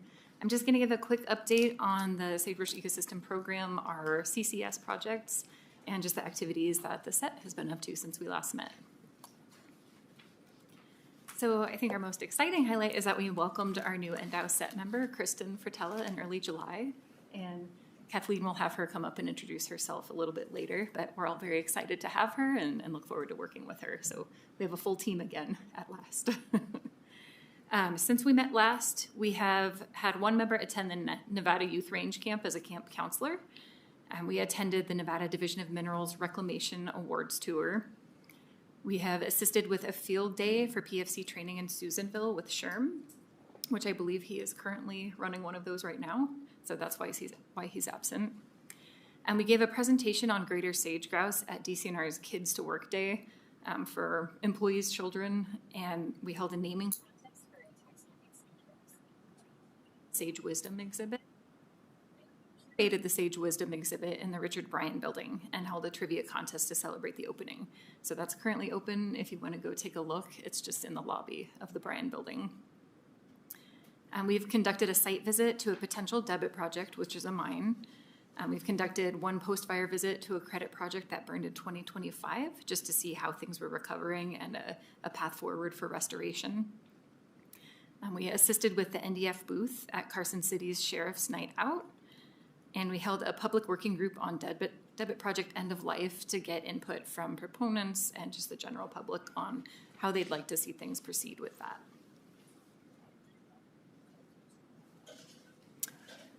There was one named Spike. No, Maximus. Oh, Maximus. And Daisy. Maximus, Daisy, and then we had a third entry. Was it Spike? That was Spike, yeah. Spike, okay. Yeah, so they have their name tags on them in the lobby. With respect to the CCS, 103 mitigation transactions have been finalized since inception of the program, and this conserves nearly 83,000 acres for at least a 30-year term. And 8 of those transactions have been finalized or almost finalized in 2026. Currently, credit project annual monitoring reports are being reviewed, and post-field submissions are starting to trickle in, so we're starting to go through those. And we've held more meetings with U.S. Forest Service, the BLM, National Forest Foundation, and Nevada Energy to continue our collaboration on several potential public lands restoration projects. And every meeting we inch closer and closer to meeting that goal. With respect to transactions, I have all of the transactions listed here in your packets. And overall, we have had about 40,000, just a little over 40,000 credits transferred or sold within the system. And that is a little over 82,000 acres that have been conserved. Our current credit balances, we have 45,374 credits available in projects that are existing and have signed management plans. And we're expecting a little over 14,000 more from those that are currently conducting fieldwork and finalizing their projects to enroll that haven't signed management plans. So overall, available anticipated, we have almost 60,000 credits in the system. On the debit side, for unmitigated debits, we currently have a little bit over 18,000 unmitigated debits. So there are currently more credits than these unmitigated debits in the system. However, we're expecting an additional near 3,000 debits by the projects that are listed with TBD as their debit amount, which just haven't finalized their NEPA and haven't been issued their debit amount. And we still have several projects that are working with us that haven't made public disclosure yet. They're not ready to go public, essentially. And that will add an additional estimated 43,000 debits to the system. However, timing of this finalization is unknown. Ask you a quick question on that. Of those that are not ready for public disclosure, are any of them working on their own credit? Are they also discussing doing their own credit projects? That I'm aware of. Thanks. So just to kind of visualize this, currently the black and gray bars are what we have either finalized or anticipated incoming. And then that slashed bar is incoming projects that aren't ready for disclosure. So everything that's been finalized or about to be finalized, we have fewer debits than credits. However, if all of those incoming projects that aren't ready for disclosure were finalized today, we would be at an imbalance where we have more debits than credits. That's unlikely, I think, to happen, to have all of these finalized in the near future, but stranger things have happened. So we should be good for now with our balances, but this, again, highlights the importance of those public lands credits and kind of getting that up off the ground and running. And that's all I have for you. Questions? Not seeing any. Thank you, sir. Appreciate it. Okay, next on the agenda, PMU discussion under item 12. Kathleen Steele for the record again. This is just an update. Last council meeting, we brought to you a PMU discussion, maybe the council meeting before.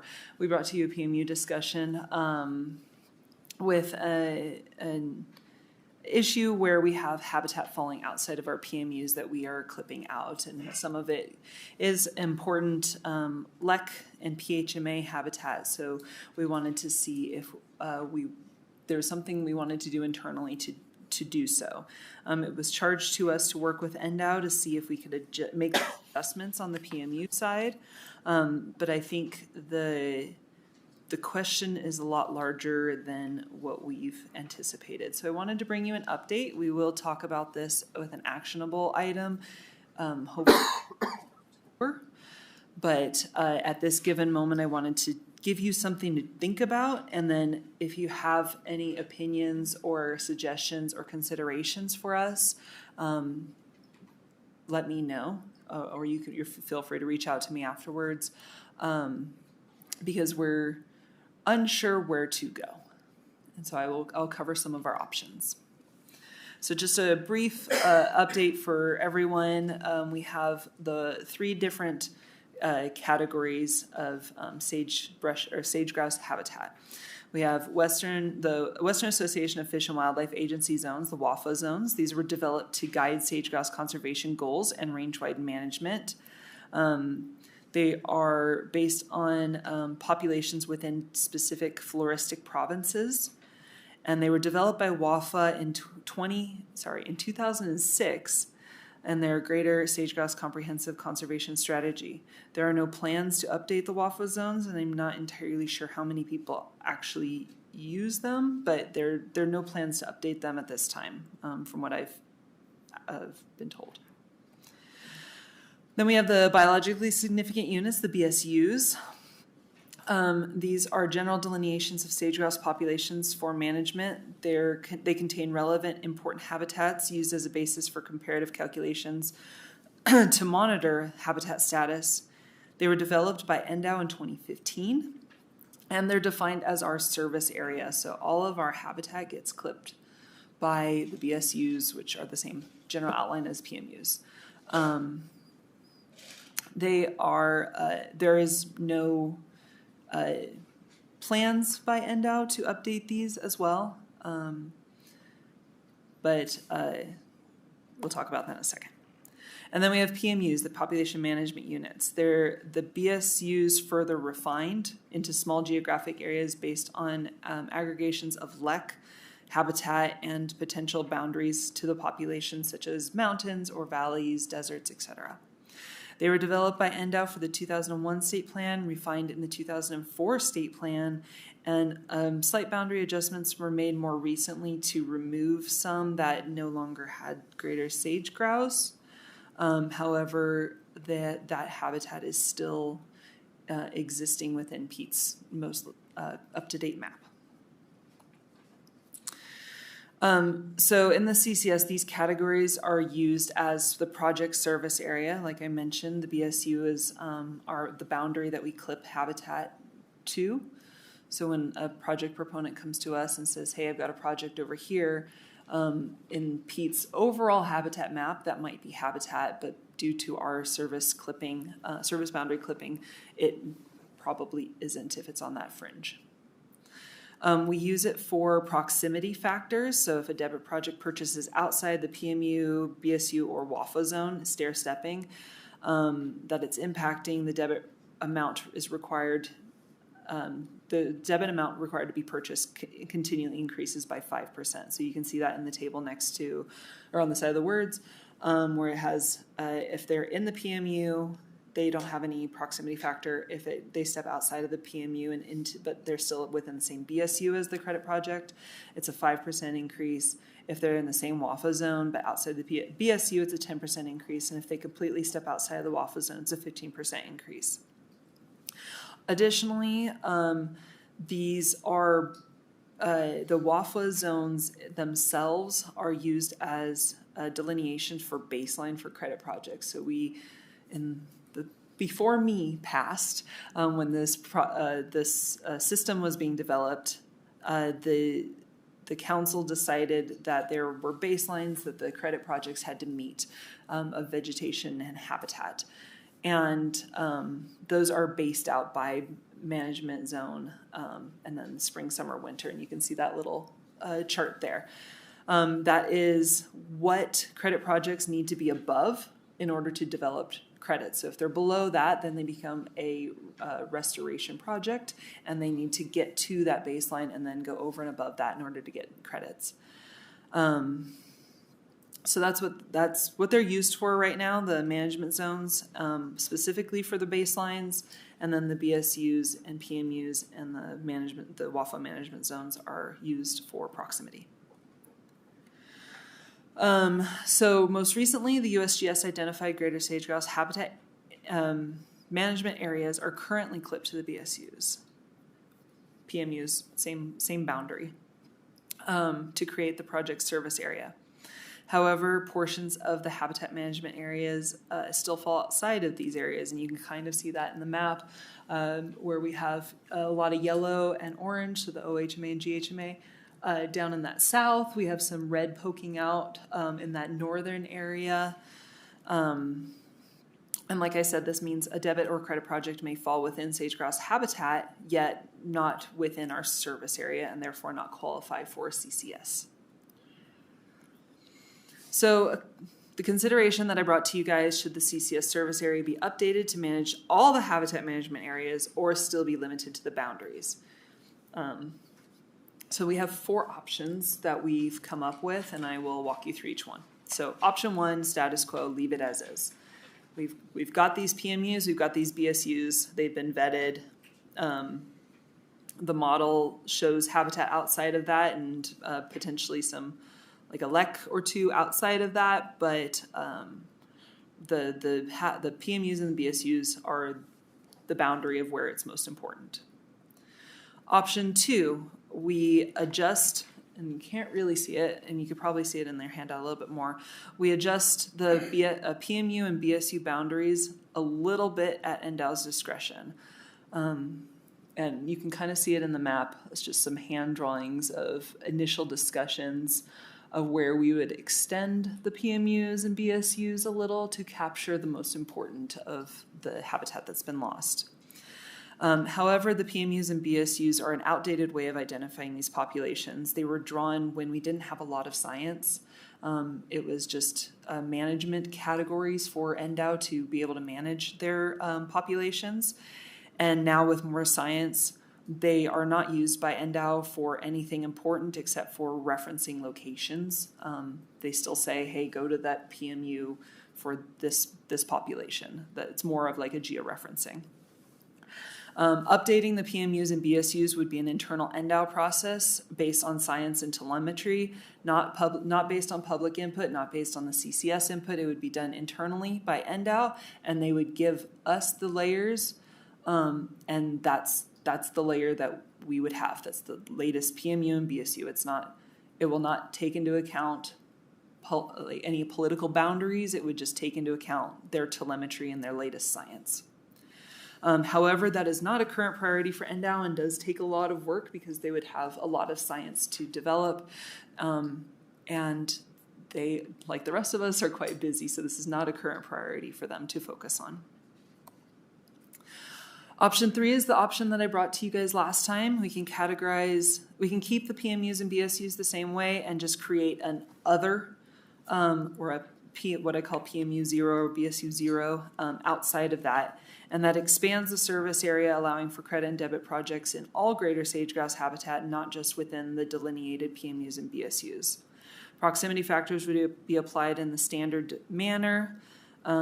We would somehow develop a solution for a transaction occurring between 2 geographically distant populations, but that both occur within that other. We'd probably develop like a mileage. If you're within so many miles of the nearest PMU, you would fall under that or something like that. This would need changes to the state plan to just update that PMU and BSU boundary definition.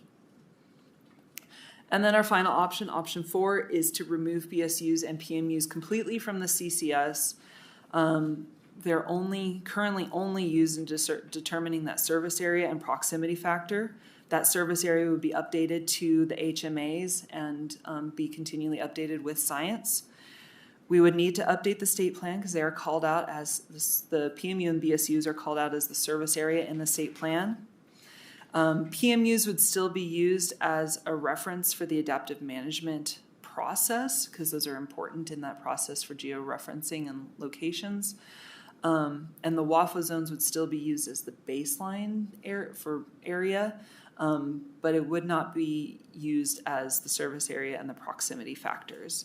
We would determine a buffer distance for proximity factor based on telemetry and space use data, such as greater sage-grouse distance and like average PMU distance and BSU distance. So we'd come up with a a distance factor instead of hard boundaries. If you find a credit project within so many miles, you would get no proximity factor. If you go outside of that, but underneath this so many miles, you would get a 5% factor, and so on and so forth.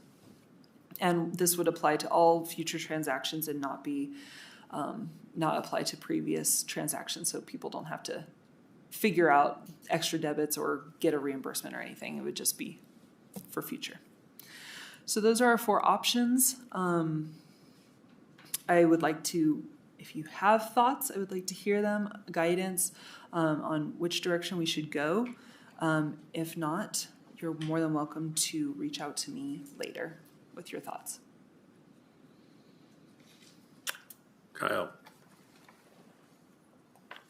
Thank you, Mr. Chairman. On option 4, when it says it will apply to all future transactions, I guess I'm curious how that would work for projects that are, I don't know, in the process. So would it be similar to version control where, okay. Yeah, it would be locked into version 2.2 or whenever we decide beyond. And then it would be under version control. Mm-hmm.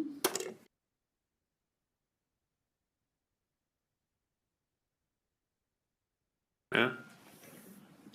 Just in general, when projects are at the very early phase and they may come to the set and want to determine are they going to need to be participate in the program or not, kind of that initial look at things. Is it other factors? Does the service area, is that a key factor in that decision, or what you generally see, or is it the other factors? Yeah, so we take a look at our map and we take a look at their location, and if they fall within sage-grouse habitat or within 6 kilometers of sage-grouse habitat, then we say, yes, you need to work with us. And that is because, or that takes into account that habitat management area clipped to that service. Clipped to that service. Yeah, so if they fall within habitat but not within that service area or within 6 kilometers of that service area, they get a pass. So it is a factor in that initial. Yep. Kelly? Thank you, Mr. Chair. Kelly McGowan. Couple of comments. So I would recommend that one way or the other, we need to include LECs that are outside of PMUs or BSUs. I mean, that's just, to me, obvious. The ones that are a little more in question to me are in the southern part of the range, and a couple of reasons why. Number one, and this is where it's going to become challenging. The birds may use areas that don't qualify in our system as habitat. Like you could run the HQT and they could just be passing through it, not spending much time there, and they may be doing it at a risk of higher mortality, but it shouldn't be excluded for that reason. On the other hand, it could be habitat that is identified as habitat, is not being used by birds, and is just adding to costs for both project proponents and credit developers. So have you guys, or has anyone done I know you probably haven't gone out and run the HQT in some of these areas that fall outside, that show up as habitat, but from the HMAs. But do you have spatial data that you can pull to give some indication as to like habitat quality without putting boots on the ground, running the HQT to determine whether these areas are even necessary to be included? So for the record, that falls to Pete's modeling, and it is the latest modeling of what he considers habitat based off of, it's like 20 years of translocation and all of that. So we trust his modeling, and if he says that it's a corridor or fringe habitat,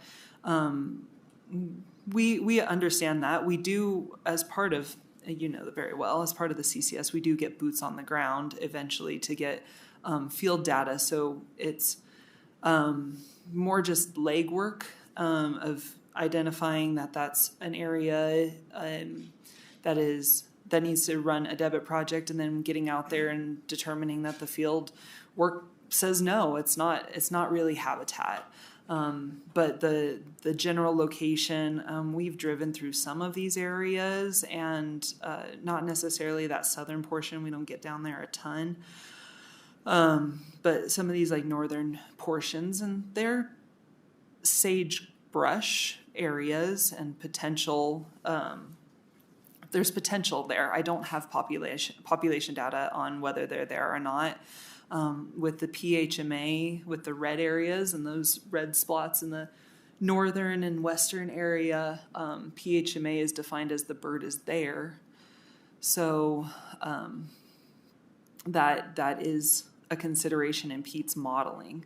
The GHMA and the OHMA is more of the habitat is potentially there.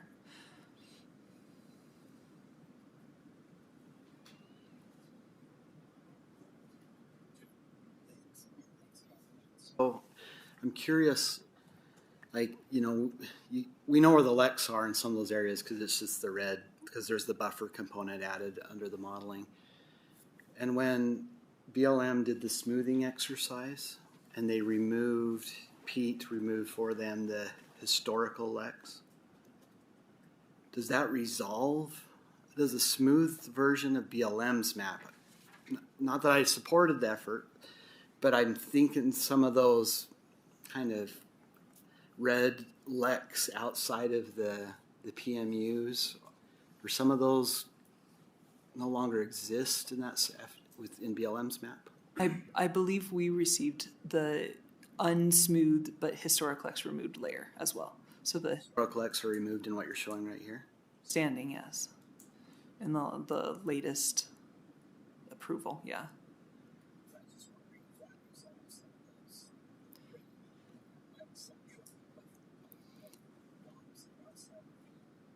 I'm not entirely, so I've seen BLM's map pre-smoothing or post-smoothing so they also have clipped theirs to our service area to kind of align a little bit with us so that they don't keep sending us people that we just are like, no, you're not in sage-grouse habitat. But pre-clipping, I did see that, and from what I recall, they also have, obviously if they clipped it, they have habitat out, but I'm not confident in how much red there is in that final smoothing. I'm not thinking so much like the model habitat based on all the factors, as much as any lek that was in the database that then had the buffer applied to that, because you can pick out, know exactly where those are, kind of things. Okay, thanks.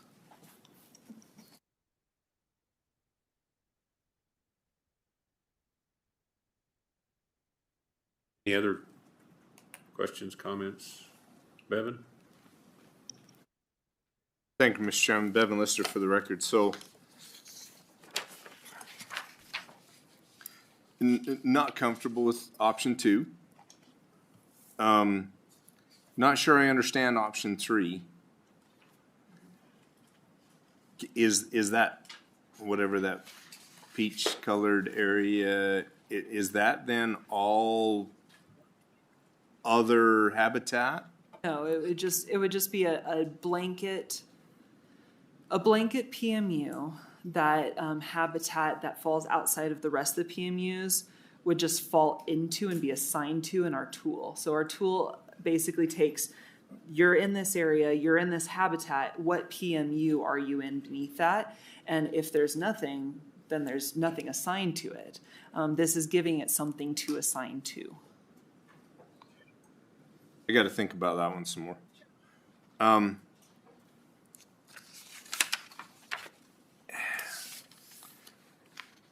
Functionally, what would change if, I mean, okay, option 1, nothing would change, we'd go forward.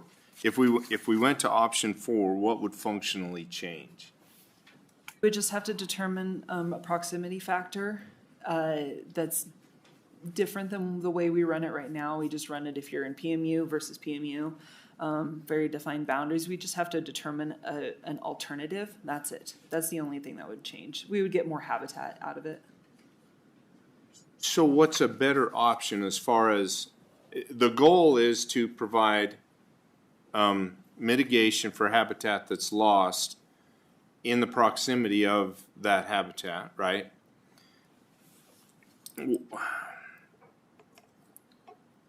Which is a better, what provides a better function? A distance metric or the BSU PMU type of metric? What's your opinion? My opinion, based on science, I think the distance, we have a lot of science now on how far birds go and where they are normally found to stay within that population. That would be more along the lines of science, which is what we try to align with, in my opinion, than the PMUs and the BSUs, which were great at the time when not a lot of science was there, but are outdated. And so I personally think that having a distance would be more scientifically sound. That's me. Additionally, and this is not anything on the credit and debit like proponent side, but our bookkeeping would be a whole lot easier if we didn't have PMs. The important things. That's the important thing. So then in that, I guess the one question or concern I would have is, if we went to a distance type metric, would we open the door for challenges of decisions being arbitrary, if you know what I'm saying? I do know what you're saying. I don't think so, because it wouldn't be arbitrary. It would be a defined distance based. And we would bring that to you, obviously. We would bring that to you before we even decided, if we can't decide on like defined distances based on science, we'd give you a couple options like we always do.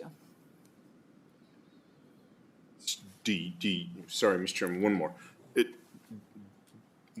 Do you have a recommendation? Do you have a preference out of these options? What you think would work best, or you and the staff? Option 4, because bookkeeping would be a lot easier, and but it is going to be the most work. Option 4 would be the most initial uplift to try to get to that point, but I think in the long run that would most align to science and be the easiest for us in the long run.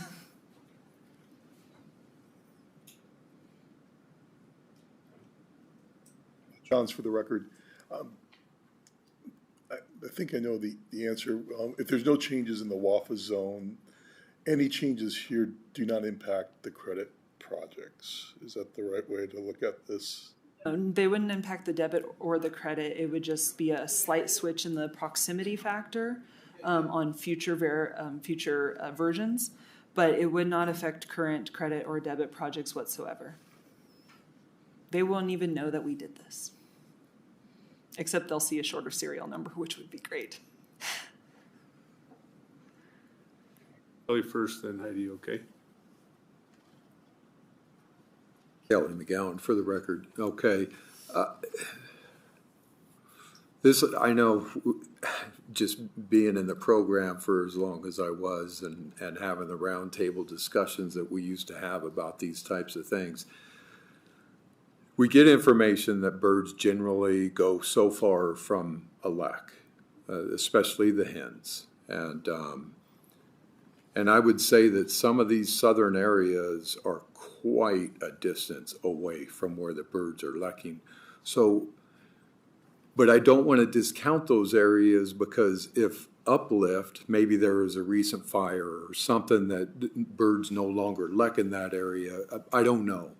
But I don't want to discount those areas just because we know generally they don't go further than 8 kilometers or whatever the distance is. But I also want to make sure that we're not using that same concept to include habitat far away. So I don't know. It's without, I guess without understanding why Pete included some of these areas, and I know his models, you know, look at just a bunch of parameters. Are we going to base it upon projected uplift in those areas? I mean, there's currently no LECs. Some of them look to be dozens, if not 20 or 30 miles away from a LEC. Distances that we would create for proximity? No. Just the boundary of the habitat map itself. Oh, it would just be based off of the raw data that provided by Pete. So it would include every yellow, orange area.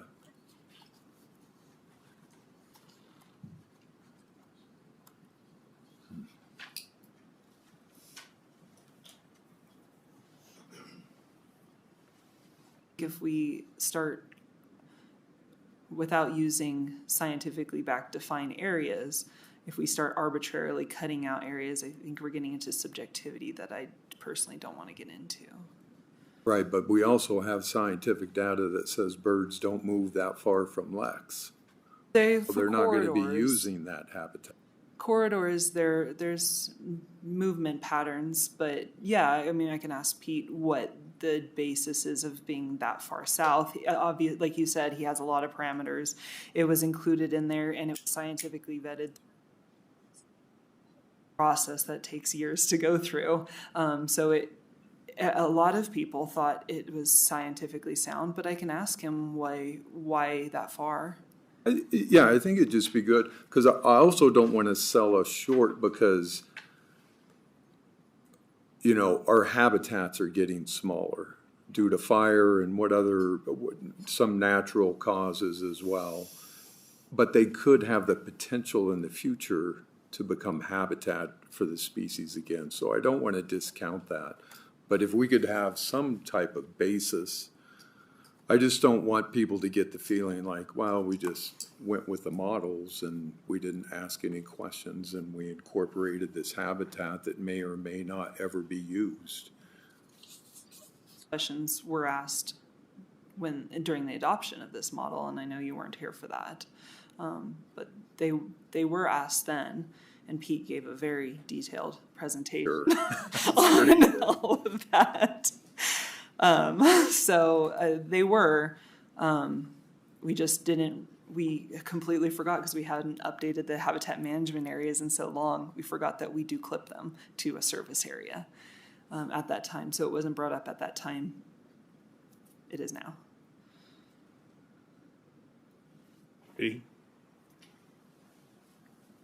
Thank you, Mr. Chair. Heidi Ramsey for the record. I just had a quick question. Right now, what are you seeing as far as maybe just a general percentage of applications that you would need to pass on because they're too far? I was just in general trying to quantify, is this actually a problem?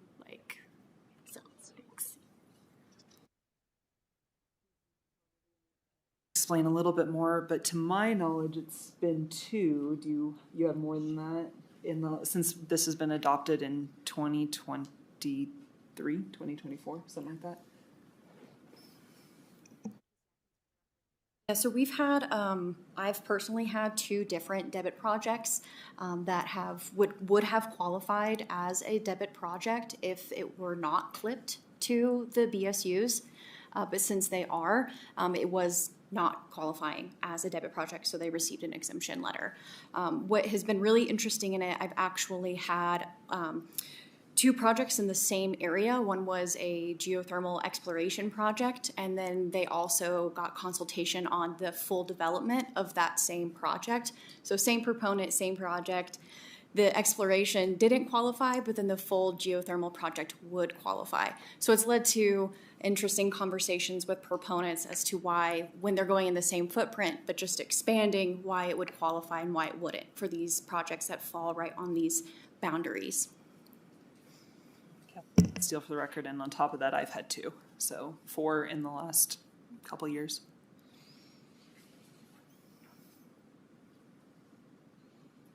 Start from the premise that all habitat should be included in the consideration, and so, I mean, just to have an arbitrary line that doesn't include habitat that would otherwise be there if it was in a different location at the same scenario, I don't understand why we wouldn't include it. So that's my simple analysis. Maybe I'm missing something, but so. Bevan. Mr. Chairman, I appreciate that statement. Can I ask, I guess for a qualifier, all verified habitat? That's a great question in terms of verified versus model mapped, but this has been verified or not? Modeled, and we verify on the ground when a project goes in or proposes to go in. Yeah, through field work. Because I can go show you on the map about modeled versus verified. Yeah, and we do have that that requirement that, well, some people can take it to go a little bit faster. They can take that out, but we do have the base requirement of getting boots out on the ground to do measurements to make sure that it is indeed habitat. Because this is a model. This is a little bit more spatially zoomed out than what we would like. It's not a 20 or 20 meter by 20 meter buffer.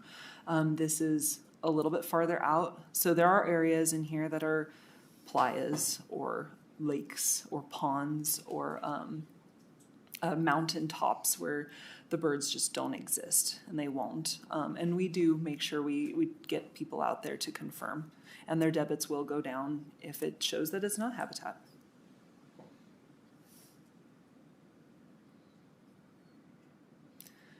Kathleen Steele, real quick, I'm not asking for any sort of motion or anything. The questions have been good. I will look into a few things and try to buffer that out. And I think if you have any other suggestions on things that we should look into, consider, let me know.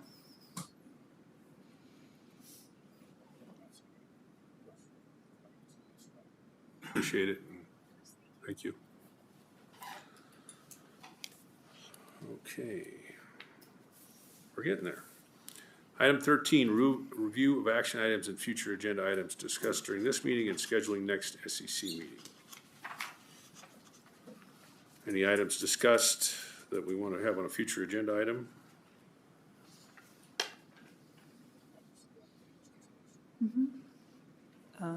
If I may, so the few things that I have down, we're trying to solve it in-house, but we might have a credit project issue that we need to bring to you.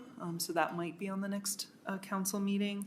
Obviously, the PMUs, like we just discussed, we're hoping to finalize the adaptive management report by October.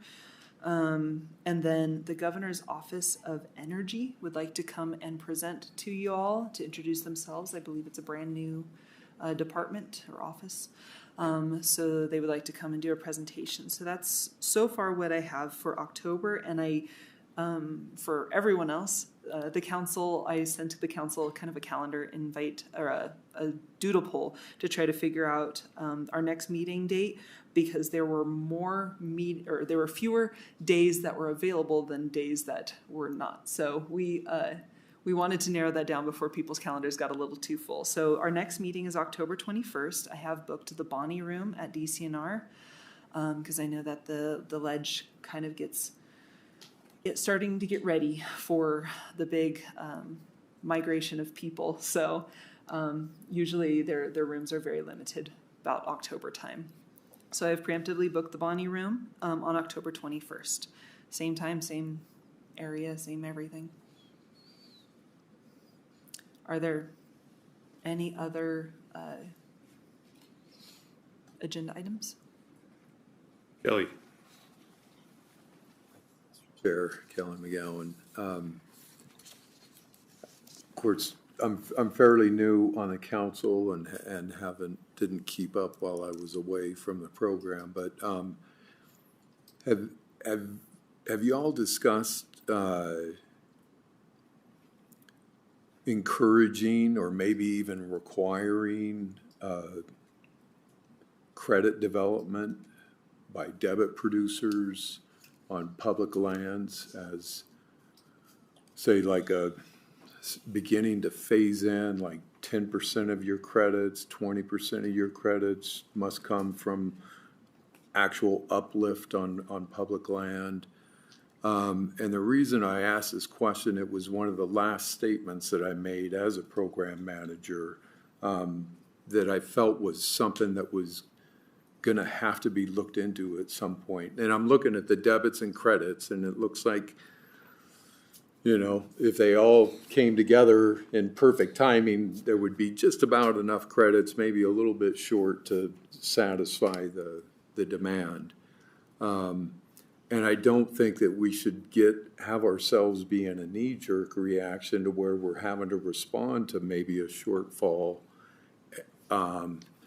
before we start to do that. So I think it'd be good for us to at least kick around the idea of working with the BLM to hopefully identify maybe potential areas where uplift could be done so that we could point people in the right direction. Maybe collectively they could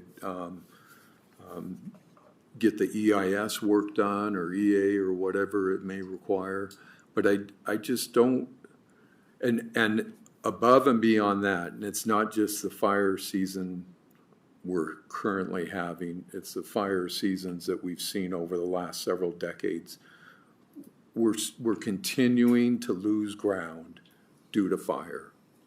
And if we don't start addressing most of that fire, not all of it, but a good portion's occurring on our public lands. And so I just feel like at some point, something more than what we've been doing is going to be necessary. And especially if we're going to say that there's some amount of net gain in our system. And so anyway, I just wanted to throw that out there. I don't know, like if you guys have discussed this in the past several years, but I think the time is right to at least begin to kick that thought around and give it some time.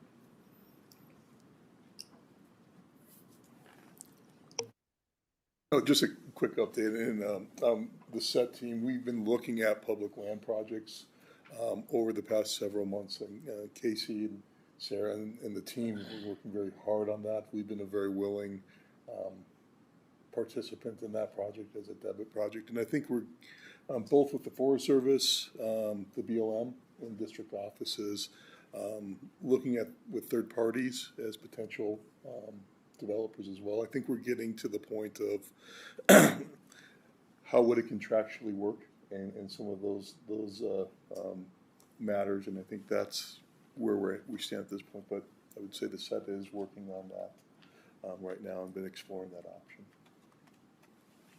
Yeah, we are currently in the process of updating and improving our MOUs with the BLM and the Forest Service to include public lands as a discussion. We are, like Matt said, we are kind of dragging him along as the scapegoat of trying to figure all this public land stuff out initially, and he's being a really great sport about it. We're trying to. It's new on our side and the BLM and the Forest Service, so we're all trying to figure out a general template. I think once we get that template down, it will basically be easy to launch from there. I think that's a great idea, is to provide or to require a percentage, or at least start talking about phasing in requiring a percentage. We are starting to develop some pre-NEPA, like pre-talk documents of like, maybe you should start considering public lands. Also, maybe you should start considering that you're going to have to reclaim, and this is the reclamation process. Like those kind of discussions, we're working to develop pre-NEPA talks with people, and to start them thinking on that and giving them options around public lands. So internally, it's working on it. We just need a framework to start going. And the BLM and the Forest Service have been absolutely wonderful about it, have been good sports about trying to figure all this out and make it easy as possible. And I think that probably is a next step. We still have that requirement of, even if you do public lands, 1/3 has to be purchased from private entities. But we can discuss making that transition step by step, maybe away from that, or incorporate both. Pat Jones for the record, and working with the team along that process too, it's very important to kind of keep in mind from a project proponent perspective that you have 10 years. They should be not considered connected action type activities, that there's a project development and then there's an opportunity to explore the potential for public land projects out on the landscape as well. So it's kind of, these are the details I think we're starting to get to at this point in time. Sounds like we should do an agenda item so we can discuss it. You're getting the eyes. Doing my job for me. Had it going through my head, and then Jake's poking me. I'm like, yeah, I know where he's going. So, oh, obviously, we need the discussion. So, okay, thanks. Any other items? Okay. So, thank you so much for doing. We saved 45 minutes trying to figure out everybody's schedules during the meeting, so that was good. Let's do that in the future. Got that done. Okay, we're done with item 13. Item 14, updates, the federal agencies, U.S. Fish and Wildlife Service. I don't know if they still have somebody on. They know they're dealing with fires. Justin, you're here. Yes, good man. Chairman. Yeah, thank you. Justin Barrett, Fish and Wildlife for the record. So updates we've got, overall, we're still anticipating a Fish and Wildlife Service reorganization. We've been told to expect this for a few months now, but we're still unsure exactly what that'll entail. So still anticipating that change coming. On the fire front, we do have some staff that have been providing resource support on fires. For those maybe not aware, we have fire trained staff in our office, largely to serve as resource advisors if and when that's needed. We send out early season fire coordination letters in May each year, that provides technical assistance on T&E species and our contact information. Our position is to provide support and coordinate on any after action reviews and resource impact assessments and or repair or restoration. We don't interfere with any suppression activities, and protection of life and property remain our priority, as is for everybody else. We're able to contribute the resource considerations following those priorities once those are addressed. From a staffing standpoint, we have lost 10 people, or approximately 25% of the office over the last year and a half. We've recently been given the green light to backfill 2 of those vacancies, but the process is moving slow to even get those opportunities open. So it's a step in the right direction. We also ended up losing our biologist, our Fish and Wildlife partners for Fish and Wildlife biologist in Elko. That was Cole. He transferred to a refuge position, so that position is currently vacant. And not sure when we're going to be able to fill that, given the pace of our backfilling. From classification standpoint, not a whole lot to report on. We did get an updated Fish and Wildlife Service work plan for classification, so that's like ESA listing stuff. That's been published, an updated timeline for that. Bi-state sage grouse appears to still be on hold, so it's still proposed threatened with proposed critical habitat. Pinyon Jay, I think you're all aware, it's being led by our Utah office. That's still moving forward with an anticipated proposed decision in FY28. And Pygmy Rabbit, there hasn't been a lot of movement on that. A complaint was filed with the courts in May 2026 for the service not meeting our 12-month determination timeline. So I'm guessing that that will be picked up, put back on our plates here soon. With that, that's all I've got. Happy to answer any questions. Thank you, Justin. Any questions? Not seen any. Appreciate you sticking through it, Justin. All right. Forest Service, we have anybody online?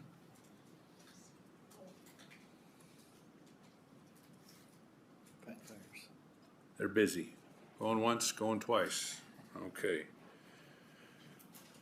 NRCS, Heidi? Did I miss it? Oh, I'm sorry, skip you. Oh, Okay. I messed up. I'll make mine short. Sorry.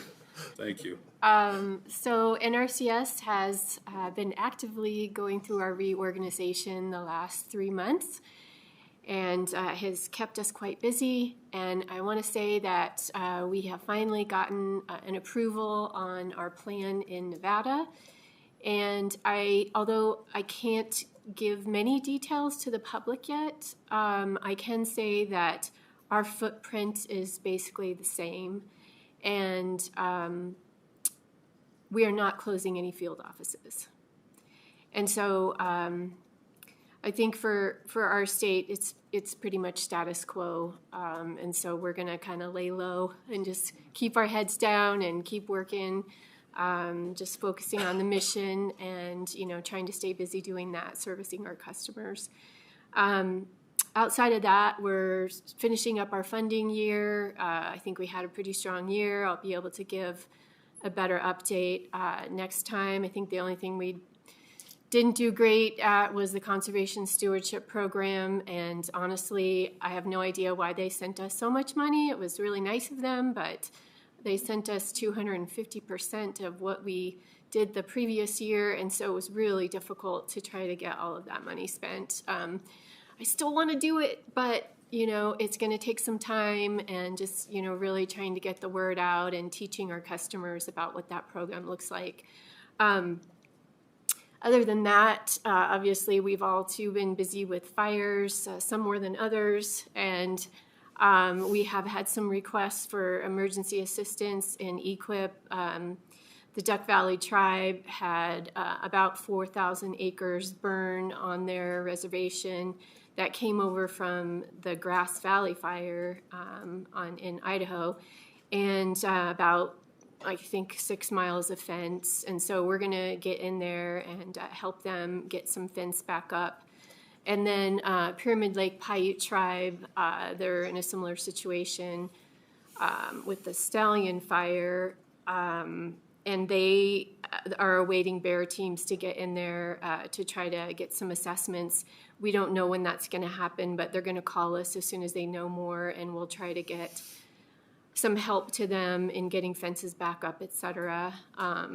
So we do have some money for emergency equip, and we have actually sent out a public notice, and I think thus far we have only gotten one call from a private individual. I think that was affected on the bug fire. So we'll, as soon as those things come in, we're trying to wrap up our year and get everything finalized and obligated, and then also get help out to anybody who calls us that needs help for emergency purposes. And that's it for us. So thanks. Questions for Heidi? Alan, you usually don't have much to say, so that's why I said no. Please forgive me. I can make it nice and short. Alan Shepard, BLM, for the record. I guess we'll start with, like everybody else, on the hiring front. I think last time we were able to say that Steve Pierce was brought in as our new director.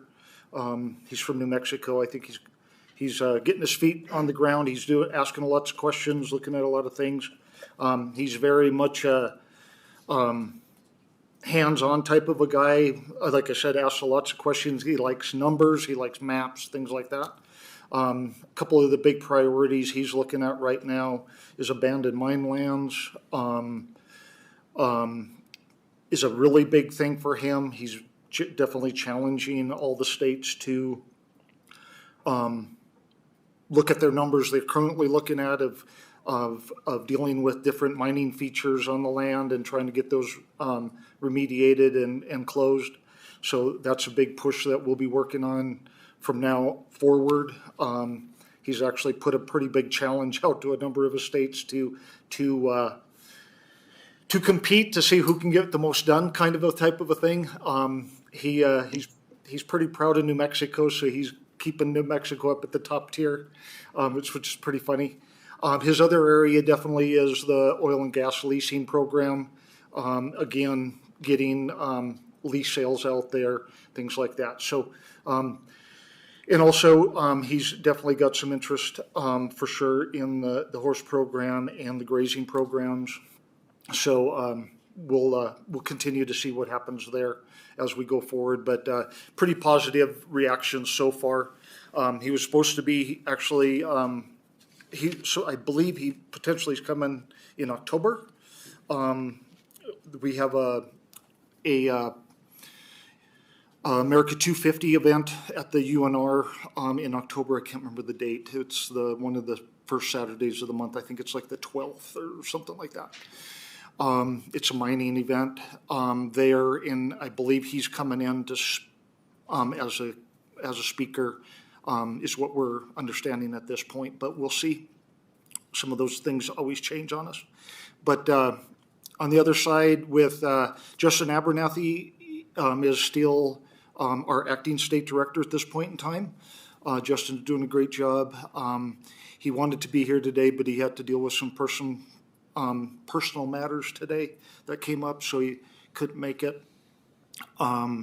Kim Dow is still our acting associate state director at this point in time. Kim normally is our district manager in Carson City. In our hiring world, BLM's been looking at, or been identified. We're doing ours, what they call phases of hiring. Our first phase, Nevada's portion of the first phase, we got to fill 4 positions. That was all that we got to fill at that point, because they were trying to figure out which was some of the key positions in the various states of how to get those filled. So they kind of had low-hanging fruit on the first ones. The second phase, which is a pretty good one for us, we were identified for 58 positions to be filled within Nevada BLM of all of our several hundred vacancies. But in this second phase, some of the key pieces being filled will be a few range management specialists, some wildlife or wild horse specialists, some facility folks for our holding corrals. I'm trying to think, I didn't bring my list.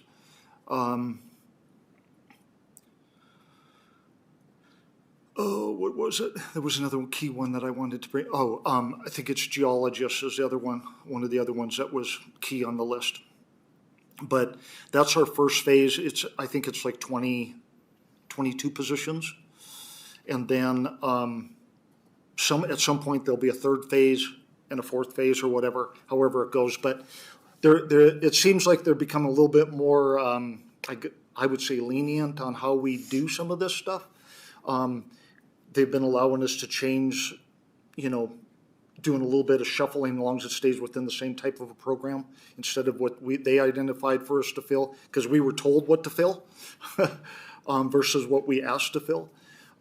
So hopefully trying to get I think the good thing is definitely getting some range cons on the ground and some geologists out there from all the activity that's going on, which will be a good thing.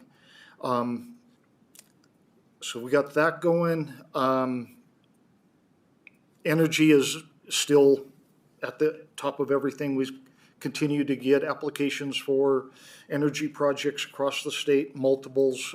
So in every district, it seems like now, continue to come in and seeking spots for energy development that all the field offices are dealing with. So that's a pretty big workload that's taken a lot of time for folks. It's going to be a slow process for everybody because it is such a big thing. We've completed a few emergency permitting processes for a couple energy projects, and I think we're done one mine so far, I think is all we've done. But we've got several of those applications in doing for special permitting, emergency permitting of those to speed up the process through this administration. Let's see, horse program. We've completed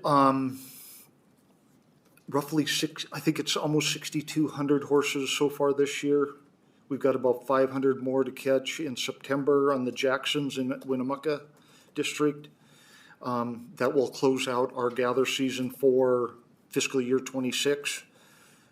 We're working on the 27 starting in October when we'll do events or do actions in 27 fiscal year. Starting in October, we're working with the headquarters office to get those kind of lined out of when we're going to be able to do those and the numbers. Big issue right now. We finally are at the point of getting a lot of support to gather animals, and we normally are begging for money, and now we get the money and we have no space again. So we're struggling to figure out top priority for gathers coming year, but I think we'll figure it out. But definitely this administration is keen in getting to AML in the coming years. So we'll definitely, they'll be helping us figure out the holding situation that we've got. With fires, I don't know exactly how many hundreds of thousands of acres we burnt this year. We're definitely well over 200,000 across the state. Definitely some of it's impacting grouse country. And some horse areas. I think we've burnt 135,000 acres of horse area. We may have to take action in those areas because of current locations of horses and their habitat being impacted. Officers are currently developing emergency stabilization plans for those big fires. And trying to figure out, okay, how we get in there and suppress some of the future cheatgrass coming in and some of the other issues, as well as getting some seedings on the ground and what infrastructure, if anything, was burnt up in some of those fires. Our two biggest, we've definitely had the big ones around Reno that impacted some of our area definitely, but a lot of private in those as well. Those burnt up the majority of 2 HMAs, but they were smaller ones, but there's still a fair number of horses there that we might have to deal with. But I think every district's been impacted by fire at this point in time, that we're working on things, trying to get where we're at. The concern right now is there going to be ESNR money? When we were burning in July, we were being told there's all kinds of money.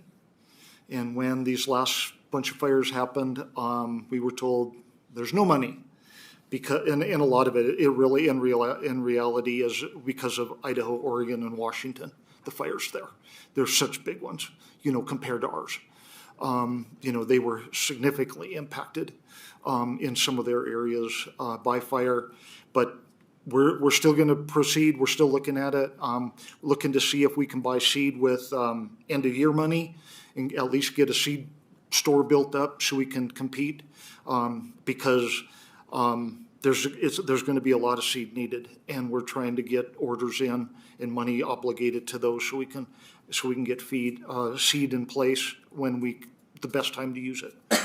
So staffs are definitely working on that. What else? Range program. Staffs are definitely trying to work with grazing operators the best they can with the dry conditions. Getting a little bit of interest in folks asking for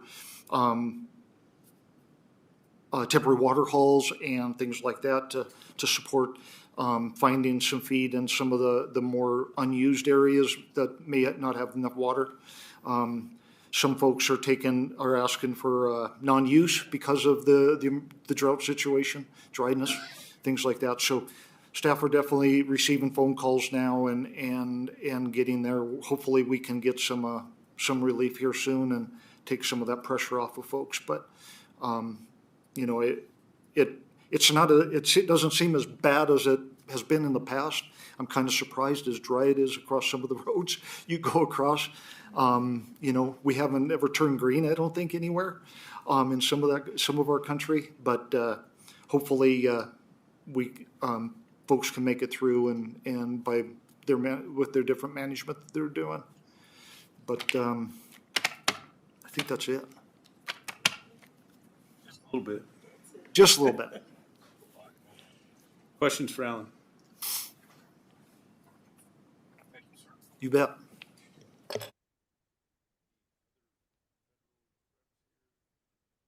Any state agency updates? Office of the Governor? Don't think we had anybody. Gracie not around. DCNR. Tom. Thank you. Dominic Kitchagoyan for the record. This is one of our silly seasons right now. Over the next week, we are closing budgets for FY26. Those close on Monday, August 31st. The problem is that by September 1st, the following day, Tuesday, we have to have all of our budgets built for the next biennium. So our staff are very, very stressed, but we're surviving. We're also working on BDRs, and while this is still in a confidential process, we're getting a lot of support from the governor's office. I wanted you to understand that. We are still discussing the statutory authority updates for the Sagebrush ecosystem program. These are issues that you're well aware of, and they were brought to you on October 22nd of 2025 and April 16th of 2026, and you supported them, and we're still working hard on those. You might also be aware that there are other BDRs, bill draft requests, that have been introduced in the legislature. One of them is 18-123, Assemblyman DeLong's BDR, that would revise provisions relating to the Sagebrush Ecosystem Council. We believe that this is likely the same or similar language to what we saw last session. I know a big portion of that would be asking that this council put more into regulations regarding process. There are other BDRs that have come out of the Interim Natural Resources Committee. One of those is relevant to today's presentation. That's the Healthy Soils Initiative that I think last year was AB 86. That's Selena LaRue Hatch. One of the components of that is to ask for $100,000 that would go to the conservation districts for healthy soils programming. There are other components of that bill as well. There are a couple of water BDRs that were supported by the Interim Natural Resources Committee. The first is a request for changes to water policy. They're looking at a lot of updates to deadlines and extending those. They're also requesting or recommending that there be created a forum for long-term water planning for the state of Nevada. And then I know Kyle has left, but he's very familiar with a wildfire crossings funding bill that was brought forth. You've heard a lot about wildfire today. I think as of this morning, we're above 428,000 acres statewide that have burned. That number is, of course, increasing by the minute. Currently, there are more than a dozen fires burning across the state of Nevada. But while this sounds terrible, I also want to recognize the great effort of all of our crews across all of our federal and state agencies. And we have had 683 starts at least to date. So under the circumstances, we're actually doing well, but those acreages are climbing, and they're impacting some of our communities recently. And that's when we're able to compete more across the West to get resources into Nevada to assist us, and we did get the help when we needed it. But as we heard from Alan, a lot of those other fires that maybe are in some of those more rural areas and aren't threatening communities, that's where we just don't rank as high when it comes to a priority trying to get resources from other states and other federal agencies in the West. You might have heard that we did have, we had both Australian and New Zealand wildfire fighters on some of our recent fires. So we're not pulling just in the West or across the nation, but we're pulling from around the world to help us in these fights. This morning, we went before the BOE for a 15-day emergency request. NDF partnered with OEM in response to the Ward, the Bug, the Fred, the Stallion, and the Hawk fires. OEM was recommended for $5.6 million. This still has to go before AFC for final approval. NDF was recommended for $11 million. And then there was a separate recommendation for another $5 million for NDF specific to the Hawk fire.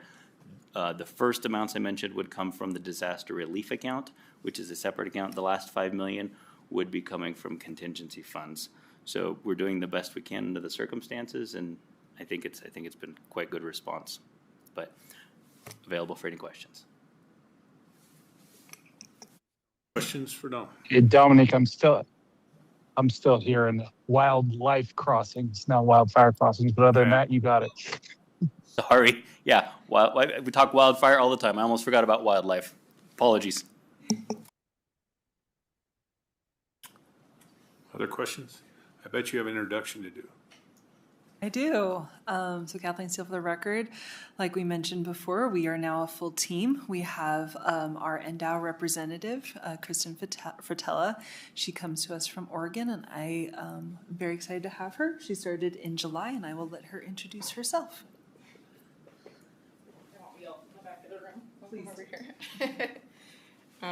Welcome. Hello, everyone. Kristen Fratella. So yes, I just moved here from Oregon, most recently as a research biologist working on mule deer nutrition and predation.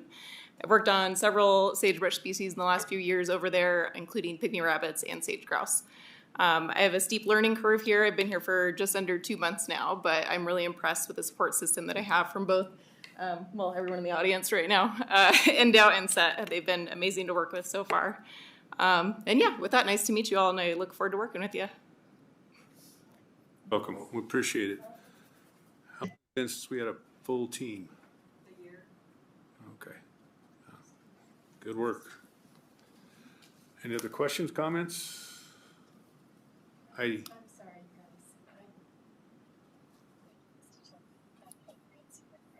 guys. I feel like I would be remiss if I didn't at least give a plug to our environmental quality incentives program for fire mitigation.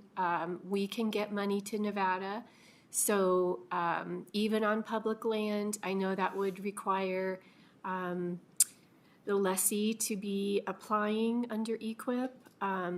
But, you know, think about us in funding in terms of fire. If you guys are short on funds, we might be able to do something. So, you know, give me a call and we can see if we can get something worked out, because I've said this in the past, but Nevada is considered an equity state.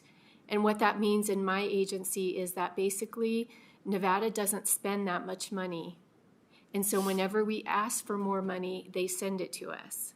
So I'm just putting it out there again that we do have money, and I have no idea what that would look like, but if we can help in any way, just give me a call. So thanks. Thank you. Anything else? Okay. With that, Justin, you here for NDOW? Oh, all right. All right, wonderful.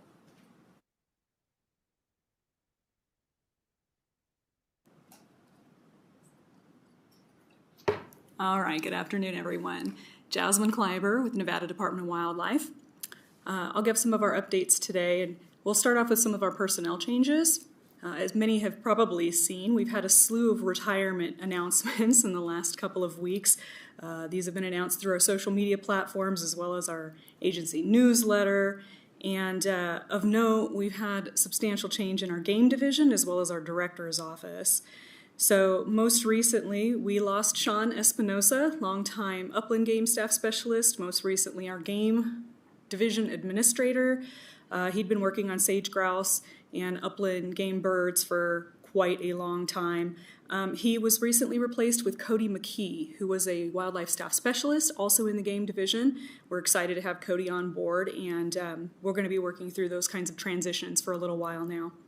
We also lost Mike Scott in our director's office. Mike came to us from Game Division as well, where he'd been for over 30 years in his career. He was recently replaced with Travis Hawks, who comes to us from our fisheries division. So again, we'll be continuing to support programs and partners through these transitions. We also recently hired 2 new wildlife staff specialists in the biodiversity division, Nikhil Narkid and Kristen Fratella, whom you all just had the pleasure of meeting. These 2 staff specialists are going to be supporting the technical review, or the NEPA program, as well as the Sagebrush ecosystem technical team. In the sage grouse world, this year we counted or visited a total of 879 leks across the state. 535 of those lek sites are considered active. These counts documented a total of 10,873 males, and that's only slightly less than what we counted last year. With the counts now completed and the data from those counts and efforts QA/QC'd, NDOW's lek database should be finalized this week, with the lek database as well as the lek shape files ready to distribute to partners in the next couple of weeks. For our restoration activities, the Habitat Division staff, they're closely watching all the wildfires across the state. As of this morning, when we looked at the distribution maps for these and the acres burned, it was approximately 258,000 acres. However, Dominique is looking and seeing maybe over 400,000. We know that we're in the thick of the fire season. Everybody's aware of that. And so these numbers just continue to climb. We are currently coordinating really closely with federal partners, most notably BLM, on emergency stabilization and rehabilitation and how we might be able to feed into that and help with those efforts. We're currently preparing to treat 80,000 acres of invasive annual grasses around the state this month and next month. This is intended to help reduce wildfire risk as well as improve native plant communities. And in addition to that, we're also working toward approximately 30,000 acres of pinyon juniper treatments and multiple spring and stream restoration projects that are currently underway. These are intended to restore sagebrush habitats, excuse me, improve watershed function, increase water availability, and enhance habitat resilience, understanding that we are in prolonged drought conditions right now, and we really need to make sure that we're taking care of our watersheds.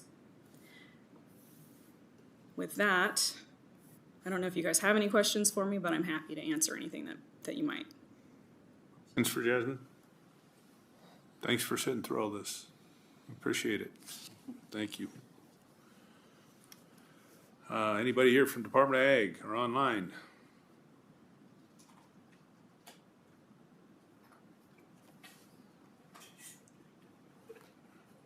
Not hearing anyone?